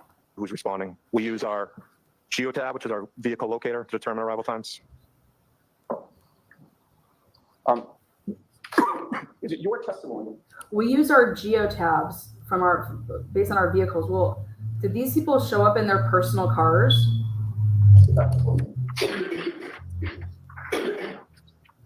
This is going to be your testimony that the personnel status report does not record the date and time that somebody arrived on scene? No, that's all manually entered, sir. Do you deny that the personnel status report in this case recorded the date and time of each of those officers that I just mentioned who came on scene? It has who arrived on scene, yes, sir. But it doesn't just say who arrived on scene. The personnel status report says when they arrived on scene, correct? Yes, whenever they would have been entered into the system. But that doesn't mean they were officially on scene yet, sir. But again, that's not what the document says, right? It doesn't say we're entering this into the system because they're arriving. The document says on scene and it gives a date and time, does it not? Yes, it does, sir. All right. And he's testifying to saying that was all manually entered. Your testimony is, oh, and by the way, the personnel status report, you'd agree with me, has everybody except for you and Beausoleil showing up at 5 p.m. on January 29th of 2022, does it not? Yes, it does, sir. And it has you and Beausoleil showing up 5 minutes before that at 4:55 p.m. on January 29th, correct? Correct. But it's your testimony that when you got there, it was just you and Beausoleil, correct? Correct, sir. Which actually would be consistent with the personnel status report, right? Yes, sir. Because that has you two showing up first as well, right? Yes, sir. And then your testimony is that other members didn't show up until between 5:20 and 5:24 p.m.? Trooper Bearden arrived at 5:21. Sergeant Luis and Sergeant O'Brien arrived at 5:24. Trooper Viscardi showed up at 5:34. Sergeant Carrier showed up at 5:41. Okay, and so the last member of your team, which is again, Carrier? Carrier, correct, sir, 5:41. He showed up at 5:41, and now your team was all there, correct? Yes, sir. So is it your testimony that you did not meet up as a team somewhere and head to 34 Fairview? You all arrived individually? That's correct, sir. Did every single trooper who arrived have their own cruiser? Yes, they did, sir. All right. Now, you would agree with me that when Lieutenant Tully first contacted you, And nobody has body cams. Nobody has body cams. Nobody has dash cams. Okay. 2:32 p.m., it was still daytime, correct? Yes, it was. So it was light out, correct? Yes, sir. You'd agree with me that at around 5 o'clock on this late January day in Massachusetts, it was dark out by the time you got there, correct? Yes, it was. So when you finally arrived on scene, after getting the green light, it was dark for the start of your search. All right. So you guys just heard that. Now check this out and see my notes. This is what they would have been looking at. Okay, let's see how good I did. All right, daily journal, did all that. Okay, here. 5:21, 5:24, 5:34, 5:50, 5:41. I would have known exactly what that meant. Those are the arrival times of the fuckers. Arrive individually, own, cruiser, everyone.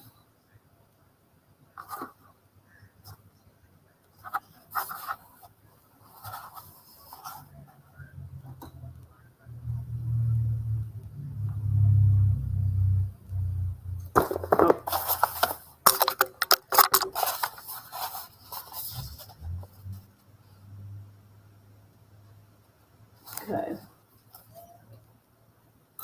So then let's go back and see how these people would have been keeping their amazing notes. Correct? Yes, it was. When you got there, you set up a command post.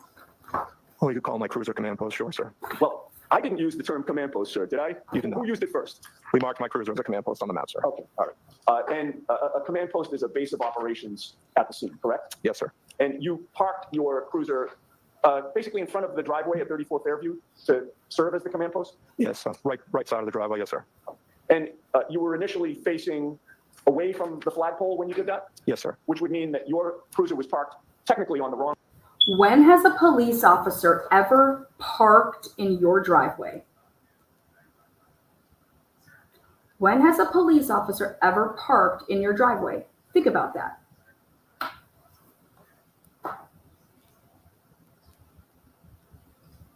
An officer has never parked in my driveway, ever. Ever, not once.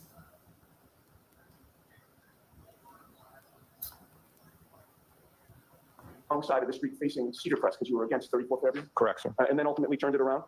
Well, yes, myself and Trooper Bousselet moved our vehicles. All right. So did you go and knock on the door and say, hey, sorry, do you care if I park in your driveway?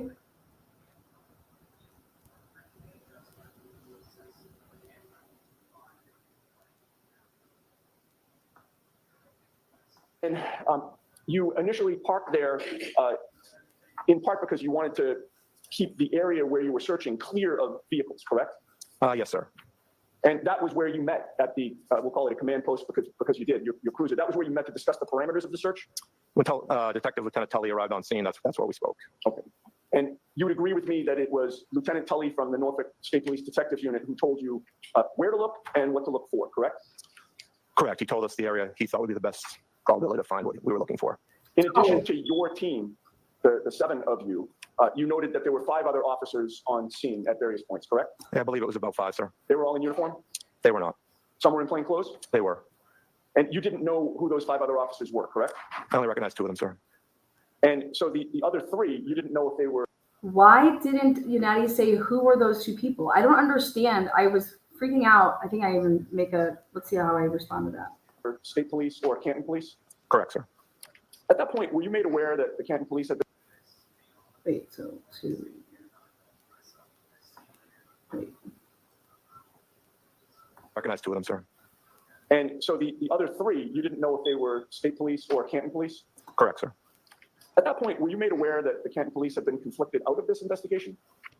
I had not. Ooh, here we go, baby. Who are those 5 people? Now, see, I thought he was going to go into who are those 5 people. Okay, so you knew 2 of them. Who were they? Who were they?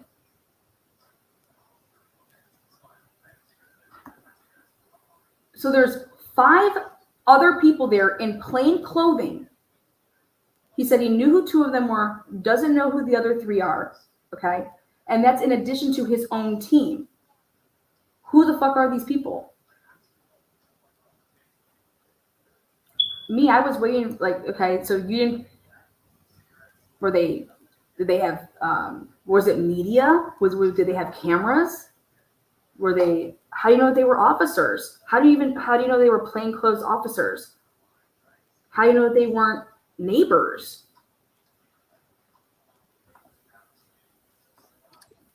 Lieutenant Tully directed you to an area where he said that John O'Keefe's body was found, correct? He directed us to where he believed the vehicle involved had been parked and to where the victim's body was recovered. All right. So again, in answer to my question, he did direct you to an area where he believed the victim's body was found, correct? Yes, sir. And he told you that he believed that the victim officer was hit and dragged by a motor vehicle, correct? Yeah, I believe he might have said possibly dragged. All right. But in terms of your paperwork on the case, there's something called a final mission report, correct? Yes, there is, sir. And what is the final mission report? That's just a brief summary of the actions conducted by CERT during our assignment. And with regard to. Okay, so then there's another report. These jurors are like, wait a second, I'm looking at my book now and I see that we have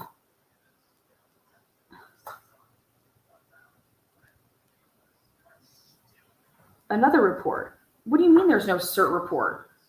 Should we re-ask Bev?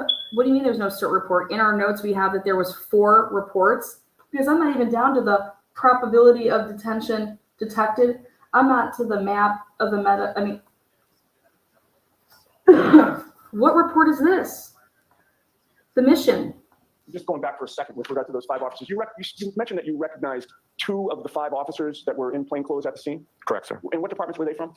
The only 2 I recognized were from the state police. Okay. Now, getting back to the final mission report, you called it a brief summary. Wait, they were from the state police. State police.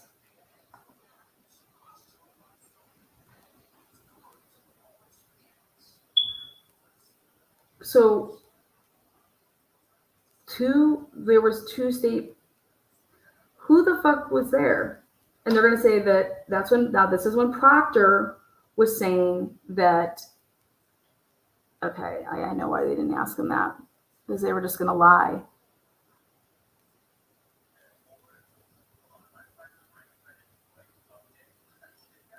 So rather than asking it, let the jury.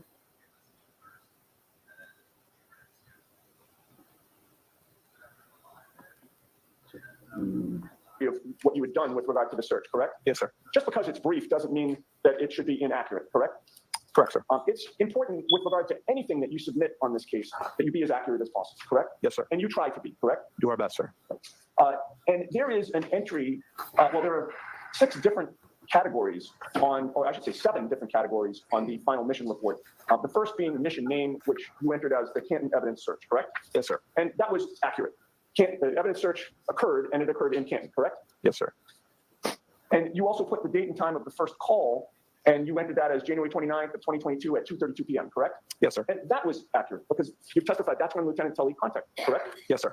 And there's a entry or a question or a box that says generate terrain, and you entered that as neighborhood, snow-covered street, and front lawn, correct? Correct, sir. And that was accurate, right? Yes, sir.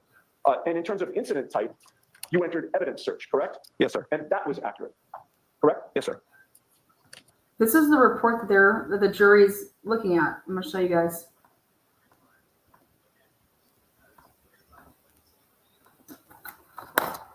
Right here. Final mission report. This is when it says 2 out of 5 people, state police, 3 unknown people. Canton evidence search dated 1/29/2022, 2:32 p.m. It would make it seem like all of this fucking shit in this final goddamn mission report, okay, happened, and it's dated at that time. And he's going through the general description. So let's see if it lists.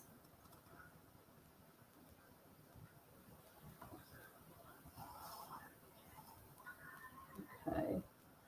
So then I'm going to shout down like this.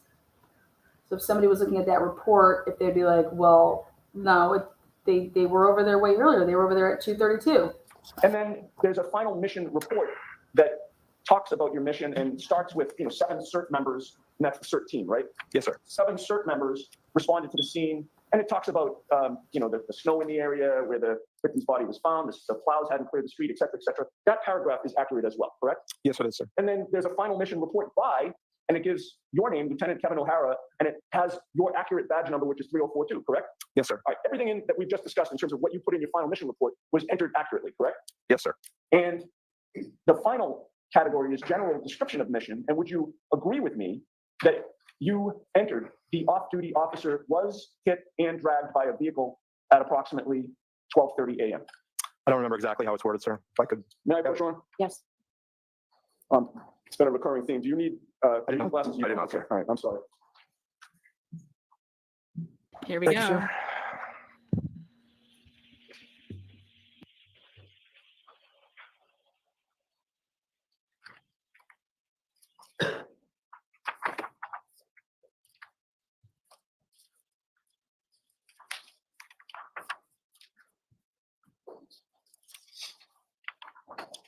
All set, sir. Thank you. May I approach? Yes. Lieutenant, having read that portion of the final mission report, is your memory refreshed? Yes, it is, sir. All right. And did you enter in there, the off-duty officer was hit and dragged by a vehicle at approximately 12:30 a.m.? Yes, I did, sir. All right. Now, with regard to the area that, or I should say, Lieutenant Tully's direction to you to search the area where the victim's body was found, Lieutenant Tully never informed you that he was actually present and saw the victim's body in that spot, did he? He did not, no, sir. Did you mark the place where John O'Keefe's body was found with GPS coordinates? We did not. He wasn't no longer on scene, sir, so I think that would have been not 100% accurate. Okay. You also mentioned that Lieutenant Tully directed you to the area where the SUV had been parked, correct? To where the vehicle was believed in the park, yes, sir. At that time, did you know it was an SUV or not? I did not, sir. All right. But in any case, Lieutenant Tully did. You don't know, sorry about that. You don't know that it's an SUV, but yet you're there supposed to be looking for what? Taillight from the SUV, right? Like, so big, I mean, we're looking for like yellow pieces. You don't have a picture of what you're looking, like, this is like. Didn't tell you that he ever saw the vehicle parked in the area to which he directed you, correct? He did not say that he saw it there, no, sir. So Lieutenant Tully told you to look for a man's sneaker, correct? That was one of the items missing, yes, sir. And he told you to look for red and clear plastic pieces of a taillight, correct? He just said taillight, didn't say red clear, but taillight pieces. Okay. Did Lieutenant Tully give you approval not just to search outside the house, but also inside the house? No, we never discussed searching inside the house, sir. And you had mentioned during your testimony that you confirmed that the homeowner was there, right? Because he came out of the house at one point? I don't know if it was a homeowner, but an adult male exited the house while we were there, sir. Sure. And he appeared to live at that home, correct? Let me just a moment. Show him a picture of him.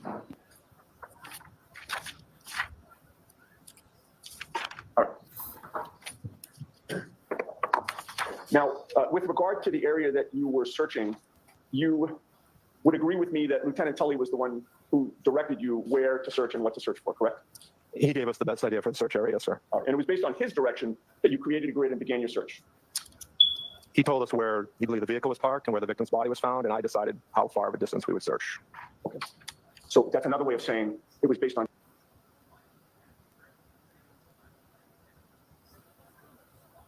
It's like right here, question is, do you think it's odd that, well, does he ask him, does he share Canton pictures? Did you get to see the Canton? His direction that you created a grid and began your search, correct? Yeah, I based it off of the information he provided, yes, sir. So the answer is yes. I guess so, sir. This was not the first time that you and your team have done a search in the snow, correct? Not for evidence. We've never done a search like this before, just for missing person searches. I see. But in any case, you've been trained to search winter crime scenes that have snow, correct? Correct, sir. There are proper techniques for conducting such searches during or after a snowfall, correct? Yeah, we have best practices we use. I'm sorry? Yes, we have best practices we use, sir. Of course. Best practices would include documenting the scene and the area to be searched with photographs and diagrams, correct? Yes, sir. It would also include using, gentle methods to remove snow, correct?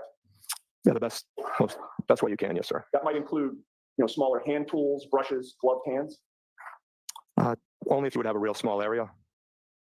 It would include removing snow layer by layer and then sifting it and documenting evidence again for each layer that's removed. Yeah, I believe that's how we went through, sir. We went slowly, methodically, and sifting through the snow as we progressed on the area. Not possible. You were done too quickly. Best practices would mean documenting.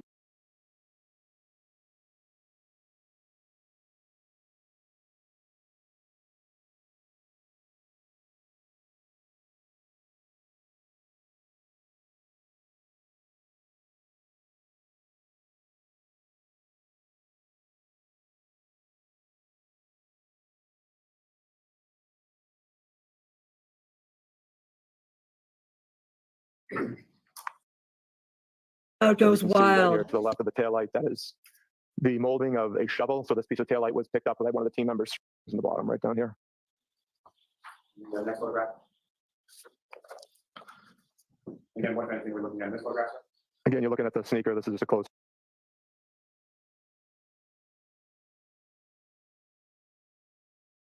Oh, sorry, I was muted. I really wasn't saying much. Okay, so I went back to his direct examination, and this is where all of these exhibits get put in. This is the CERT exhibits, all right? So during the CERT testimony here, that's when the shoes found. Sir, zoomed in photo. That's the same spot. That's the same spot that they moved over. Remember when all the cops were like, we moved it with our boots? With our boots? Yes, sir. You guys are sick. So again, this is during direct examination. So I'm thinking like, Unetti's got this, right? Unetti doesn't bring it up. Other side of that. So to go to show, I would have went to this picture and said, can you please put up whatever the fuck exhibit number he listed this at? And I would have said, Yolanda, whatever her name is, Melinda, what's her name? Miss what?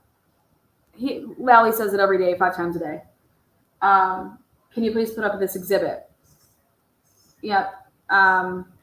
Okay. Can you please put up the exhibit from the Canton? It's already in evidence, so you can use it as an exhibit. And and you would show them, do you see this picture? You see where that snow is moved over the curb right there? Does that look like to be in the same area where that shoe was found? It doesn't matter even if they fucking say no. Who gives a fuck what the answer is? It's an impression that you leave with the jury. You think that guy's gonna be like, yeah, oh my God, you found us, how we planted it. Okay? So, right here on direct examination, the CERT team, he's testifying to all these things that they're finding, right? And then out here on cross, Norfolk State Police Detective Unit. it's No, sir, we just talked about the authorization process. 210. Thank you, sir. He gives them this, this report, so I thought that United was gonna nail it. Yes, sir. It would also include using, gentle methods to remove snow, correct? Yeah, the best. Miss Gilman, that's it. Sir. That might include, smaller hand tools, brushes, gloved hands. Only if you would have a real small area. It would include removing snow layer by layer and then sifting it and documenting evidence again for each layer that's removed. Yeah, I believe that's how we went through, sir. We went slowly, methodically, and sifting through the snow as we progressed down the area. Not possible. You were done too quickly. Best practices would mean documenting by photographs along the way the progress of your search, would it not? That would be up to the detectives or the crime scene unit, sir. Well, but you were the one Isn't that you? making those decisions, correct? Not for documentation purposes. No, that's not our responsibility, sir. Oh, but you would agree with me that it would be advisable to document your search in that way, would it not? That would be at the discretion of the detective, sir. Okay. Well, what were you? would it You're just a harm yes your man. search in any way to fully document it along the way? It would not harm it, no, sir.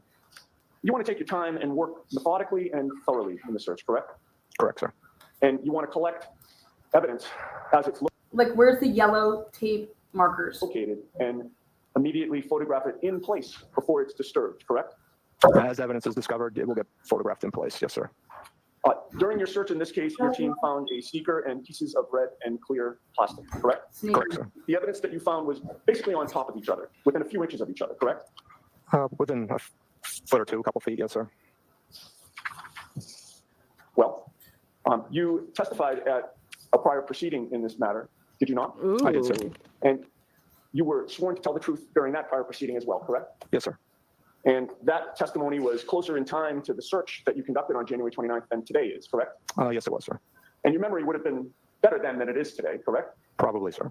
You were asked the question, quote, and as far as the red and clear glass you believed consistent with the taillight, was that found in the same area as the sneaker or somewhere else? Do you recall that question? I believe being asked that question, yes, sir. And your answer was same area within a few inches, less than a foot, correct? Correct, sir. Boom. Now, you mapped out GPS coordinates for what you found? One of the team members did, yes, sir. Your team did? Yes, sir. And Lieutenant Tully from the North Okay. So then let's go. Well, let's keep going. State Police Detective Unit was present during the search, correct? Yes, he was. And he was the one that was photographing the items that were found? Yes, he did. So I'd like to ask you a few questions about your observations about where these items were found in relation to each other. Was there a piece of red plastic located on the roadway left of the flagpole when you look at the house from the street? Left of the flagpole, yes, sir. All right. Now, given your testimony about these items essentially being in the same area less than a foot away from each other, it could not be true then that from that red piece of plastic that was found in the street, that 3 feet south of that was a black Nike sneaker found under the snow. That couldn't happen, correct? Well, I don't know where the distance between the. The curbing, which you indicated that the sneaker was covered in relation to, where is that? It's flush up against the curb. Yeah, I'm sorry, using the I apologize, sir. Right here. This is It's the not curbing. Right fluff. It's embedded. It's a really good, look at that. Unfucking believable. Right there.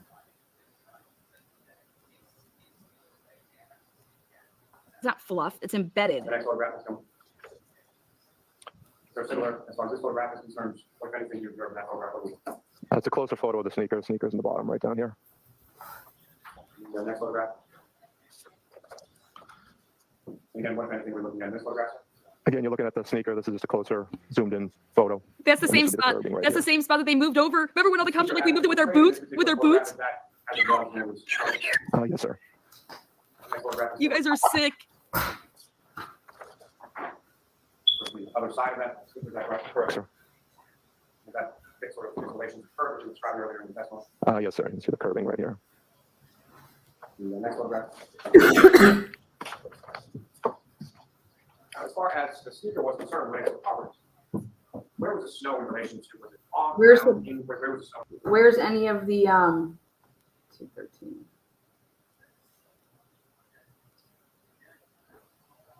No, sir. You want to take your time and work methodically and thoroughly. Prior proceeding, where everything was less than a foot apart, that wasn't accurate? Objection. Is that your testimony, sir? You can't object to that, Best Lally. recollection that they were within around a foot, but to be 100% accurate, you would have to measure between the two GPS points, which I have not done. Sure, but if your estimate is you didn't even say a foot, you said less than a foot, correct? I believe that's what you read around a foot, yes, sir. Which is what you testified to, correct? Correct, sir. So if it's less than a foot, then by definition, the sneaker couldn't have been found 3 feet south of where that red piece of plastic was, correct? Yeah, and I don't know if that's accurate, sir. You don't know what's accurate. Well, you're saying 3 feet. I don't know if that's accurate, sir. No, that's what I'm asking you. Is it accurate? I don't know, sir. I'm not sure the exact distance. I didn't measure the GPS marking, sir. I'm not. All right. I don't know. I didn't know where you came up with that number 3 feet, sir. I'm just asking questions. Okay. Well, I'm just asking questions. All right. So with regard to, let's assume for a moment that the sneaker was found 3 feet south of that first red piece of plastic. What's up, H-Bag? What you got? What's your source? From your observations, was there a clear piece of plastic that was found a few feet south of that Get black here sneaker? now. There was a piece of clear plastic found just past the sneaker. Just a rumor. A few feet south of the sneaker? I don't know where you're getting that from, sir. Again, you don't have to worry where my questions are coming So, Mr. Yannetti, no comments. Next question. I'm just asking a factual question. You were there, I was not. Mr. Yannetti, just ask the Yes. question. Was a clear piece of plastic found a few feet south of the black sneaker, which was found 3 feet south of the red piece of plastic? Did that happen? I don't know the distance, sir. No, not without measuring it. But I wouldn't think it was that far of a distance. They were much closer than that. Right. I mean, you say you don't know the distance, but you testified to what the distance was in that prior proceeding, did you not? Objection. Next question, please. All right. He's chuckling. And then He's fucking chuckling. Fucking cocksucker. Now check this out. Mulaney, day 2. Verdict at 2. Check this out. Mulaney, day 2. If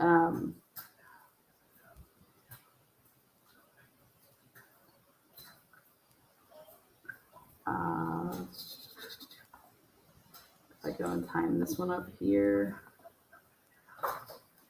that's my day 2 one. Day 2, Lally smoking butts. Okay, Lally.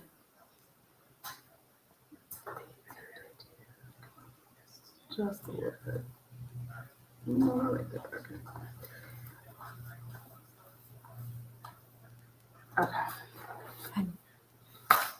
Oh, thanks. They said the verdict at 2. Oh, good. That's right after lunch.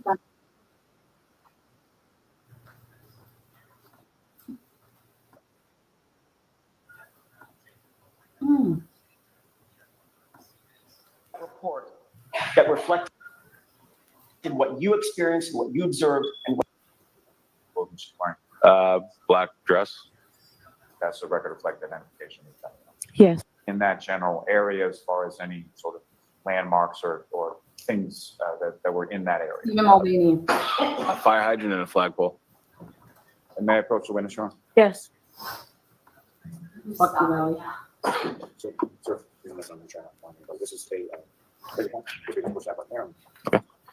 So, officer, if I could ask you, using that laser pointer directly, if you could direct the jury's attention to where in that photograph, if anywhere, you recall Mr. O'Keefe's body being located when you first. Right in this area. Thanks. If I may have one moment, Your Honor? Yes. Wait, right And there. also, you can. Hold on. And also, when you direct your attention to what's up on the screen, it's going to be marked as. Just sort of pause it as soon as it comes in.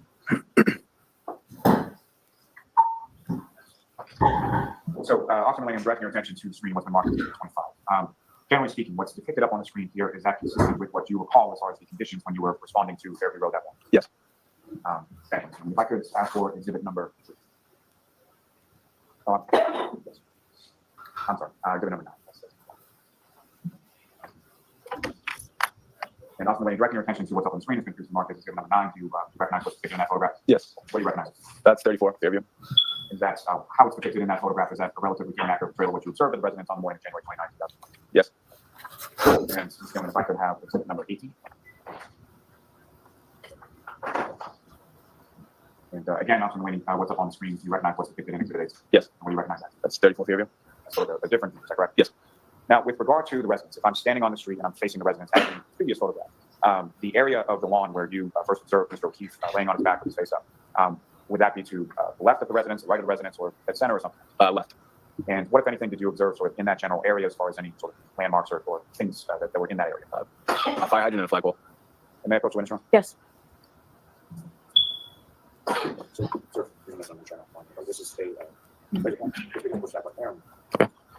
So, officer, if I could ask you, using that laser pointer directly, if you could direct the jury's attention to where in that photograph, if anywhere, you recall Mr. O'Keefe's body being located when you first. Right in this area. Thanks. If I may have one moment, Your Honor? Yes. And also you can. Thanks. I believe on direct examination, you stated that she kept repeating two phrases. One being, "Is he dead?" and the second being, "That's my boyfriend." Correct? Yes. And how many times do you think that she repeated those two phrases? It's quite a bit, more than 10. Like almost too many times to count, really. Yeah, yes, sir. And each time she said, "Is he dead?" what was her tone of voice? Screaming very loudly. Each time she said, "Is that my boyfriend?" what was her tone of voice? Same. And you got there not long after Officer Saraf, correct? Correct. Boom. Take that. During the time that you were on scene. He was there the longest out of anybody other than Sarah, okay? Never saying, she said, I hit him, I hit him, I hit him. He was there the whole fucking time. He, right here. And you heard Karen Reed screaming and yelling in this distraught and hysterical manner. You never once heard her say, "I did it," correct? I did not. You never once heard her say, "It's my fault," correct? I did not. You never once heard her say, "I hit him, I hit him, I hit him," correct? I did not. If you had heard any of those statements, you would have recognized that those would have been important to note, correct? Sir. And you would have noted those in your police report, obviously, correct? Yes. Because you know that when you are drafting a police report, you want to include all the important details, correct? Yes, sir. And you want to be precise and accurate, correct? Yes. And so you didn't put those statements in your report because you never heard those statements come out of Karen Reed's mouth. Yes, sir. Now, while you were on scene, Boom! At some point in time, you were asked to participate in a search for evidence on that front lawn, were you not? I was standing by. I didn't directly search for anything that I recall. All right, and when you say you were standing by the area where John O'Keefe's body had been, correct? Yes. And how close were you to that area? I was like right off the curb at that point on the street. How many feet from where the body had been? 10 to 12 feet. Okay, so maybe about the same distance as when I walked toward you, around that distance? Yeah, yes, sir. And how much time did you spend? He was at the curb, 10 to 12, 15 feet away from the body. Around that distance from where John O'Keefe's body had been? I don't recall. You were there for 2 hours, correct? Yes. So is it fair to say that you were sort of in and around that area multiple times during that 2 hours? Yes. Did you ever see anybody put up any crime scene tape at all? I don't recall that. You recall other officers sort of searching that area, correct? Yes. And while you were near that area, you were certainly paying attention to it, correct? Yes. Did you see officers use any equipment to clear some of the snow in that area? Yes, sir. What did you see? There was a leaf blower. Where did that leaf blower come from? I don't know. Who had the leaf blower? I believe it was Lieutenant Gallagher. When did Lieutenant Gallagher arrive on scene? 45 minutes after I did, approximately. I don't recall the exact time. And how big was that leaf blower? Not too big. Was it handheld or was it something that you pushed? Handheld. And who used the leaf blower? Lieutenant Gallagher. At what area or on what area did he use that leaf blower? The front lawn. And would that have been around the area where John O'Keefe's body had been? Yes. And you were watching him as he did that, correct? Yes. What other officers were in that area sort of watching what was going on or participating in the search for what was going on? I don't necessarily recall where everybody was, but I believe it would be Sergeant Lank and Sergeant Good. And they were superior officers, correct? Correct. And you understood that these brother officers of yours were looking for evidence, right? Yes. They were looking for clues about potentially what had happened to John O'Keefe, correct? Yes. And you were paying attention too as they were doing their work, correct? Yes. You were looking for anything that might have been out of place, correct? Yes. If there was something large there that didn't appear to, be appropriate for a front lawn, you would have made note of that, correct? Yes. And if there was something small there, you would have still made note of that. Right here, boom, boom, boom. Correct. Yes. At any point in time, either before or after the leaf blower was taken out by Lieutenant Gallagher, did you see 45 pieces of bright red, black, and clear plastic pieces scattered all over the scene? I did not. Did you find or see even one piece of broken plastic? I did not. MVP. He wasn't bought. Amazing. Oh Now, my. When you came to the scene, John O'Keefe was still lying on the ground, correct? Yes. Did you see whether or not there were any blankets on scene? No. You're not? Did you know that one of the women on scene had a sister who lived in that very house? I did not. When you were speaking with Jennifer McCabe, at any point, did you learn whether she had actually gone into that house at all? Objection. Sustained. Did you see Jennifer McCabe approach that house at any point when you were on scene? No. Were you alerted at any point by anyone that she went into that house while you were on scene? No. Did you ever see Jennifer McCabe come out of that house with blankets or anything else that might comfort John O'Keefe? No. What was your state of mind regarding whether there were any first responders in that house? I wasn't aware of that. Nobody told you? No. Yeah. Order me McDonald's. Yeah. Is that what you want? Yeah. You testified that at one point you saw Karen Reed being escorted. All right. Let's see what all the chatter is going on here. Cert. S-E-R-T. Let's see what we got going on.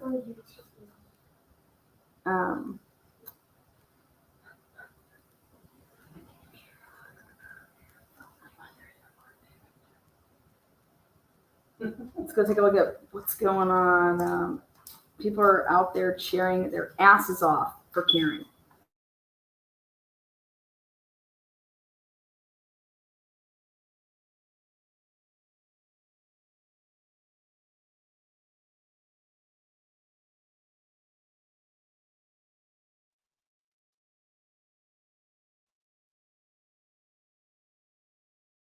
But I'm telling you, That's the message. maybe the jury's like, we have a message for you.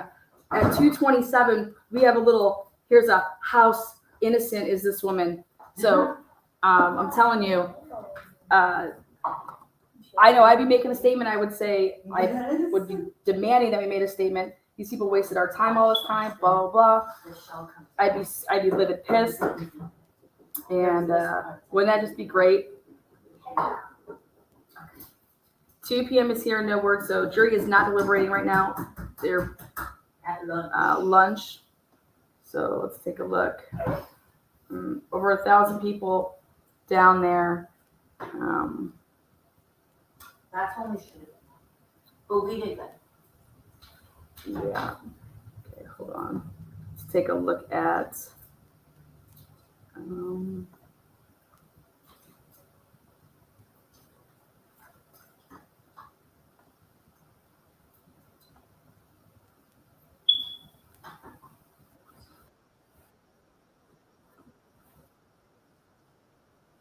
I thought that was right now. Stretch.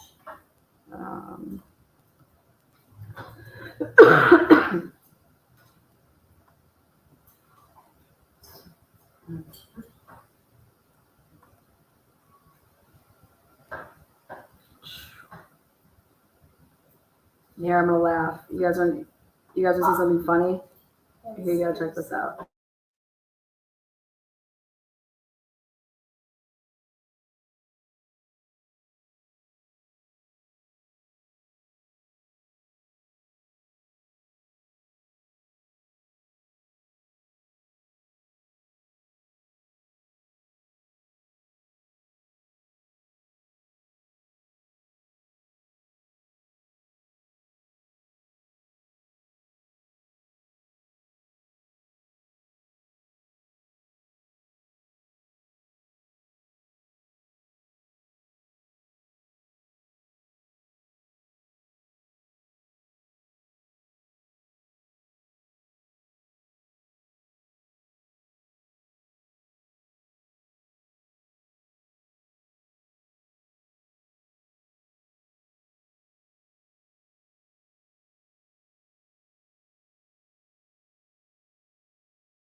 All right, pulling up the screen again. Sorry, there you go.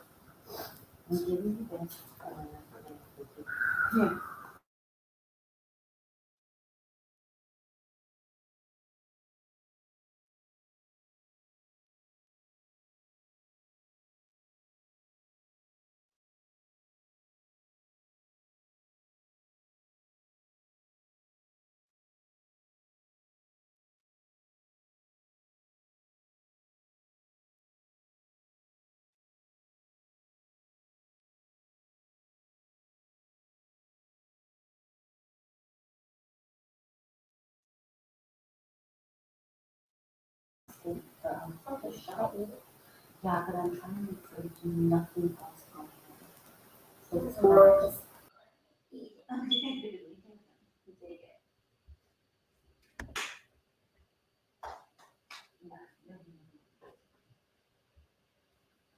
Jury is back in. Jury is back in. Jury's back on. So it says jury's in hour 7 of deliberation. Hour 7.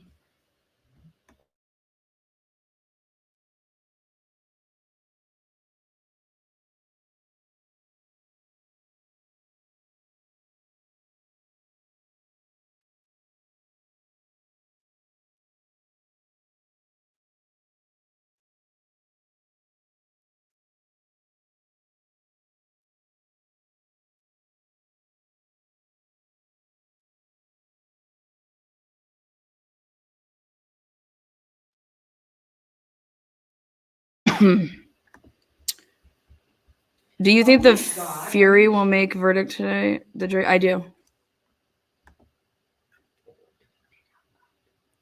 Oh, where is You it? see what she's saying? No, what? It could be a troll, but she's saying.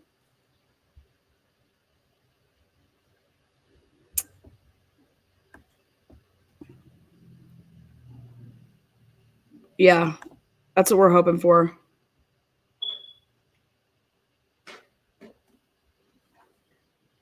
Jury, tanning beds in Canton.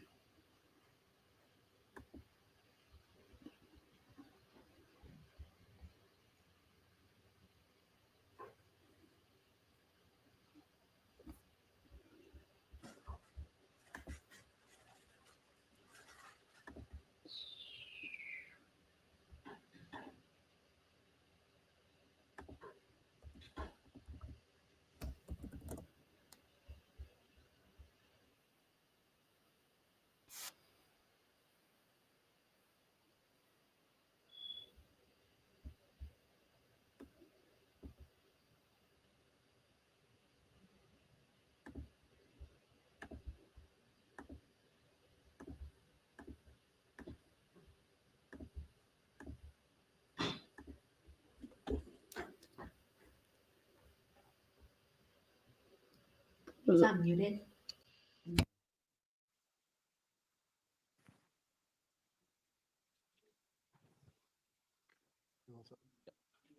Good evening, everybody. Welcome to the June 25th, 2024 Select Board meeting. As a reminder, this meeting is being recorded by Canton Cable TV. The first item on the agenda is going to be our public comment period. And as we do each meeting, I will read a statement about the public comment. The public comment portion of the meeting is an opportunity to listen to residents' feedback and concerns. But the public comment portion of the meeting is not meant to be a question and answer format.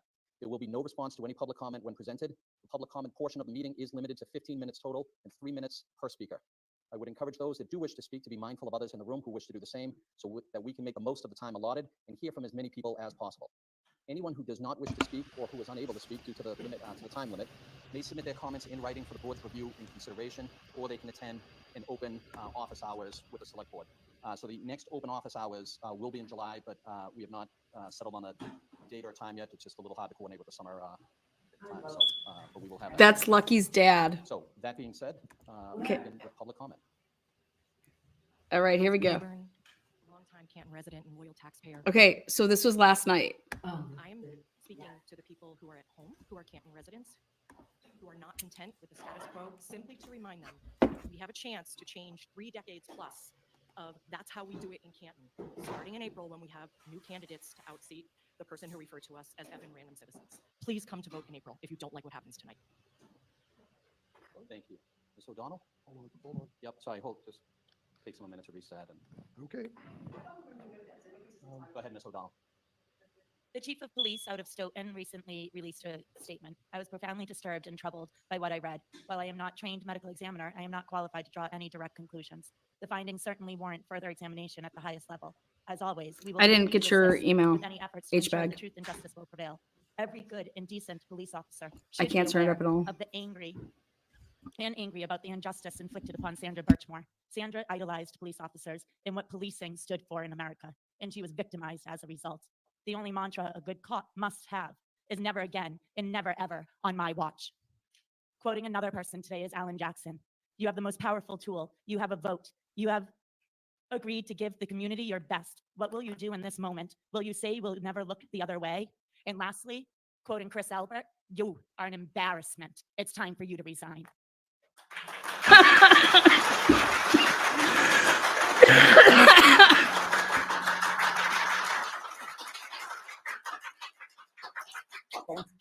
Hi, my name is Elise Cohen, a Canton resident.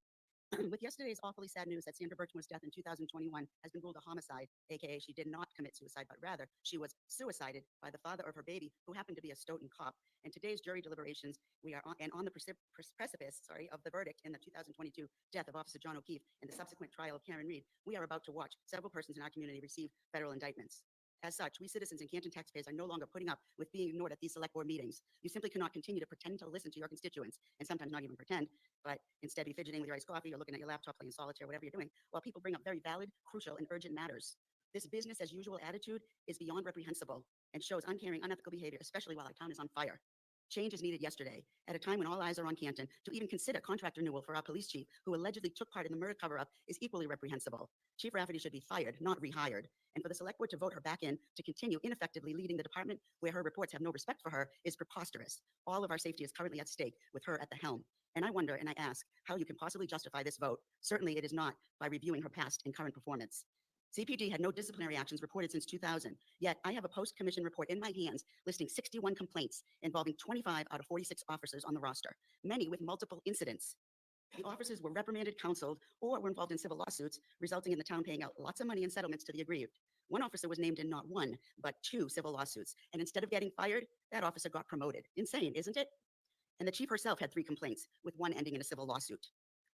Interestingly enough, 3 CPD LE that were named recently as being allegedly involved in this case have no complaints.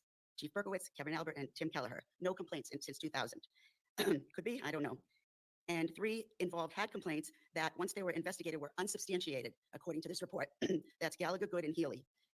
In any case, I ask you to seriously consider the effect that renewing Helena's contract would have on this town. Thank you. Ms. O'Donnell, can you please step away? You've already been at the microphone. Can you please step back? All the way back, please. Thank you. You're up.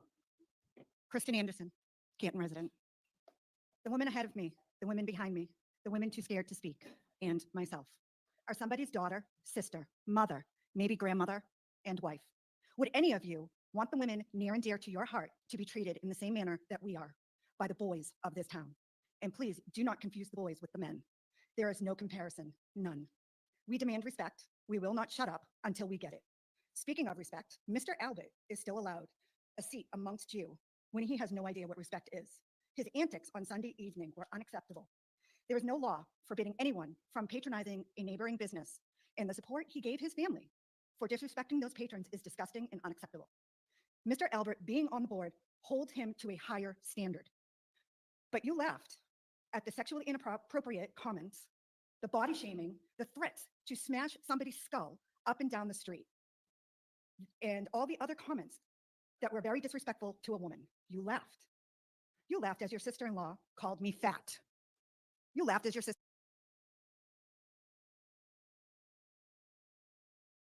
And this is when it went.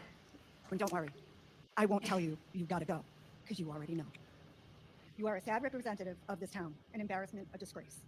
If you don't step down, shut your mouth, and have your families' mouths shut as well. Live up to the standards of an elected official.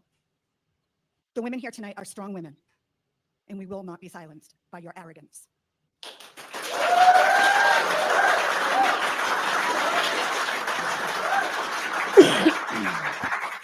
James White. So the last time I spoke, I talked about integrity of the board and what their responsibilities were as far as what they needed to do for the town. They do not owe Helena Rafferty anything. Their obligation is to the townspeople. What is best for the town, not Helena. I mean, that is what your job is, what you're elected for. You ran for a position to run the town as best you thought. And if you think rehiring Helena is best for the town, you're sadly mistaken. The people have already spoken about that. So I don't understand what the problem is. Why can't you see that and address it and say that to the townspeople, we understand, we hear you, and we will do something to ensure that what we do is best for the town of Canton, not Helena Rafferty or the police department, the town. That's what is, the voice is being spoken, and that's what should be heard. And that's what you should be doing as representatives of the town. And, you know, Mr. Albert, you represent the town right now, unfortunately. And your actions are speaking how you feel about how you represent the town. Okay? Everybody's hearing what you're saying. And everybody's hearing your silence.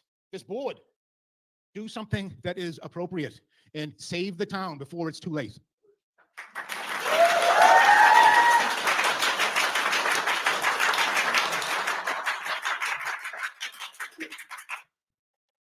Go ahead. My name is Carol Farwell Kelly, and I am a fourth generation Canton Townie. I'm not proud of this town anymore, the way my dad, grandmother, great-grandparents were. And I was here just about a year ago, and I said, there was a bunch of townies, multi-generational, we talked, and they said, did you hear something bad happen at the Albert's house and it wasn't the girlfriend? And we said, yes. So I got up and talked a year ago, and I've been trying to get other multi-generationals, but they're afraid their grandkids will be picked on, or they'll get, stopped, or there'll be repercussions, or their kids won't make sports teams. So I said, okay, here I am again. It's like 29 months. I mean, how much patience? When Chief Helena said, to have patience, how much patience? And as far as the weather goes, I just want to say it here, to put in the paper, have a policeman put in the paper, in blizzard-like conditions, there were 2 to 3 inches. You could have seen anything there if it was there at that time. It's just very frustrating. And the only thing I can say is I wish the town could be put into receivership. I don't even know how to go about doing that, but I feel like nothing's happening. And even with court going on, it's just not happening. And I just wanted to go back. I know we can't go back to the Canton of old, but the Canton of new can still be a good Canton if you work with us. Okay.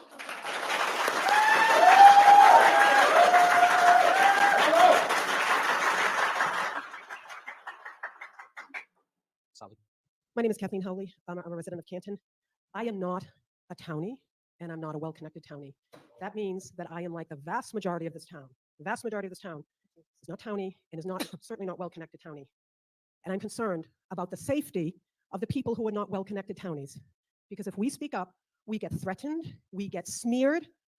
I had a creepy guy sitting outside of my house a few months ago. And I went to the police and I reported it. My neighbors, who don't scare easily, were scared for me. I had a picture of the car. At the end of filing my police report, I said, hey, wouldn't this be a great opportunity to use those flock cameras that we've all heard from you guys are so great and so useful? And that officer said to me, well, that would take a long time. And I understood, because I've been speaking out now for a year. I understood what he meant is, you don't count. The police are not here to protect you. We had a 911 call on Sunday night in the center of town. It took 17, 18 minutes for the police to respond. The police station was 2 miles away. When Mr. Albert calls the private cell numbers, as the well-connected townies do, they don't call, the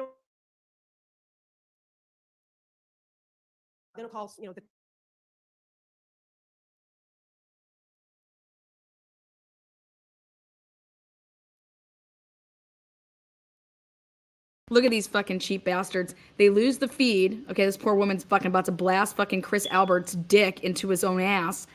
And imagine that we lose feed. Then, oh wait, we come back and we got Rita. Okay, thank God. All right, she got up. I wanted to hear that woman. Look at these idiots. Look at these fucking idiots trying to run their damn town. We have paid personal sacrifices, and I know Lucky has paid personal sacrifices too, because that's what comes with telling the truth. It has cost us relationships.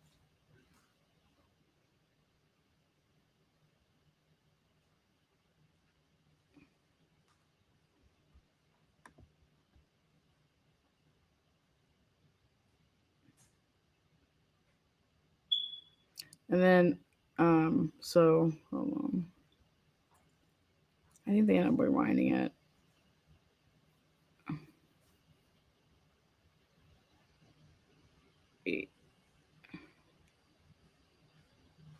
These fools.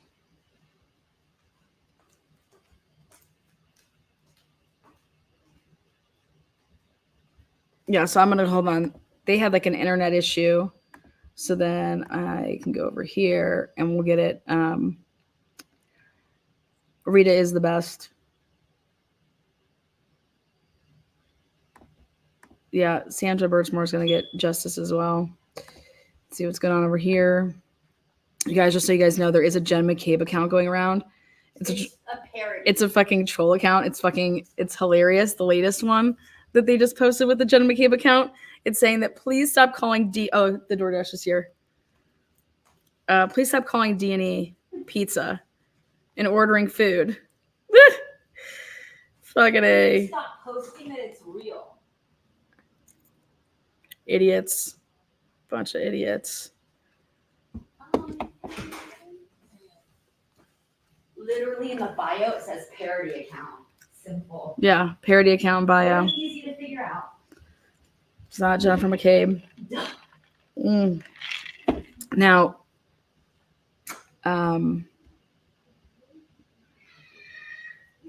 let's take a look outside. Where the heck was I able to actually watch it when I had? God bless it.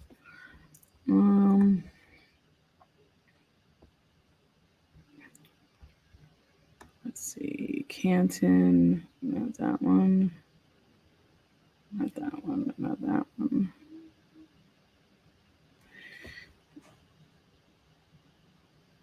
Let's see.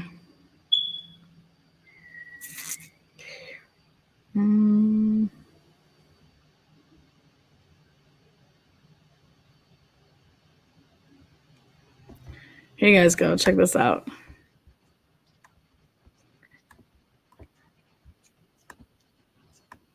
The chief hit someone while driving in Rentham. There you go. So Canton's police chief is addressing a case that she's been involved in and just wrapped up in. So it's not the Karen Reed case, which has divided the town. The chief hit someone while driving in Rentham. This happened back in February, but she's only just making a public statement about it. NBC 10's Alicia Palumbo, live from Alicia, what can you tell us about this? Well, good morning, Latoya and Raul. What I can tell you is that the police chief here in Canton was actually cited at the time for failure to yield to a pedestrian in a crosswalk. Now, Rentham police released photos of Canton Police Chief Helena Rafferty's town-owned Ford Explorer that was involved in the pedestrian crash back on February 16th. Chief Rafferty says she was driving home at about 6:30 at night, attempting to make a left-hand turn from South Street onto Creek Street in Rentham when her lights caught a man in a reflective vest in the crosswalk. She says she hit the brakes immediately, but still struck 67-year-old Michael Berry of Rentham, who was walking with a cane. Berry was knocked to the ground and suffered a cut to the head. A witness said Rafferty immediately got out of her SUV and assisted Berry until first responders arrived and transported him to the hospital. Rafferty requested a breathalyzer test, which the police report and photos show registered a 0.0% blood alcohol content. She says she paid the civil citation for failure to yield, but says the only damage to the SUV was a scuff mark. Chief Rafferty did not publicly comment on the accident until yesterday, more than 6 weeks after it happened and after it had been brought to light by others. Now, Chief Rafferty's statement said in part, "I immediately notified Canton officials as to what happened. This was an unfortunate accident. Upon further reflection and considering the amount of attention that is focused on Canton, I should have issued a statement sooner." Now, the chief also stressed her continued concern for the man that she struck in this pedestrian accident, but did not provide us an updated condition on him. We're live at Canton Police Headquarters. Alicia Palumbo, NBC 10 Boston. So Canton's police chief is addressing. You guys, I sped up all these people. You guys, the police chief. So I don't know if you guys know that, but she just blasted somebody. What is going on? Okay. I'm going to have to get my little laughs in here. So I want to show you guys a couple clips. I was prepared to have comedy 30 minutes with Lana. So you guys can call me What the Fuck Translation Services with Tina. This is this is Tina with What the Fuck Translation Services. All right. So you guys can call me Tina. Hi, this is Tina with What the Fuck Translation Services. How can I help you? Yeah, hi, Tina. Was wondering. All right. First up. Verdict. Everybody's been missing Tina. So here we go. With a cane. She hit him with a cane. She beat his ass. All right, so it's called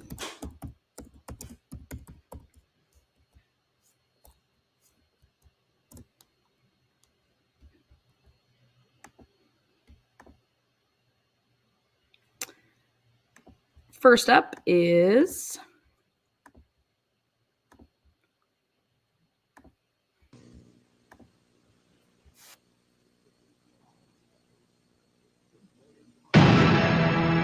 Since the days of our founding fathers, justice has always been blind.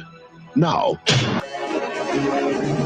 one man stands alone. And that is why you elected me, jury foreman, to protect our honor. Counsel will approach the bench. What are you doing here? I didn't think it was fair that you guys got to have your own little secret powwow over here while we didn't get to listen. It's not fair. To defend our freedom. Number 6, sit down! Most of all, to play. to milk the system for everything it's worth.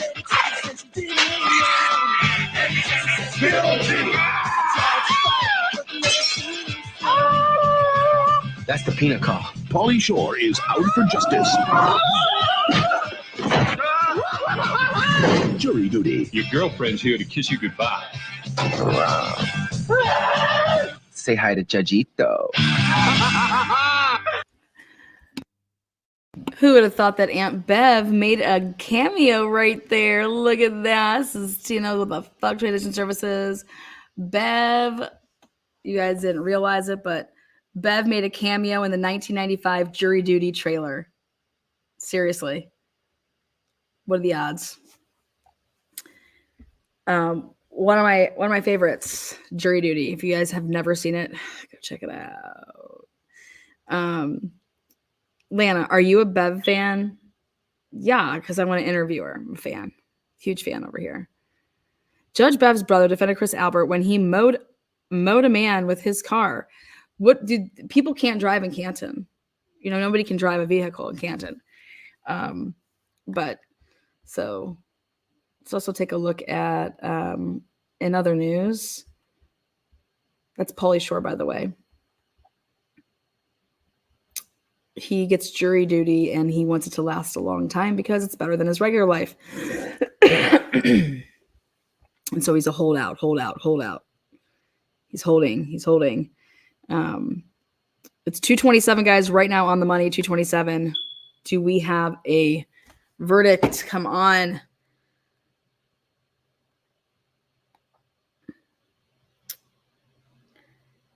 Oh, God. Great.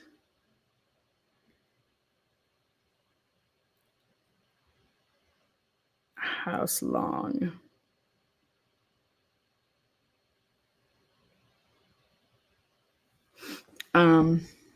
Next up. Zoop. And these people are really let's look at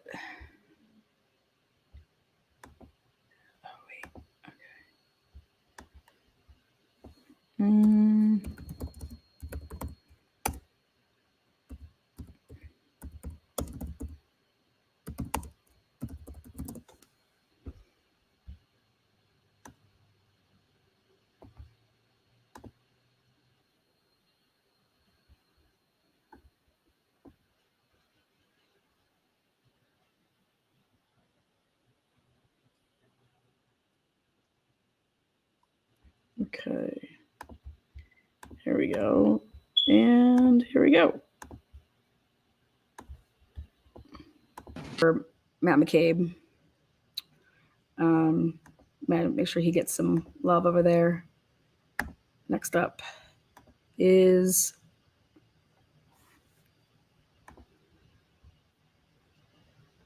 Mm.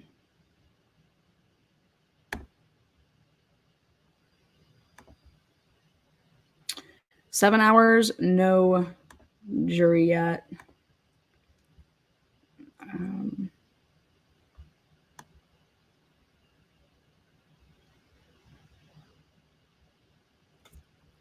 Okay.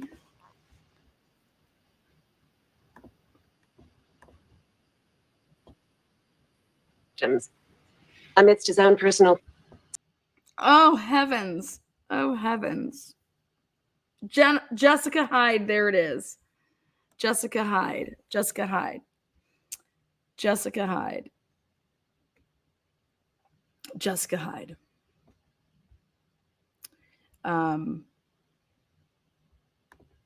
Let's see what's next. Lana, what do you have on this fun bags next? Well, I have this. Fan action on Law and Crime, 7 hours. Yep.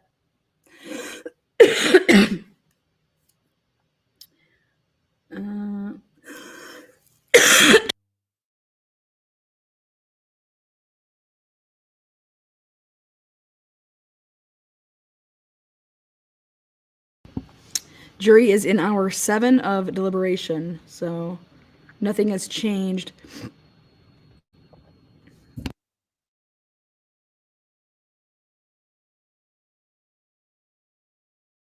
I mean, stop messing with my fun time. You guys hear me? Next up.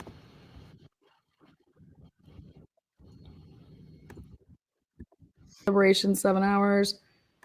We'll put a text on into Rita. Rita, what you got for me down there? Rita, I know you're boiling balls. Ball sack. Lally with Jen McCabe yesterday after closing arguments. Is that Jen? Sure was. What a fucking shit show. Get out of here, man. Lally's one of the cool kids now. It is. Is the jury in? We'll find out. Damn. You guys want to see the picture? Lally. Wowie. Wowie.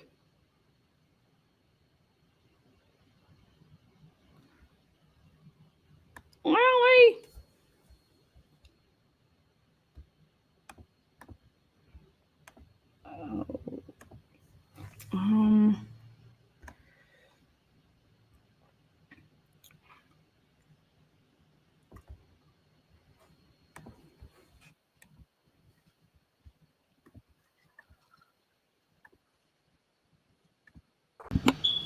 You guys, I just want to go back and I just want to watch the movie.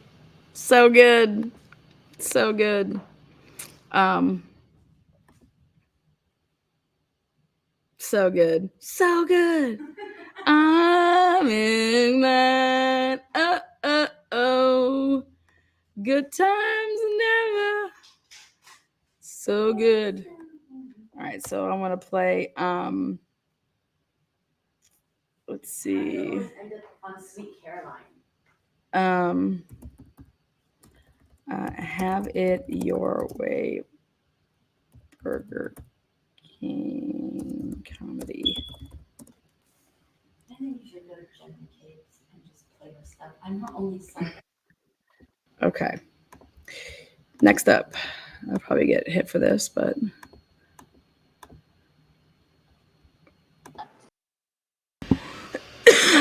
welcome to Truth and Transparency. You know that Jen McCabe was getting down like that with Lally in the back of the courthouse yesterday. You guys want to see a picture? Got a pic. Don't believe me? Check out the pic. I don't know. It's all over Twitter, guys. This is Tina with What the Fuck Translation Services. What the hell are you doing, Lana? I'm just playing around with my crowd. You know, hey. If I had to keep talking about how stupid Canton is, just kidding, because I like a lot of people there. Norfolk County, I mean. Y'all are crazy. Y'all can't add. It's them jury slips, isn't it? It's giving you a little hard time. Those jury slips. I mean, I want to say not guilty, but it just says guilty, guilty, guilty, guilty. So I'm going to sit here all day because I'm not saying guilty. Can we ask Bev where to get your bangs blown out? Maybe she'll like give us better instructions.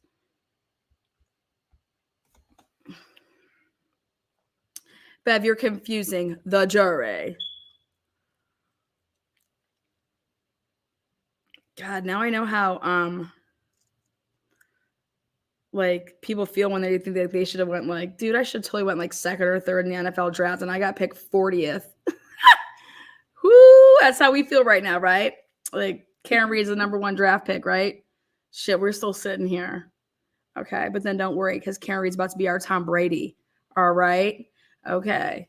You know when he was picked by the fucking last. Ridic. You guys know there's that link up there. You can, if I like your name when you come in backstage, I'll think about hitting the come on. Let's see. I'm just gonna text Alan Jackson, say what the fuck's taking so long.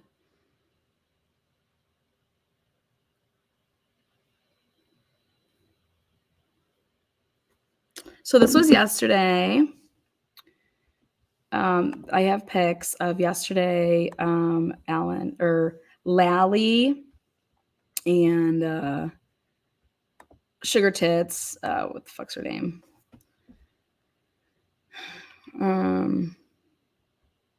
Jen McCabe, that's her name. Yeah, that's her name. They were huffing buds. Okay. Outside the courthouse, and here they are. There you go. And you know that blanket right there that they used the early morning hours? Right there's that blanket that she's handing Lally from, John's head. There's that blanket. She brought it for him. She's like, oh my God, I totally forgot to give you this piece of evidence too. You need the blanket? There he is right there. This is them out.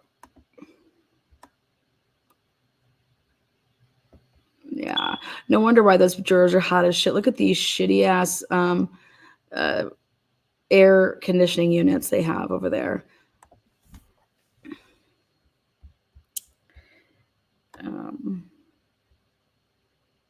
So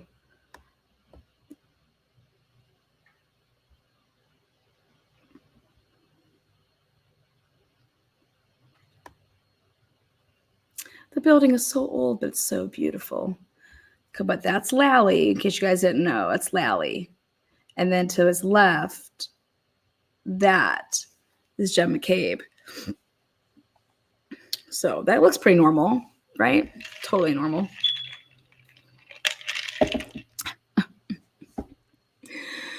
Oh my God. Unreal, man. Just unreal. Unreal.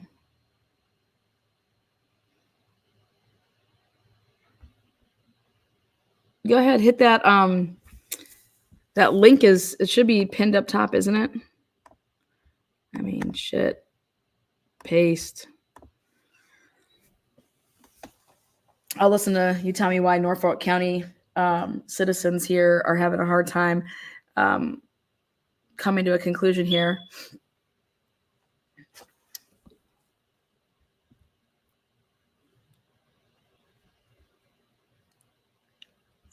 You guys like how I just totally spread a rumor right there? Jen McCabe. Breaking news. Jen McCabe brings the blanket that was located underneath John O'Keefe.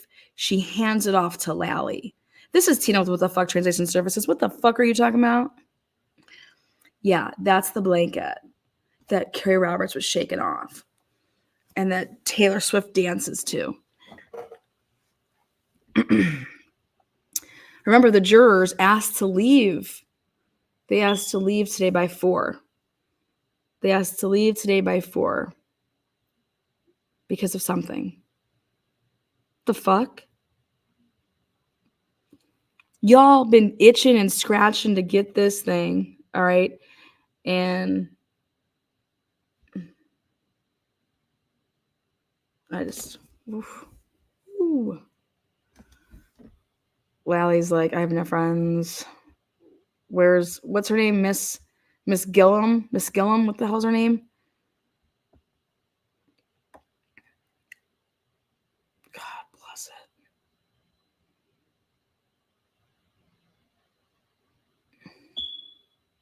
They're hotboxing it.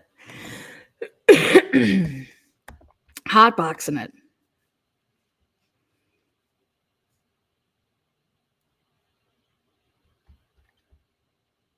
I just shake my head at these fucking people. Oh, fancy finding you out here, Jen. Yeah, fancy finding you out here, Lally. How about when Julie Nagel calls Lally Lally? And your daddy's like, do you mean Mr. Lally? Yeah, Mr. Lally.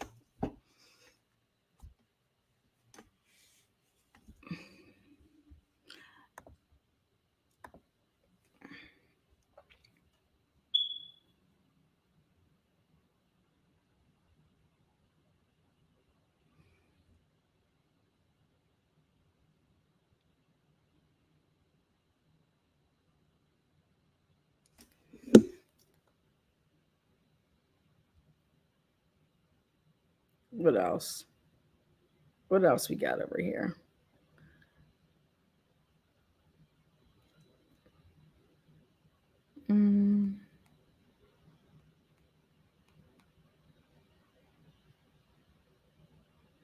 What evidence you guys want to see? I mean, we got all this evidence, all these jurors, all this evidence.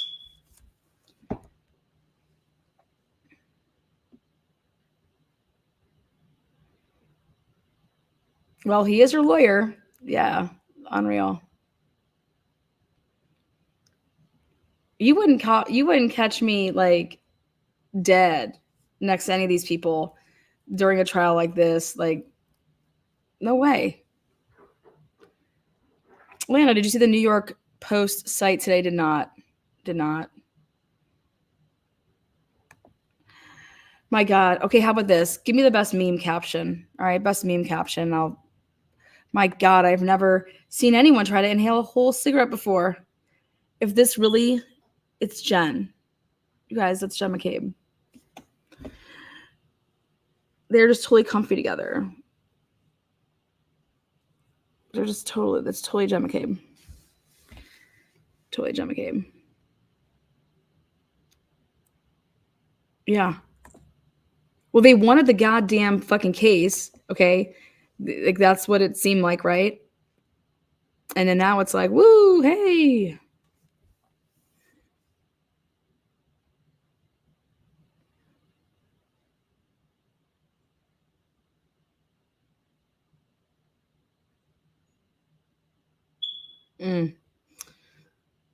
Let's take a look at something else.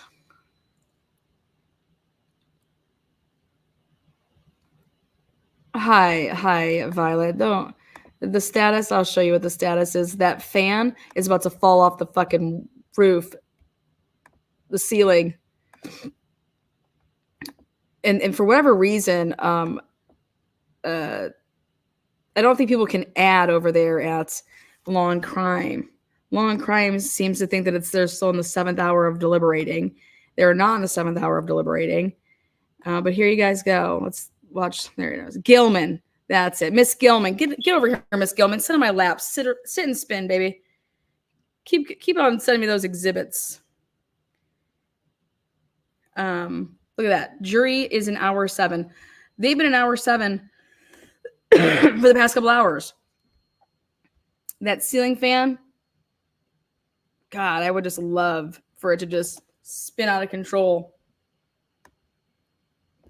Cut up all the papers. That's Jen. Yeah, that's Jen McCabe and Lally. They were smoking and passing off baby blankets.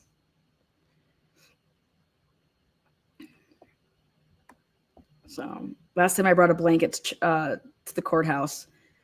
I can't tell you. I can't tell you when that's ever happened. Okay, guys? I just can't.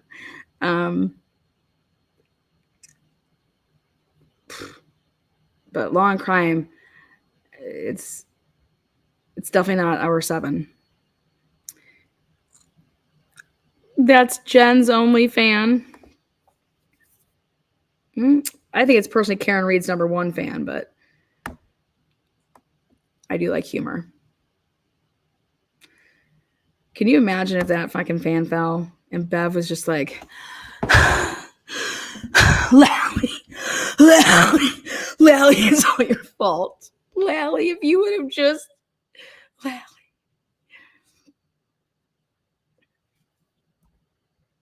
Oh, here she comes. Oh, Joanne, welcome. What's up? How's it going? Good, you? You know, I'm just sitting here with about 1,000 people wondering what the fuck's going on in Norfolk County. I mean, Yeah. Yeah. Well, Are I'm you here. there? You're sitting in your car? Yep. Are I'm you at Are you work. sitting in your car? Yeah, that's right. If I had to work right now, that's where I would be too. Dude, I'm losing my mind though. I'm like back and forth, clicking on your channel, clicking on Tom, going back to Turtle Boy. I'm just like, geez, come on. Yeah.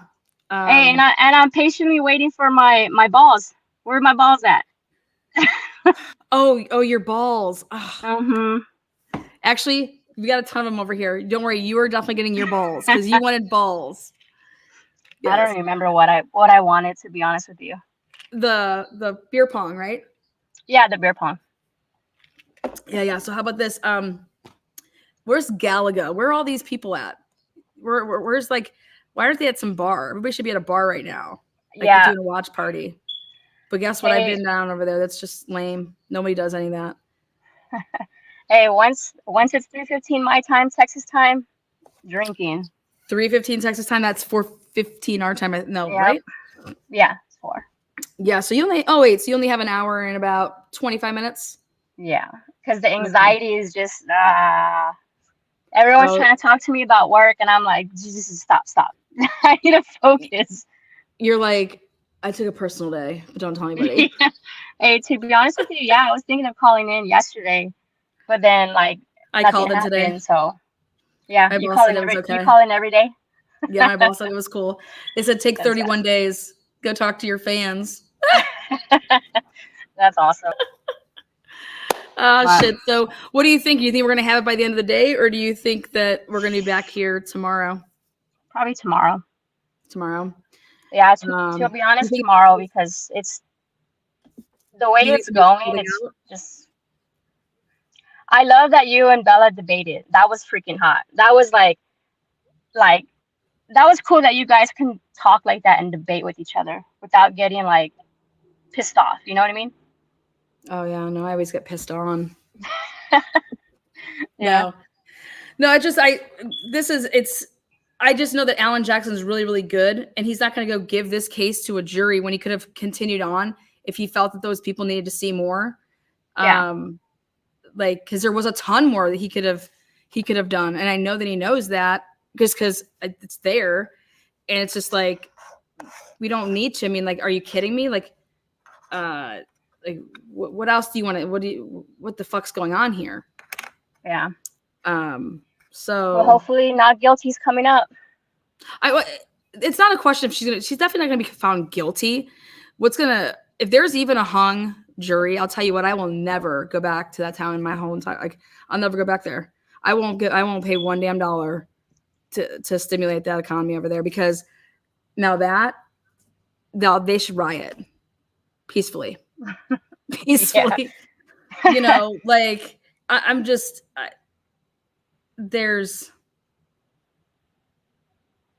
is almost like a slap in the face, I feel like, by it taking this long. Yep. Like, what is there to debate? Yep. Do you guys not know what the words reasonable doubt? I mean, I don't understand that. Like, fuck the evidence. There is no evidence, but even if you say that there is evidence, there's all of this reasonable doubt to, was the fix in? Was the fix not? You don't know. There is nothing definitive here. So did you struggle? Did you struggle in school to understand what, and maybe that wasn't hammered home because people, maybe they're not understanding this.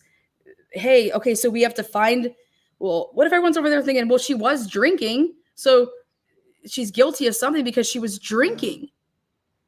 Okay, you're only guilty of, you're only, like, that's where they're, like, is there an issue with what interpreting the law?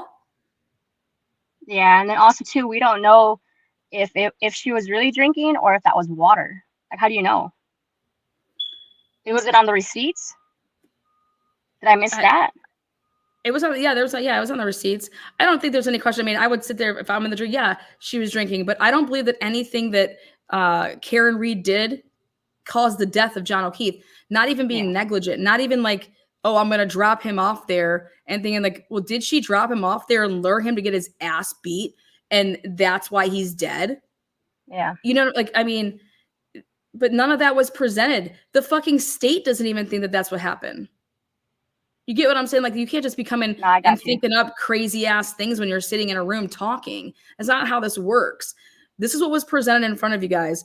And what was presented in front of you guys seem to, I guess the best word is to say is like, y'all were done. Y'all were tired. Y'all needed to get this, it's time. It's like, so what's going on here? And I'm not saying that you have to say like, oh, I think Karen Reed's innocent.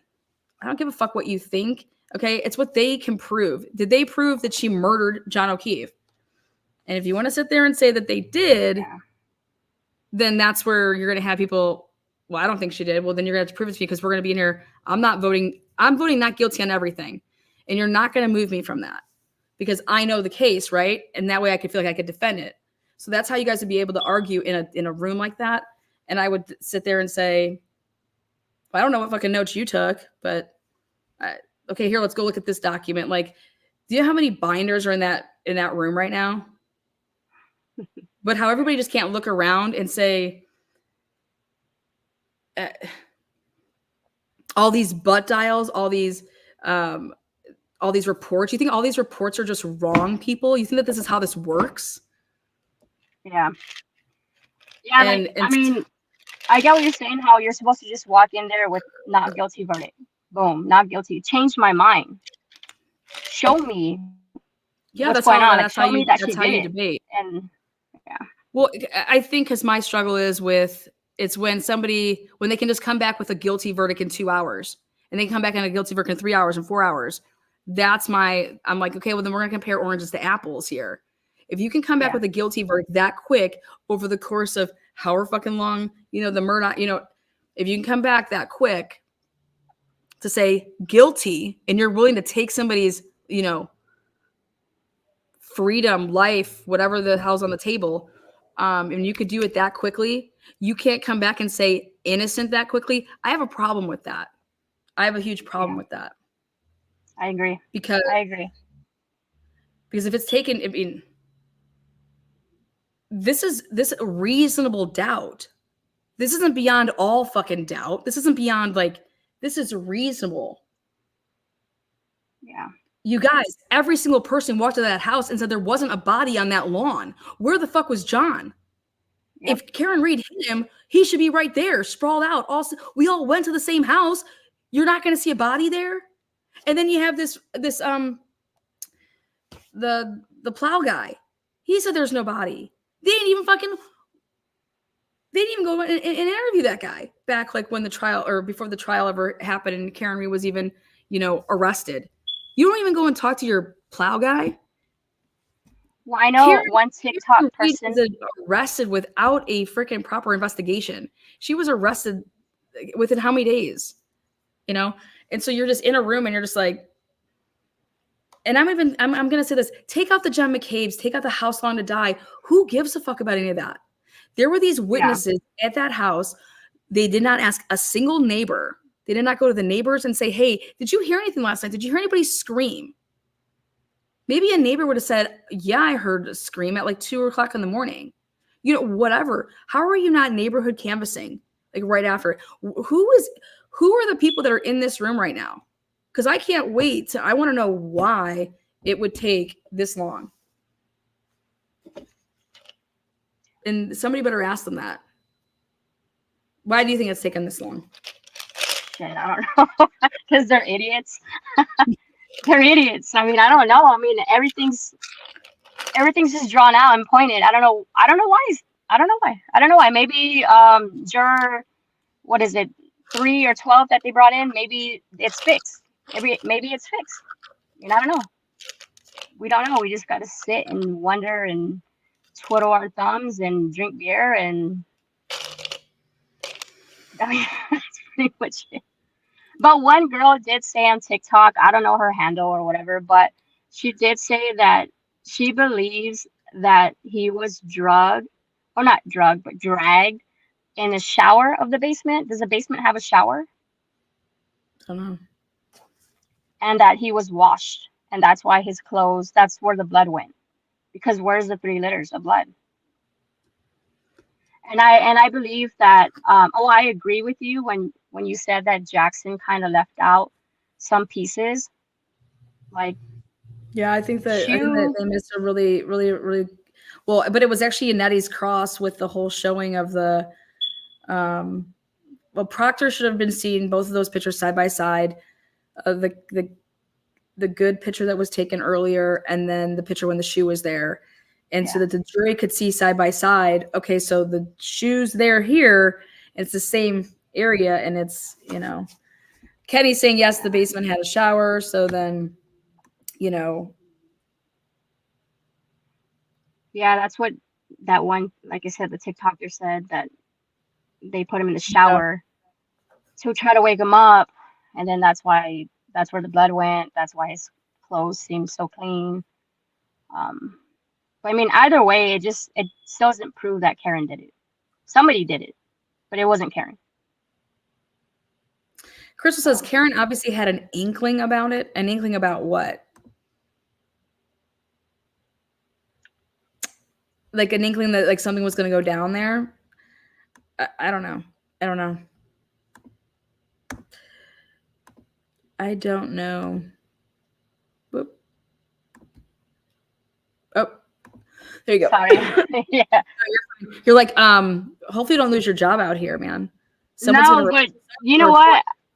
I'm It's just kidding. fucking hot. No, it's really hot, so I'm gonna go back in. I just wanted to wear my hoodie because you wear your hoodie all the time, so I wanted to pop it up to be like you know what I mean? Pop it up. High five. But it's I don't even know how to work this. But it's super hot, so I'm gonna go back. So everyone, you all are amazing. Yeah, you're Let's awesome. keep the positive vibes. Let's keep the positive vibes. Yeah. Yeah. I'll chat with you later. I'm gonna have to call Jen McCabe right now and ask her how she's feeling. All right. Give it up for Joanne. Joanne's a good nut. Joanne's a good nut. Yeah, make yourself known. Hit the thumbs down. Shit. Tell these jurors what's up.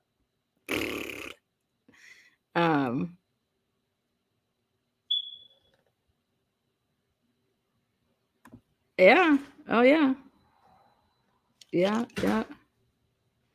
You don't gotta tell me twice there. Let's see what's going on in La La Land. Oh yeah, what are those? All of them. Yeah.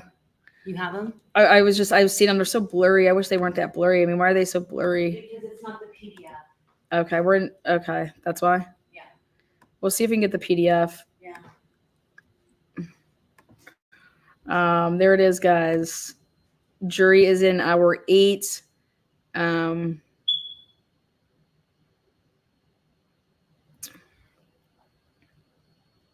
in 1 hour they go home. Mm-hmm. You know,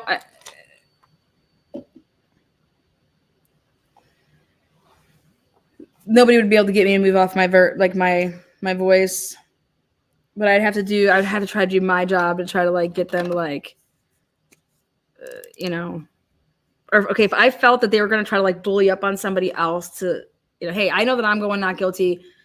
You know, if all y'all motherfuckers want to go that way, you're not going to be able to change my mind. But let's say that there's people like not like that in there, then you're going to have to like, let's say that it's split even like people cannot let that vote get bullied out to be like, okay, fine. I'll say this, like, fine. Like, I just don't want to see that.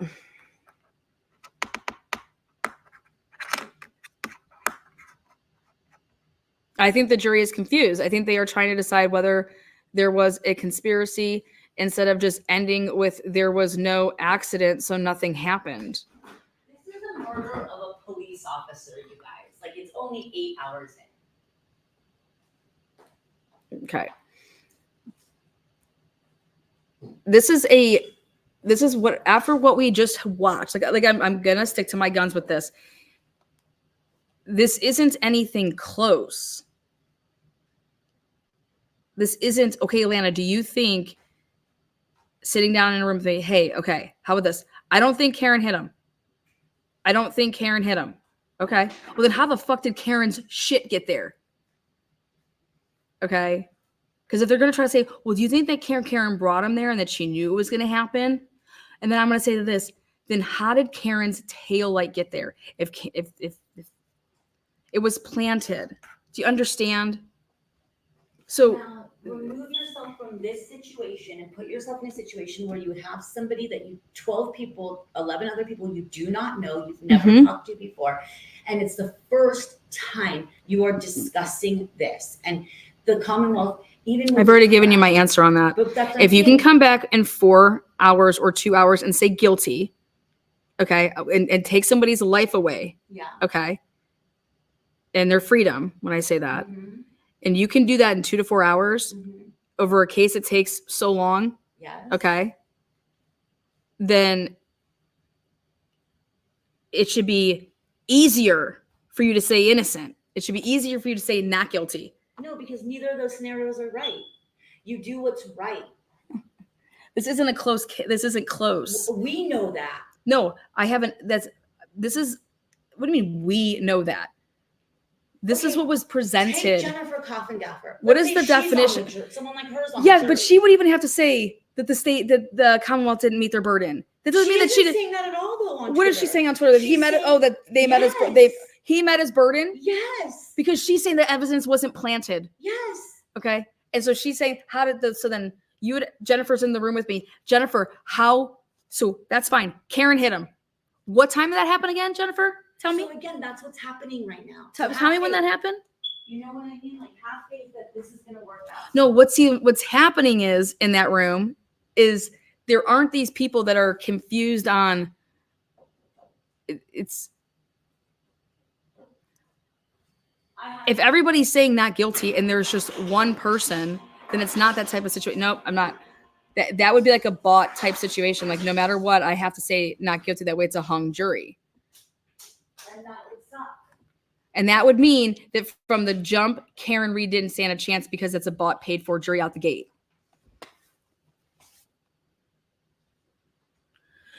The reason that would suck is because the Commonwealth knows they don't have a case. And so they would never retry her. So in the eyes of public opinion, she would never be exonerated. So a hung jury sucks. Sucks all the way around. You can't appeal it. You can't do anything. You guys, these jurors know what I'm not going off of anything else other than I've never shown anything on my channel other than what's been shown in court. Okay. I'm going off of what's been shown in court.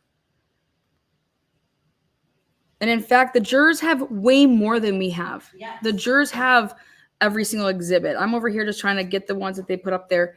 You guys, at the end of the day, the word is reasonable doubt. But more importantly, I said this was going to come down to it. If you're going to vote not guilty, that means that you're saying that Karen Reed was framed because the physical evidence is technically there. You understand?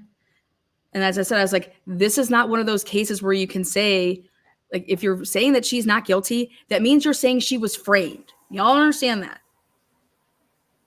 And that's what I think the big, and where it's like, well, no, why can't we say she's not guilty because they didn't prove their case?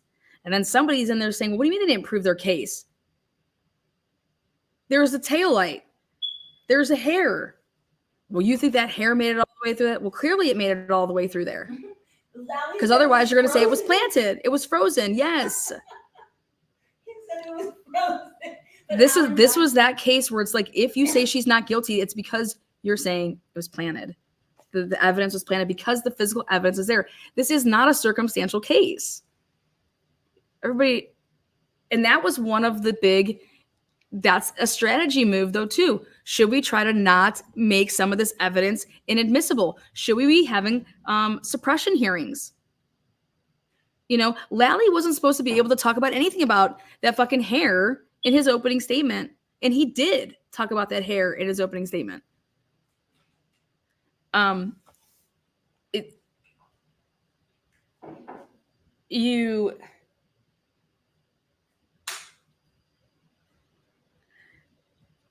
order to give Karen Reed the type of defense that Yannetti, Little, and Jackson gave, they needed the evidence to be seen for what it was. Faulty. It's fabricated. How is any juror not is honestly saying they gave you an inverted motherfucking video, you fucks? Are you insane? And that fucking Bukkake motherfucker sat up there and didn't say, "Oh, hey, Lally." I don't ever seen this video before. This is from a totally different angle. No, he testified as if like it was all fucking fine.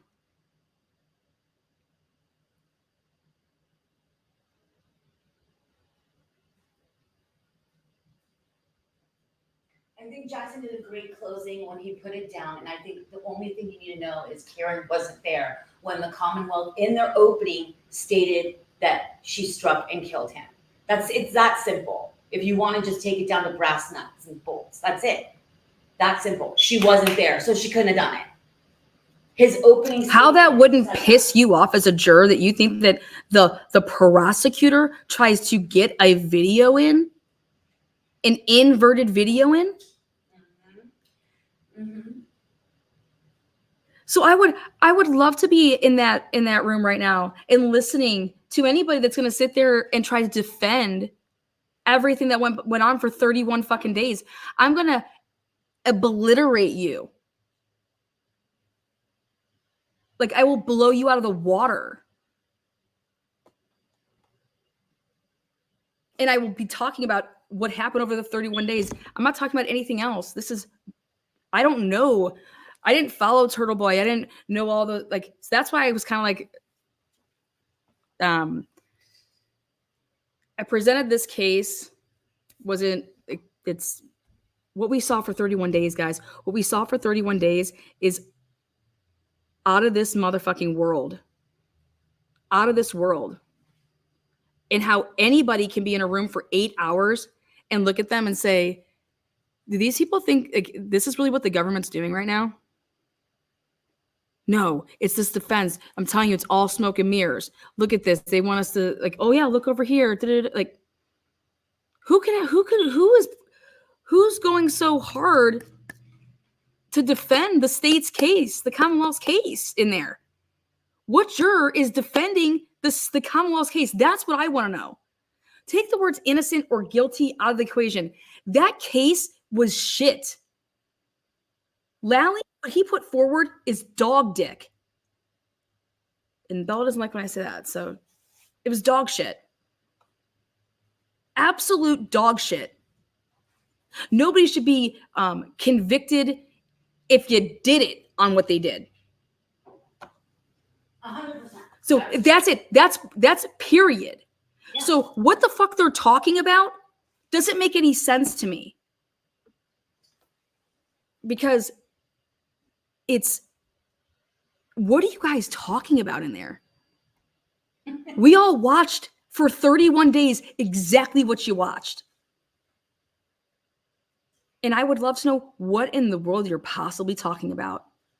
Because it doesn't matter that 1/10 of it, oh, well, but this piece, right? But what do you think about this? I mean, well, I think she backed up and hit I think that you just can't say, I think that she backed up and hit him or hit I think she backed up to hit his SUV on purpose. You what?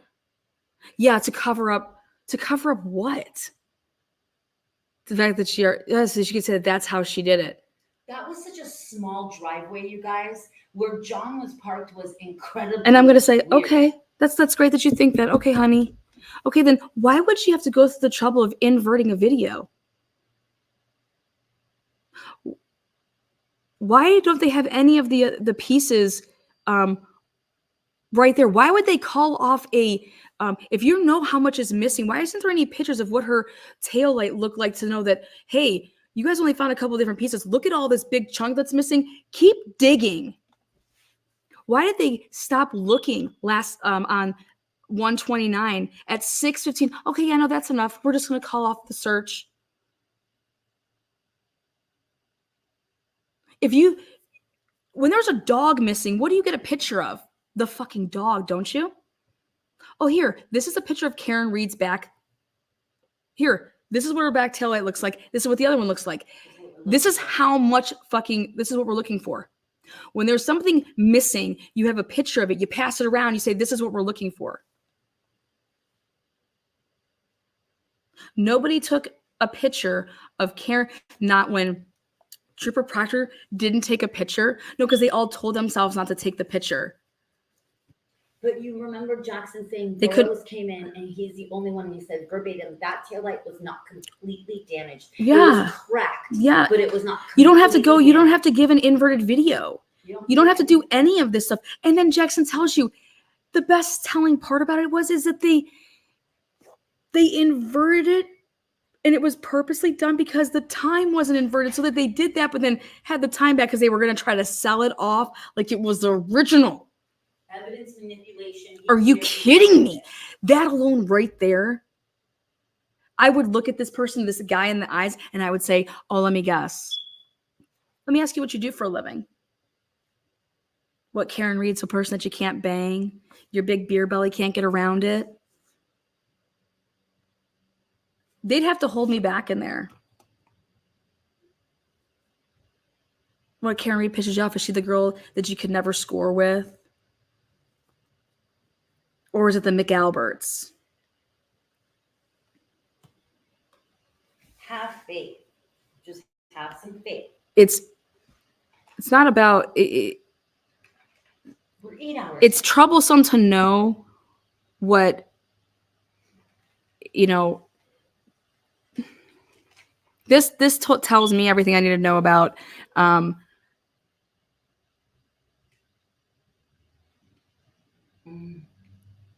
somebody lied in voir dire. Somebody lied in voir dire. You understand what I'm saying? Somebody lied in voir dire. You mean the jury, in the jury? During the jury voir dire, who's ever holding out lied in voir dire. Because I have no idea if Karen Reed did it or not. No idea. Do you want to know what I think the most sus thing is? Is that if I'm waiting for Bella and she's just not coming, and she's in at that house, why wouldn't I go and get her? Okay. We talked about that though. If you tell me, But then hear me out. And I said, there's one thing that would keep me back. Oh, wait, shit, I was texting somebody else and that person's in there? Oh, hell no. No. I'm not, absolutely not. I'm walking into fire. That's, and so, but what is up, Gator Man? What's up, girl? How are you? Oh, just chilling. Just really wondering what the hell these people are thinking about. Yeah, I just don't get it. To me, one of the biggest things that told me that the taillight is all bullshit is when Proctor got to Mr. Reed's house. What's the first thing you do when you get there before you even knock on the door? You take your phone out, you take a picture of the taillight, then you go knock on the door. You get confirmation right before you go in. So then you go in and say, hey, we just took a picture of your taillight. It's missing 90% of it. We need to talk to you. But he didn't do it because the taillight was only missing a small piece. When AJ showed that picture yesterday with the two different taillights, it showed what the taillight looked like that officer from Dedham or wherever he was from, that's what it looked like when he saw it. It had a small piece missing, and that's what it looked like. I would love to have shown him those two pictures and say, hey, what did that tail look like? A or B? Mhm. I mean, could they have been able to do that? Yeah, you mean like, oh, they did The to pic, the Barrows guy. the two pictures, yeah, the Barrows guy, Yeah, they the did. two Yeah, pictures. Could he have been able to say, look, you tell me which tail light did you see in the driveway at Mr. Reed's house? Picture A or exhibit A, exhibit D. What did that, because that is a stark difference. That is a huge difference between that tail light and the other tail light. Because if you're, to me right there, the fix is in. When you don't take a picture, what do? The first thing you have an accident or something like that, the first thing you do is you pull out your phone and take a picture. yes, especially like you don't even know if you're gonna be able to get the vehicle, right? How did you even get the vehicle? Exactly. Just take a picture. All you need is the picture. You stand there with the. Go ahead. Yeah, I could alter something. I could do. You know what I mean? Like something I could alter it Yes. if you don't. Do that, Yes. And Exactly. especially with Lally's saying it's the murder weapon. Then Yes. she leaves with the murder weapon, so she's leaving with the murder weapon, right? Well, so that should Exactly. be one of the first, that's 101 detective when you would get there. Hey, start taking pictures of that that vehicle from the exterior. You could take pictures wherever you want. The expectation of privacy. I could take pictures of that car. I could stand Exactly. Well, they didn't even have to know you take the picture because you take the picture before you even knock on the door. Yeah, all of that. So you just have to ask yourself, and it just tells me that going into this, if you're going into this so blind, you have to be so confused as to say, I didn't even understand the case yet until we got to day 26. You know what I mean? Because Lally wasn't getting there. Unless you knew this case, you didn't know what the hell was going on. Like Exactly. Well, and they didn't because they thought it was a domestic assault. They were working it as a domestic assault. Yeah, and it's for those guys, those two engineers, the hot docs. Okay. Did you notice the second guy got a haircut since the last time he was on? So he's like, dude, my buddy's getting all the shine. I need to tighten myself up. So he went and got a quick haircut. Did you notice that? Mm-hmm. The second doc. But to me, they know what the FBI was trying to say. That's the reason they put the glass and shot it towards the tail light, because they knew there's no possible way that body could have shattered that tail light. So it had to be something else. So that's why they were trying that. That's why they didn't even think, well, this, let's try a body. They tried with the cannon with the glass because there's no possible way that thing would have shattered with that thing. And they saw that it had one small point of impact. And that's why they were trying to do it with the glass. The bottom of the rocks glass is because that is where the impact point was. And it would not have been done by a human body. That's why. And when he came back and said, it doesn't even matter if we did the infant temperature, because it wouldn't have mattered, because it never would have happened that way. Maybe if the guy was a Terminator or something that was liquid metal, but not a human body. But just everything in this case blows me away. I think what originally was supposed to happen is they knew Lucky as, and I hate to say this, a simpleton. They were trying to set him up for the plow deal, and it fell through. And when they found out that she had said something about her taillight looking for John, they say, we have to punt, and did it a different way. But Sean has been letting little nuggets drop every freaking time. I try to watch everything he's on because he drops nuggets every time. That guy, I want to pick that guy's brain for just 10 minutes, one-on-one in a room, because he knows some shit. You hear him on Howie Carr yesterday? He was on Howie Carr yesterday. Go back and watch his little verdict party that he had. He was on Howie Carr at I think it was like 306 or something like that. The reason that Karen was talking about they beat him up is because I think, and if you go look at the video that Sean tweeted, this is not the last time you're going to see this video in court. It's at the end of the day.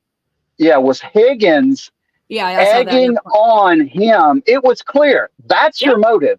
That's your motive right there. I think they got in the car. They were trying to separate him. They got in the car. And I think that John was like, I'm going to confront this guy. And she's like, no, we're not welcome there. They're, you know, and she was like, that's why she thought something happened before she even got there, because all that shit was going down at the waterfall. And then when she went there, they were arguing about, let's don't go in there, let's go home. And John had been drinking. Yeah, and I'm still convinced, like, the reason that they did none of this, like, neighborhood canvas to say, like, did you hear anything outside, like, right there? People think that just, dude, I think it started on the front lawn. Why wouldn't it have started on the front lawn? Yes.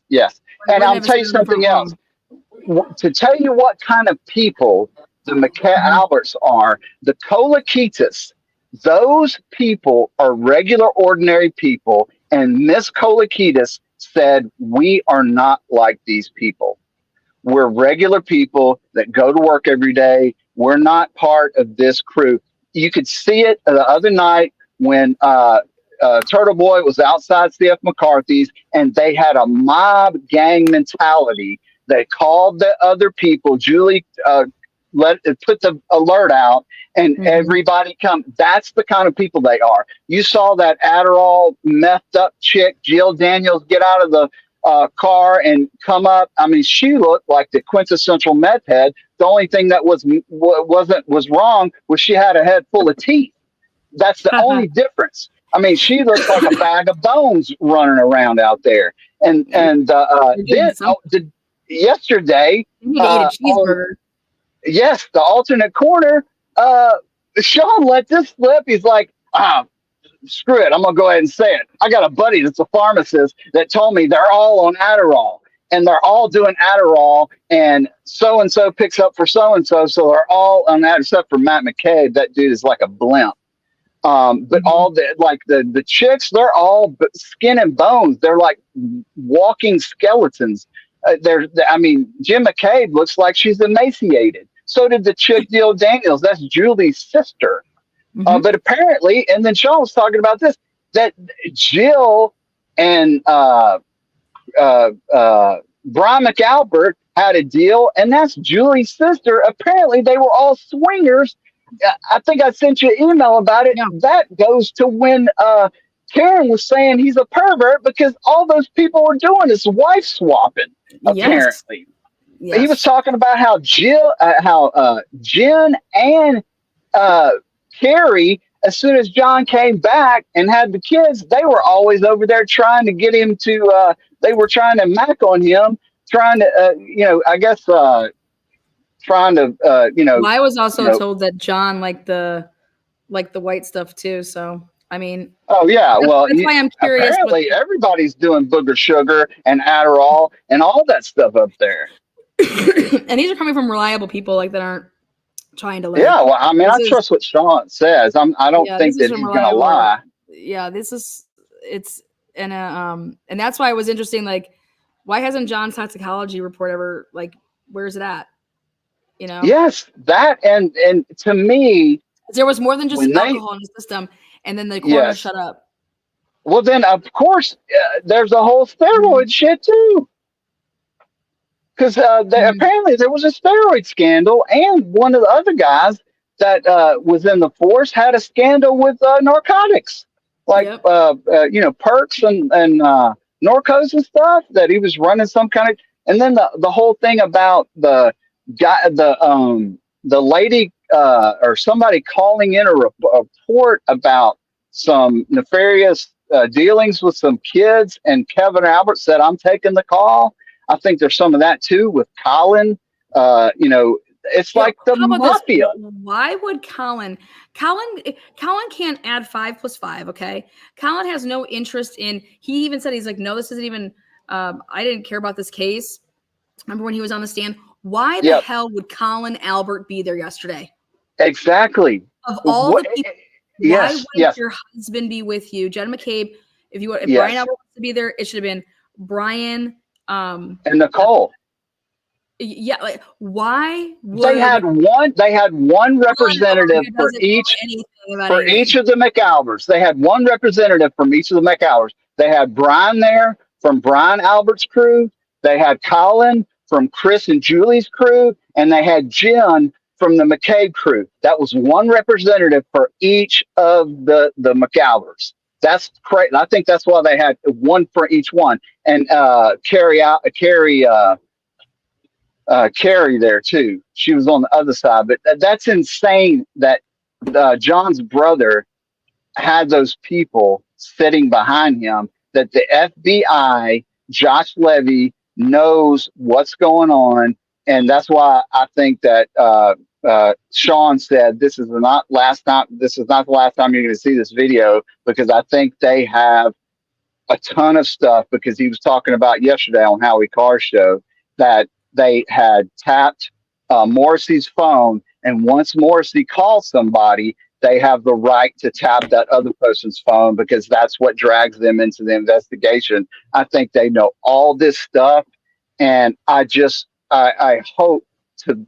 pray that they don't stop after this is over and they don't let it go, because once this ends today, that's not justice for John O'Keefe. What is justice for John O'Keefe is everybody that was at that house is exposed, and they find out the truth and find out what really happened, whether it was a fight between Higgins and John and went bad, whether it was because what Sean said, he's been clear from the get-go.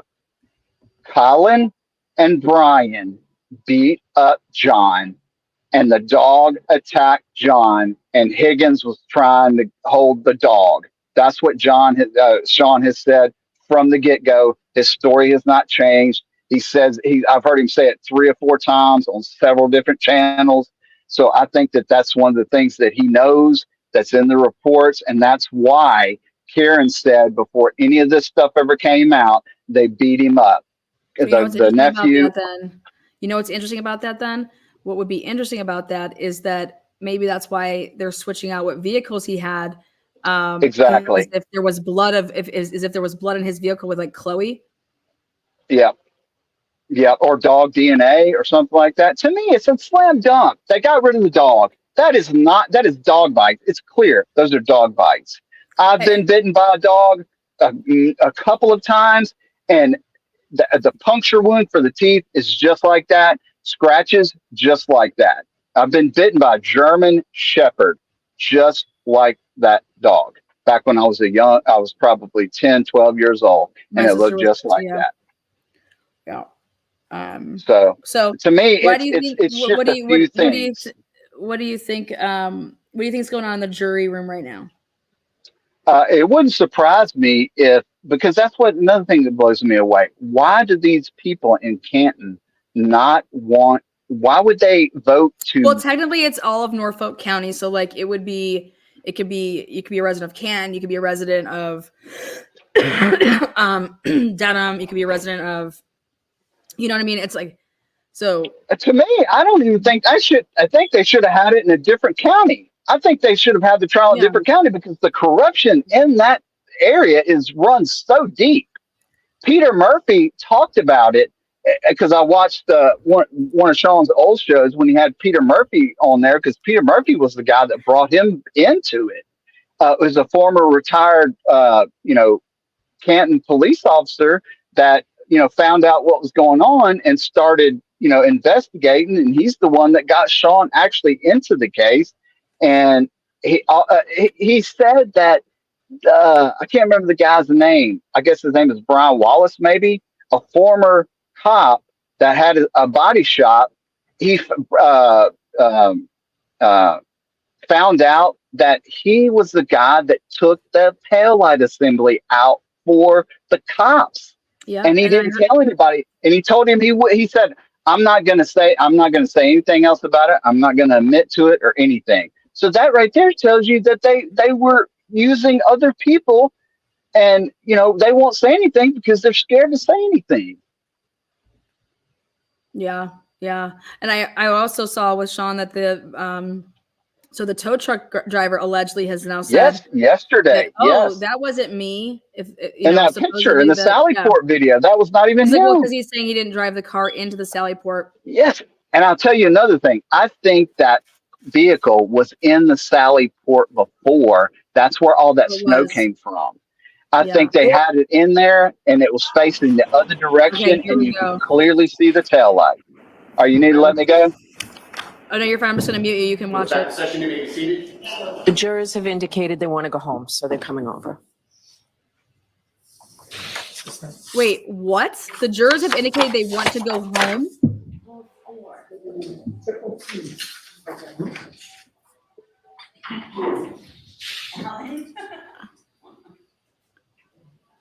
They want to go home. Karen wants a verdict.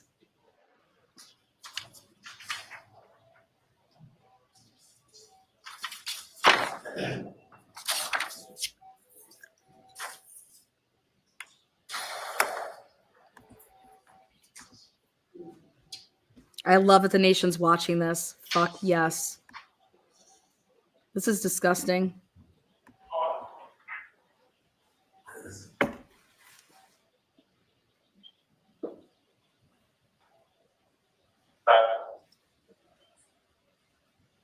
Whose courtroom is it, Bev?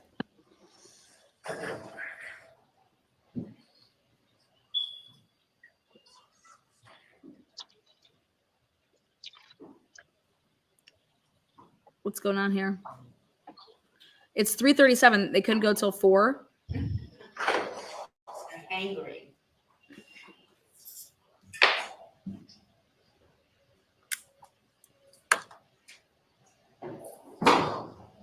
Please rise for the jury.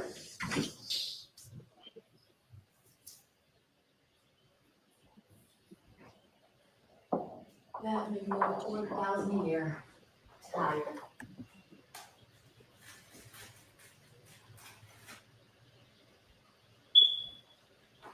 Oh, there's my Watts troll. Truth bomb 2.0. Block. I'm getting the fuck out of here.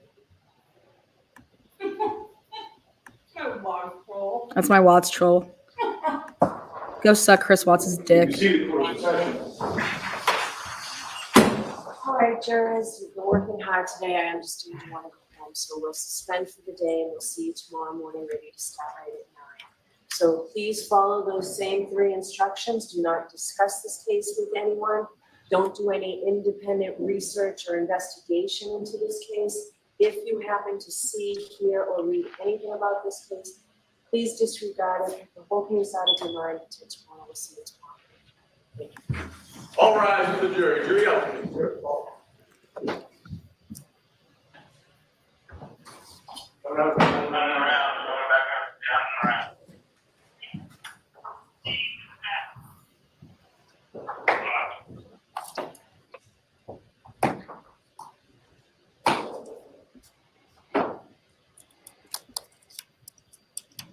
All right, we'll see you tomorrow. We're all set. All rise, please. We'll be in recess. Goodbye. Fuck off.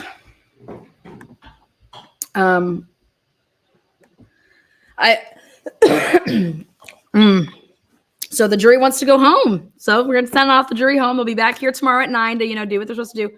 What do you think? What do you think now? So why did they not take all the way up to 4 o'clock?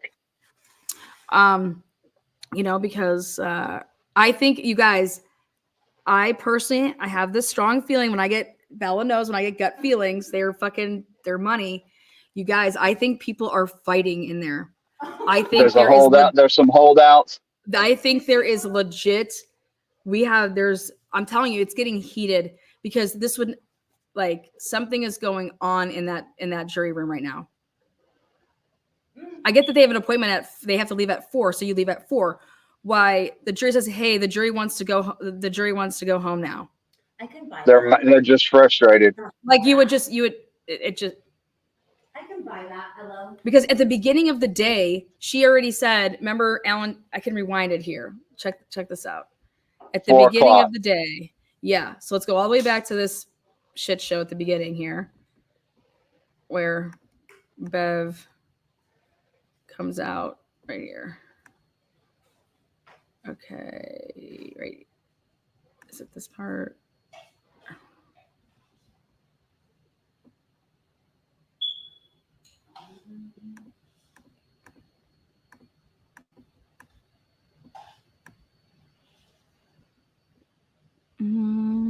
It was right at the beginning of the day.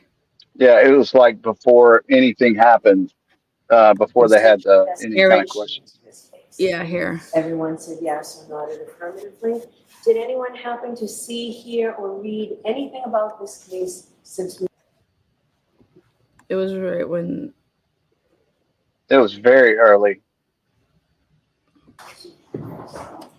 So, but they talked, I thought, beforehand. It was before the verdict slip thing too. I think she read about this before. Right here. Here we go. Everyone said yes or nodded affirmatively. Did anyone happen to see, hear, or read anything about this case since we left here yesterday? Everyone said no. Chat will send you back on Is that John's dad right there?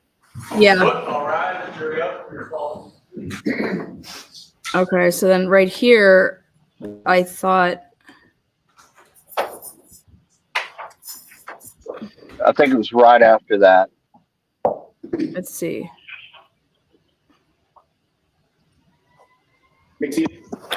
All right, so counsel, I don't want the jury to have to wait for us for anything today. So you're to stay in the building until 10. I need you back here for the afternoon, no later than 3:30, and you'll be free to leave during the day as long as you can definitely be in here in your seats ready to go on 5 minutes notice. Okay, so we'll see you then. All right, please. I think it was right after that. Then they came back out. Then they came back out. Judge, we're back on the record on 22-117. I believe we have a question from the jury. Yes, it's simply, That's good morning. it The right jury is there. kindly requesting to conclude deliberations in time to board the bus at 4 p.m. Our jury has a long existing scheduling conflict. So I'm just going to simply say yes and send it back. Yes. That's fine. Okay. Okay, so it's to board the bus by 4. All right, can we? All right, I want to hear that one more time. Hold on. I'm going to slow it down now. Does the court officer, is he in the room with them? The jury? I Or have like to go back. outside the door or anything? I think they're outside the door. I wonder if he reports back to the judge, like, man, they're going at it in there. All right. Well,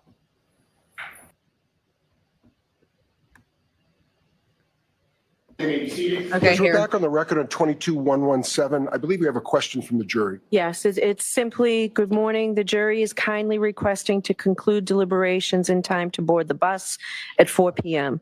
Our jury has a long existing scheduling conflict. So I'm just going to simply say yes and send it back. Yes.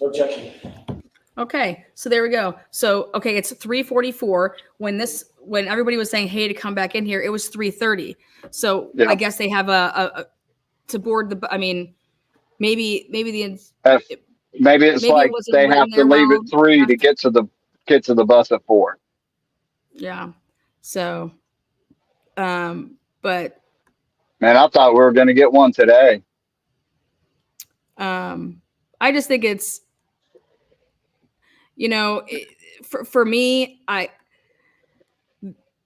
just believe that somebody couldn't have been honest during voir dire for you to be in this process here. Somebody literally gave a lifetime performance for these lawyers to let any of these people in that would be already have known about this case, all these things about the case.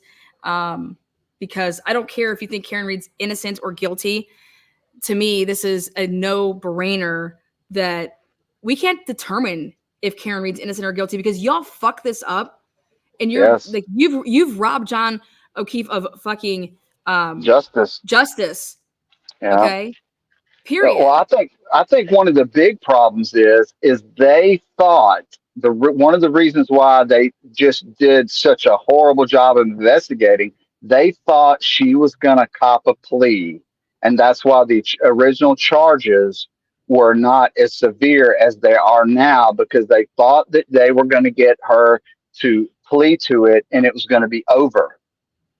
I think that's one of the reasons why now, because Turtle Boy with him, getting on the case and other people and Karen not accepting it or because if it wasn't for Steve Scanlon, and Shaw has said that from the get-go, if it wasn't for Steve Scanlon, this would be a whole different trial.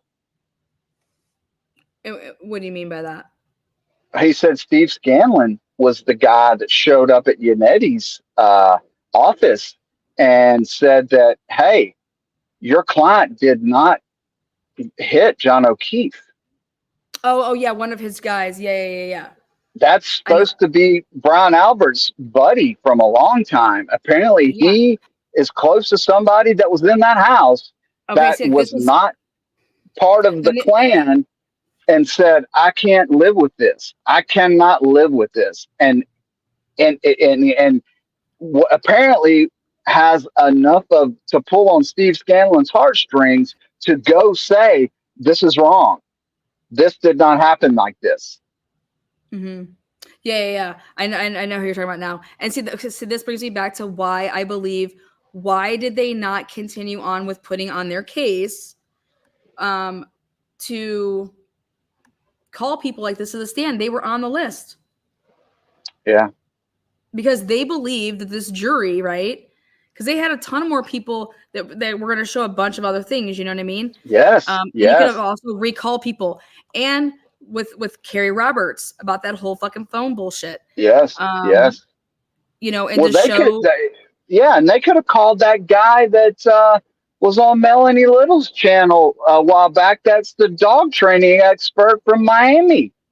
He had been doing it for like 15, 20 years. He trains police dogs. He was on Melanie Little's channel and said, this is a quintessential dog attack. Mm-hmm. Mm-hmm. I mean, I know he's not, a forensics expert or anything like that, but if you've got that kind of experience, your parents have been doing it. At one time, his mother, his stepmother, his father, and him were head of the canine unit in Miami for the police department. I'm telling you, something happened. Something's wrong. I don't know. I don't think that the defense got too confident.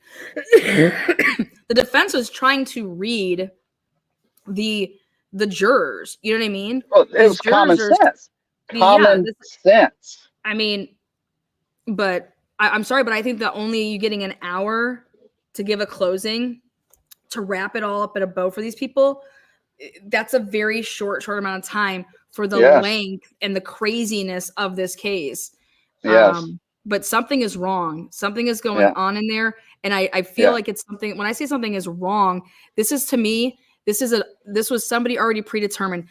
Colin Albert that said, I am sticking with I'm going guilty. No, yes, 100%. This was out the gate this way. What else happened yesterday? Colin Albert, Brian Albert, and Jen McCabe. McCabe and Carrie Roberts want to go be there and sit with the mom, each side of her. Okay. But Colin Albert and Brian Albert being there, why? Especially Colin Albert. Why? What is the point of that? That Colin Albert sat there in this room and he committed perjury himself. He said he wasn't in any fight. You're going to go back into a courtroom where it's been blasted everywhere that all these videos are coming out that you clearly fought. Yes. You lied. And taunted people. Taunted people. So the same stuff that his brother and his dad did to Turtle Boy at the freaking sit in front of their DNA pizza. Mm-hmm. It's insane. If you haven't seen that video, go watch it. It is like a Thug Central, especially when the skeleton lady comes up and gets in his face. I'm like, who in the heck is this shit? It's insane. The jurors of the Norfolk County, citizens. So it's like all the towns that make up. So the jurors are Norfolk County. No, it's not like when you just say Canton. Canton's like a city. So Norfolk County, there's multiple cities within that county. But that's why the jurors, the voir dire, took so long. But you got to think about this. Yeah, you got to think about this too, Lana. Who is the judge?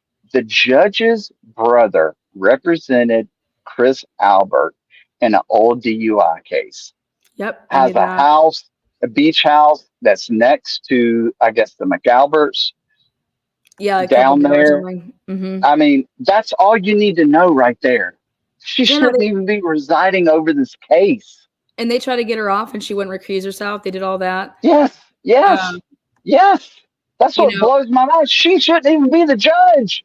you know what's blowing my mind is that I believe that Yannetti and Alan Jackson and Little made the right call by keeping the evidence in to showing how ridiculous this is. That like there's no custody, there's no chain of custody, there's no Custody. That like stuff should be thrown out. If there's no chain of custody, throw it out. well, but see, that's Throw the it thing out. though. They could have had it all thrown out, but they didn't go that route because they needed to then show that that's how the frame job happened, because that's the way they were defending her.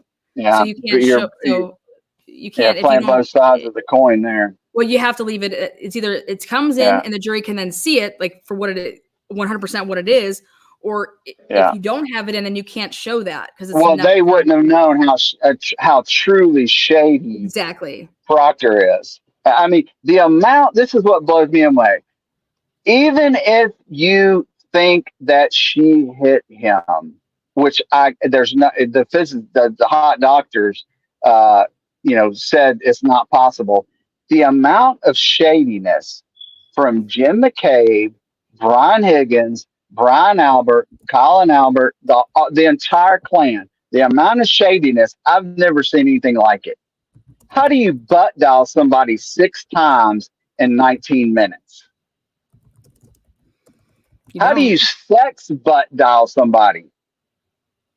It just blows me away. And they getting rid of the phones, the destruction of and I think there's something to the fact that Higgins added the part how he didn't extract the text from his dad's too. Nobody even asked you about that, dude. Nobody even asked you about that. Your butt hurt because the feds said something to you about that. That's all he was doing, is sending a message to the feds. So that's another reason why I think this is not done once this part is over. Man, I hope they nail all those people's asses to a wall, especially the 3 that were sitting in there yesterday. And you know what? This kind of shows me that they are coming for them, and that this was their way. This was like their last pushback to say, well, if I'm going down, you're going down with me. So that's kind of how I see it. It was like, I believe that it's coming hard for the other people. Yeah. I think the one of the reasons why they allowed this to go through is because it makes the case even bigger, puts it out, gives more evidence to their case to go after them with the corruption. Yeah. Because the feds are going to use all this stuff. Oh yeah, they've already used it. It's already been used. It's yeah. But this tells me that there was somebody already that made it through the gates, like, and that they were on that jury. And it's just like, God, as long as I'm not one of the alternates, you know what I mean? Yeah.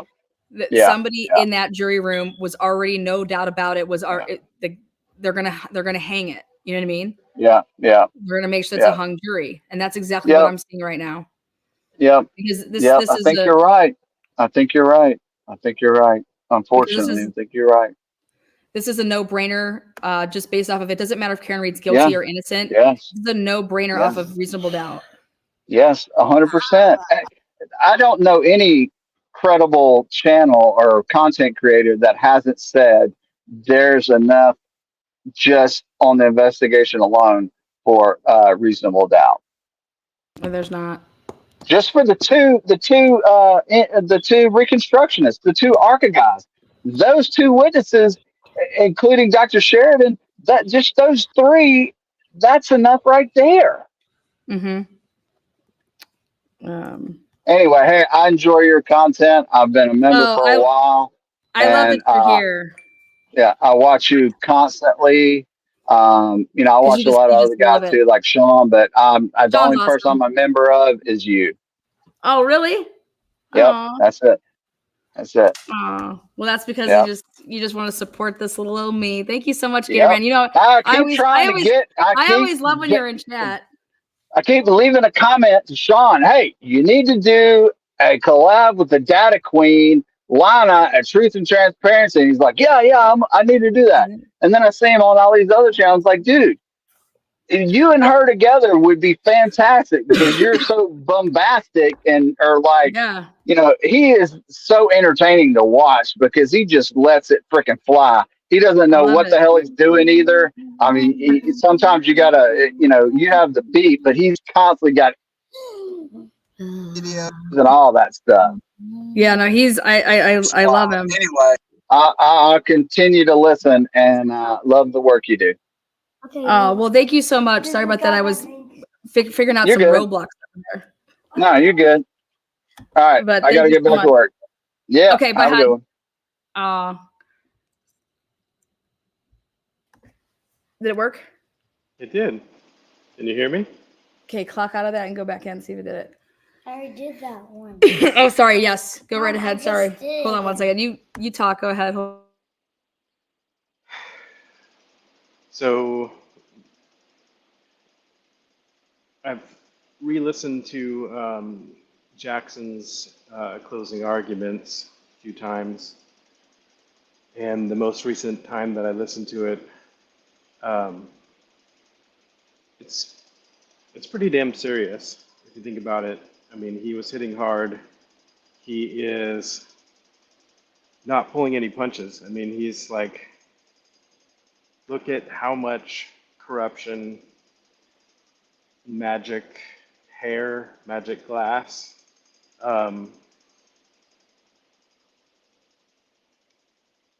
magic plastic pieces. There's just so much, like, if you really listen to his speech, I mean, it's like, holy shit. I mean, he's really calling the Commonwealth on the carpet right there in the middle of it. Just, and then even at his very last words, he's like, Karen Reed is innocent. Do the right thing. Vote not guilty. This is pretty phenomenal.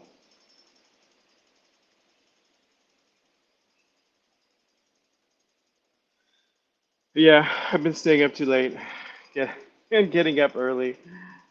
You know, living in the West Coast, I'm like, what is that? So I keep waking up around 5:15 in the morning when the sun's coming up, and but then I'm naturally a night owl, and so I'm going to bed late, but then my body won't let me sleep in. I'll just like wide awake, jumping on, okay, whoever, and usually you're one of the first ones that sets the stream to like what, 5:15 or well, 5, 6, 7, 8, 15 a.m. So for me, it's like 5:15. Like, okay, jump on the first one. Wait, can you hear me? Can I hear you? Uh-oh. I'm not muted, am I? Sorry, no, I was muted. You're good. I'm like, no, I've been I was trying to do like a bunch of different things. No worries. But yeah, and Yeah, this is wild. I think it's really truly disappointing. I think that Alan Jackson, you guys, they did awesome. I mean, Yannetti, Little, Jackson, and Reed, they were reading the jurors, okay? And I think somebody tricked them. I truly think somebody tricked them. And I believe that somebody was in there and they're holding out. It's a, you know, this is going to be something that someone's not going to budge on. And so that's the gut feeling I have right now, because this is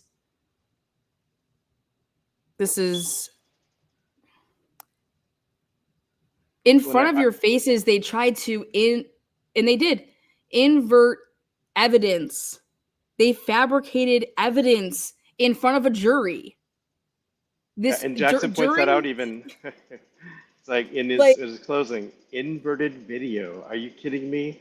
They did not say, you know, and you know, you go back and you verify, okay, Lally pulls up the video. Is this an accurate depiction? I mean, you might be able to, they might be able to split words like, oh, but, you know, it's like, because, you know, Buchanan was totally like, well, I said it was an accurate representation or something like that. It's like, no, are you kidding me? He asked, Lally literally asked, is this an accurate?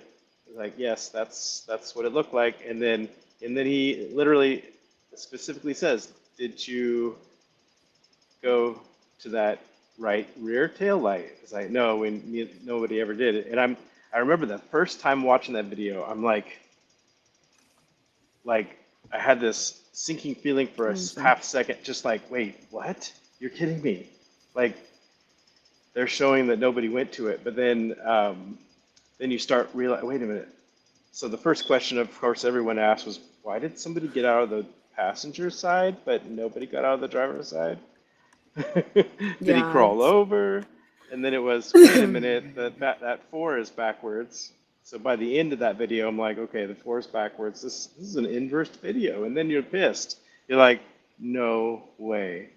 And so not once did they correct it until, and the next day or on the cross, Jackson, you know, rightfully so, says, That's not true there, Curious Cat. If the jury finds Karen guilty of drinking and driving, it's automatically guilty for murder? No. There's separate charges. That's not even, but the drinking drive, you guys, they can't find Karen under the influence and doing something bad, right? Exactly. That's, you have to, it's a 5-pronged thing. And see, that's why the jury instructions are, but I hate how they do it like that. I hate how they read off whatever it is that they're reading off, but no, that's not accurate. You have to first find that you think Karen Reed hit John O'Keefe with her vehicle. So off the bat, who in here thinks that Karen Reed hit John O'Keefe, you know, with their vehicle? And if somebody was to raise their hand, okay, or if they all raise their hand, you know, but you first would have to find that. But if nobody in there thinks that Karen Reed vehicle hit John O'Keefe, then you don't move on from there. It's over with that. Yeah. It's like if you said yes to the first one, which was the intentional homicide, then you go down to the, okay, was she under the influence, and then did she flee the scene? But since we know that it's not even possible that she could have done, according to their own timelines, they established, okay, thank you for pointing out that she connected to the Wi-Fi at 12:36. They don't, their own, the Commonwealth's own medical examiner could not determine, like there's 5 categories. Murder, homicide, suicide, accidental, non-determined. This is a non-determined death. Probably because she was too afraid. Well, no, it's the evidence. It's not determined. You can't determine if it was an accidental death. If you can't determine what happened, like that's what this is. The actual cause of death. Okay. In other words, there's signs of. How are you going to find this woman guilty of something that a medical doctor is telling you that it's undetermined? It's undetermined. In other words, she could say, yes, there were injuries on the arm, there were injuries to the eyes, the back of the head. No, and then the signs of hypothermia. However, she doesn't know which one of those caused the actual death itself, right? She cannot determine if this was an accident. A human being could do something to you but didn't mean to do it, and it resulted in your death. A physical act of, like, if we were joking around and I'm upstairs and you're with me and we're joking around and I just go to push you and you fall down the stairs and you hit your head and you break your neck and you die right like that. Like, it was an accident. It's going to be You know what I best for mean? you if you tell people that it's an accident. Now, if you go hide my body, then Well, people it's are just going to be when like, somebody wait. finds it, when somebody finds the body. But What happened? JC, the music man, I gotta wrap it up, baby. But I gotta go. I want to thank you for popping on here. Appreciate you. Make sure you come back on next time. I didn't mean to click that already. Oh, that was my fault. I accidentally clicked it and clicked it. But I wanted to wrap this up at 4 anyways. Okay, no worries. Good. Sorry, I accidentally hit you twice. I wasn't done talking to you. But I want to say thank you.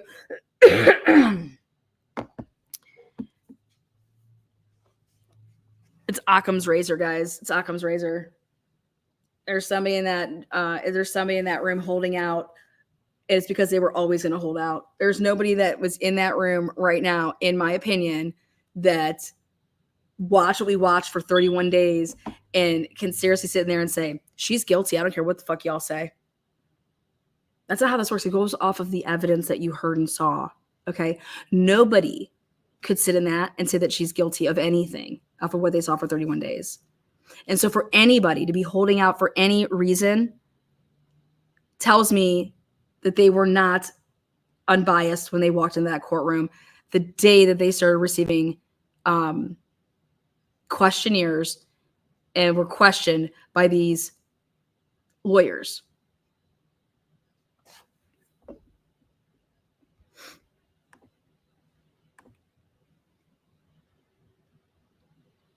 Lots of people think she is guilty.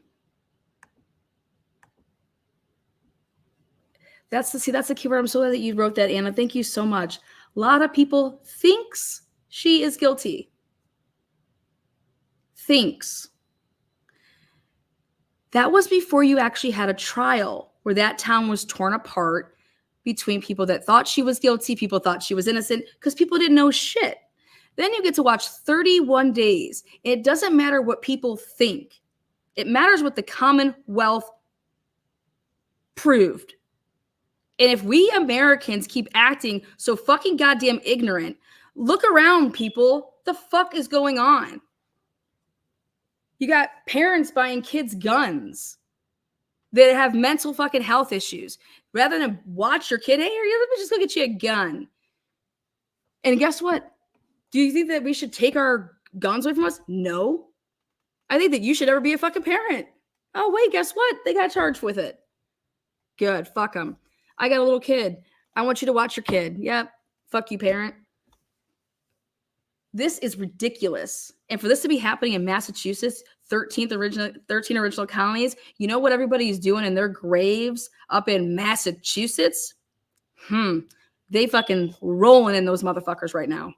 This is ridiculous. This is embarrassing. But that's how high this corruption goes with this case.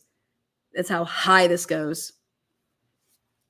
That somebody was able to get in there, and because Alan Jackson and Little and Yannetti, they had so much more firepower in them.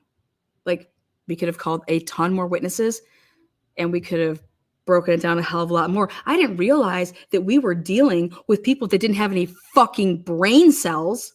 That's what Jackson's thinking about right now. Jackson's like, what the fuck is going on right now? That's what's going on. That's what's going on. That's what's happening right now. Yeah, the fix is in. And it's gross. Because nobody that would watch that trial and be part of that jury for 31 days. And that's why your chat summary said you were talking about Kyle Rittenhouse. That's why if you want something done right, don't do AI.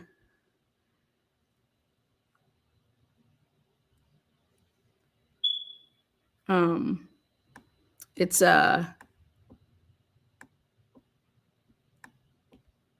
this is pathetic. This is absolutely pathetic.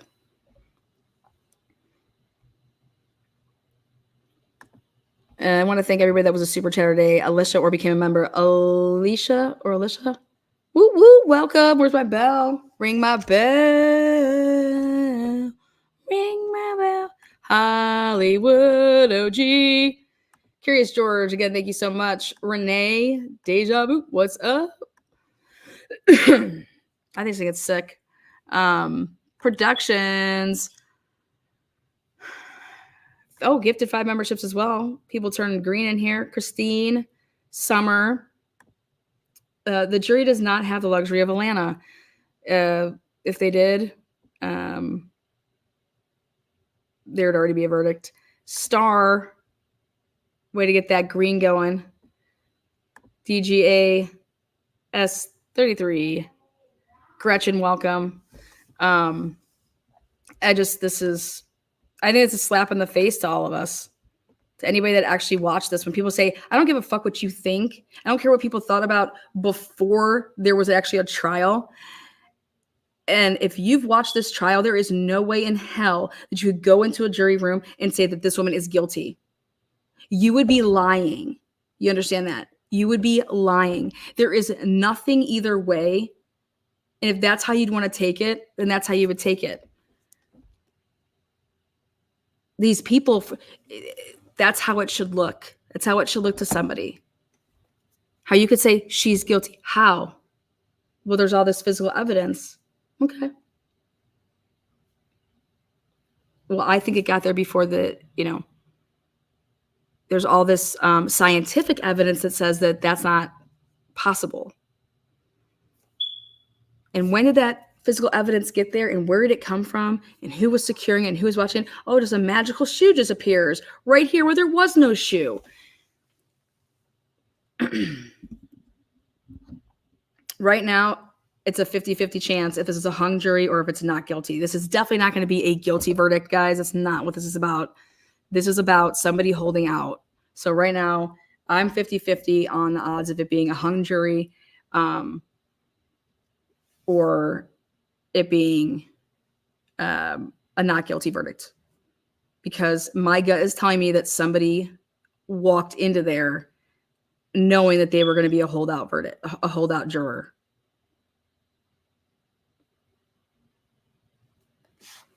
And that pisses me off because that's called cheating. And I fucking hate cheaters. Pussy ass. What, you can't win the right way? You so scared? Your little house of cards is falling around? Well, don't worry. I think the feds are already in on it. You know, there was just one person that was going to be like this holdout out of all the people that were there. Oh, we just got so lucky that one of them just ended up, out of them. No, there was definitely holdouts that were going to be the holdout guilty no matter what.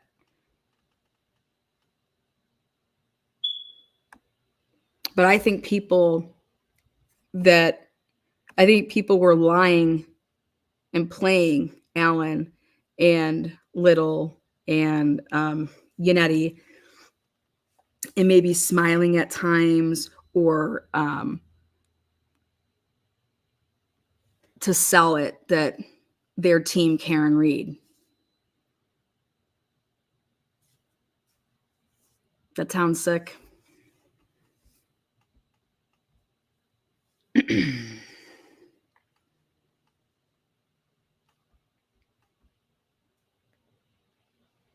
All right, guys, until next time, which would be tomorrow, I'll be having, during the trial watch, is that the 27th? What's tomorrow? Is tomorrow the 27th? Can't keep my days straight. Yeah, so tomorrow, Brian Kohlberger is back in the courtroom, and that'll be actually at 1 o'clock our time, so it's during the lunch break. So how it will work is I'll be playing that. So you guys will it'll be right here. And we'll be doing the Idaho 4. It's a watch within a watch, man. It's just the watch. So those of you guys have been following me with the Idaho 4 case. You guys remember the foreman doesn't matter. The foreman doesn't make you like more of a vote than me, juror number 3. So I don't care who the foreman is. You guys, the foreman is basically a secretary, okay? So, yeah, sure, you can be our foreman. but that doesn't mean you get to have my vote. So it doesn't mean you get to say, oh, well, I get to just change your vote.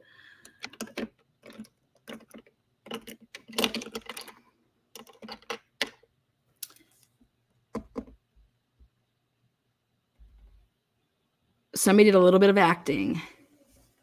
That's what I think. And I'm going to do some research. So in order for me to do some research, I got to go. All right, guys. Until next time. Something's going on in the war room there right now. It smells like shit. See you later, Bev. Blow out those bangs, bitch.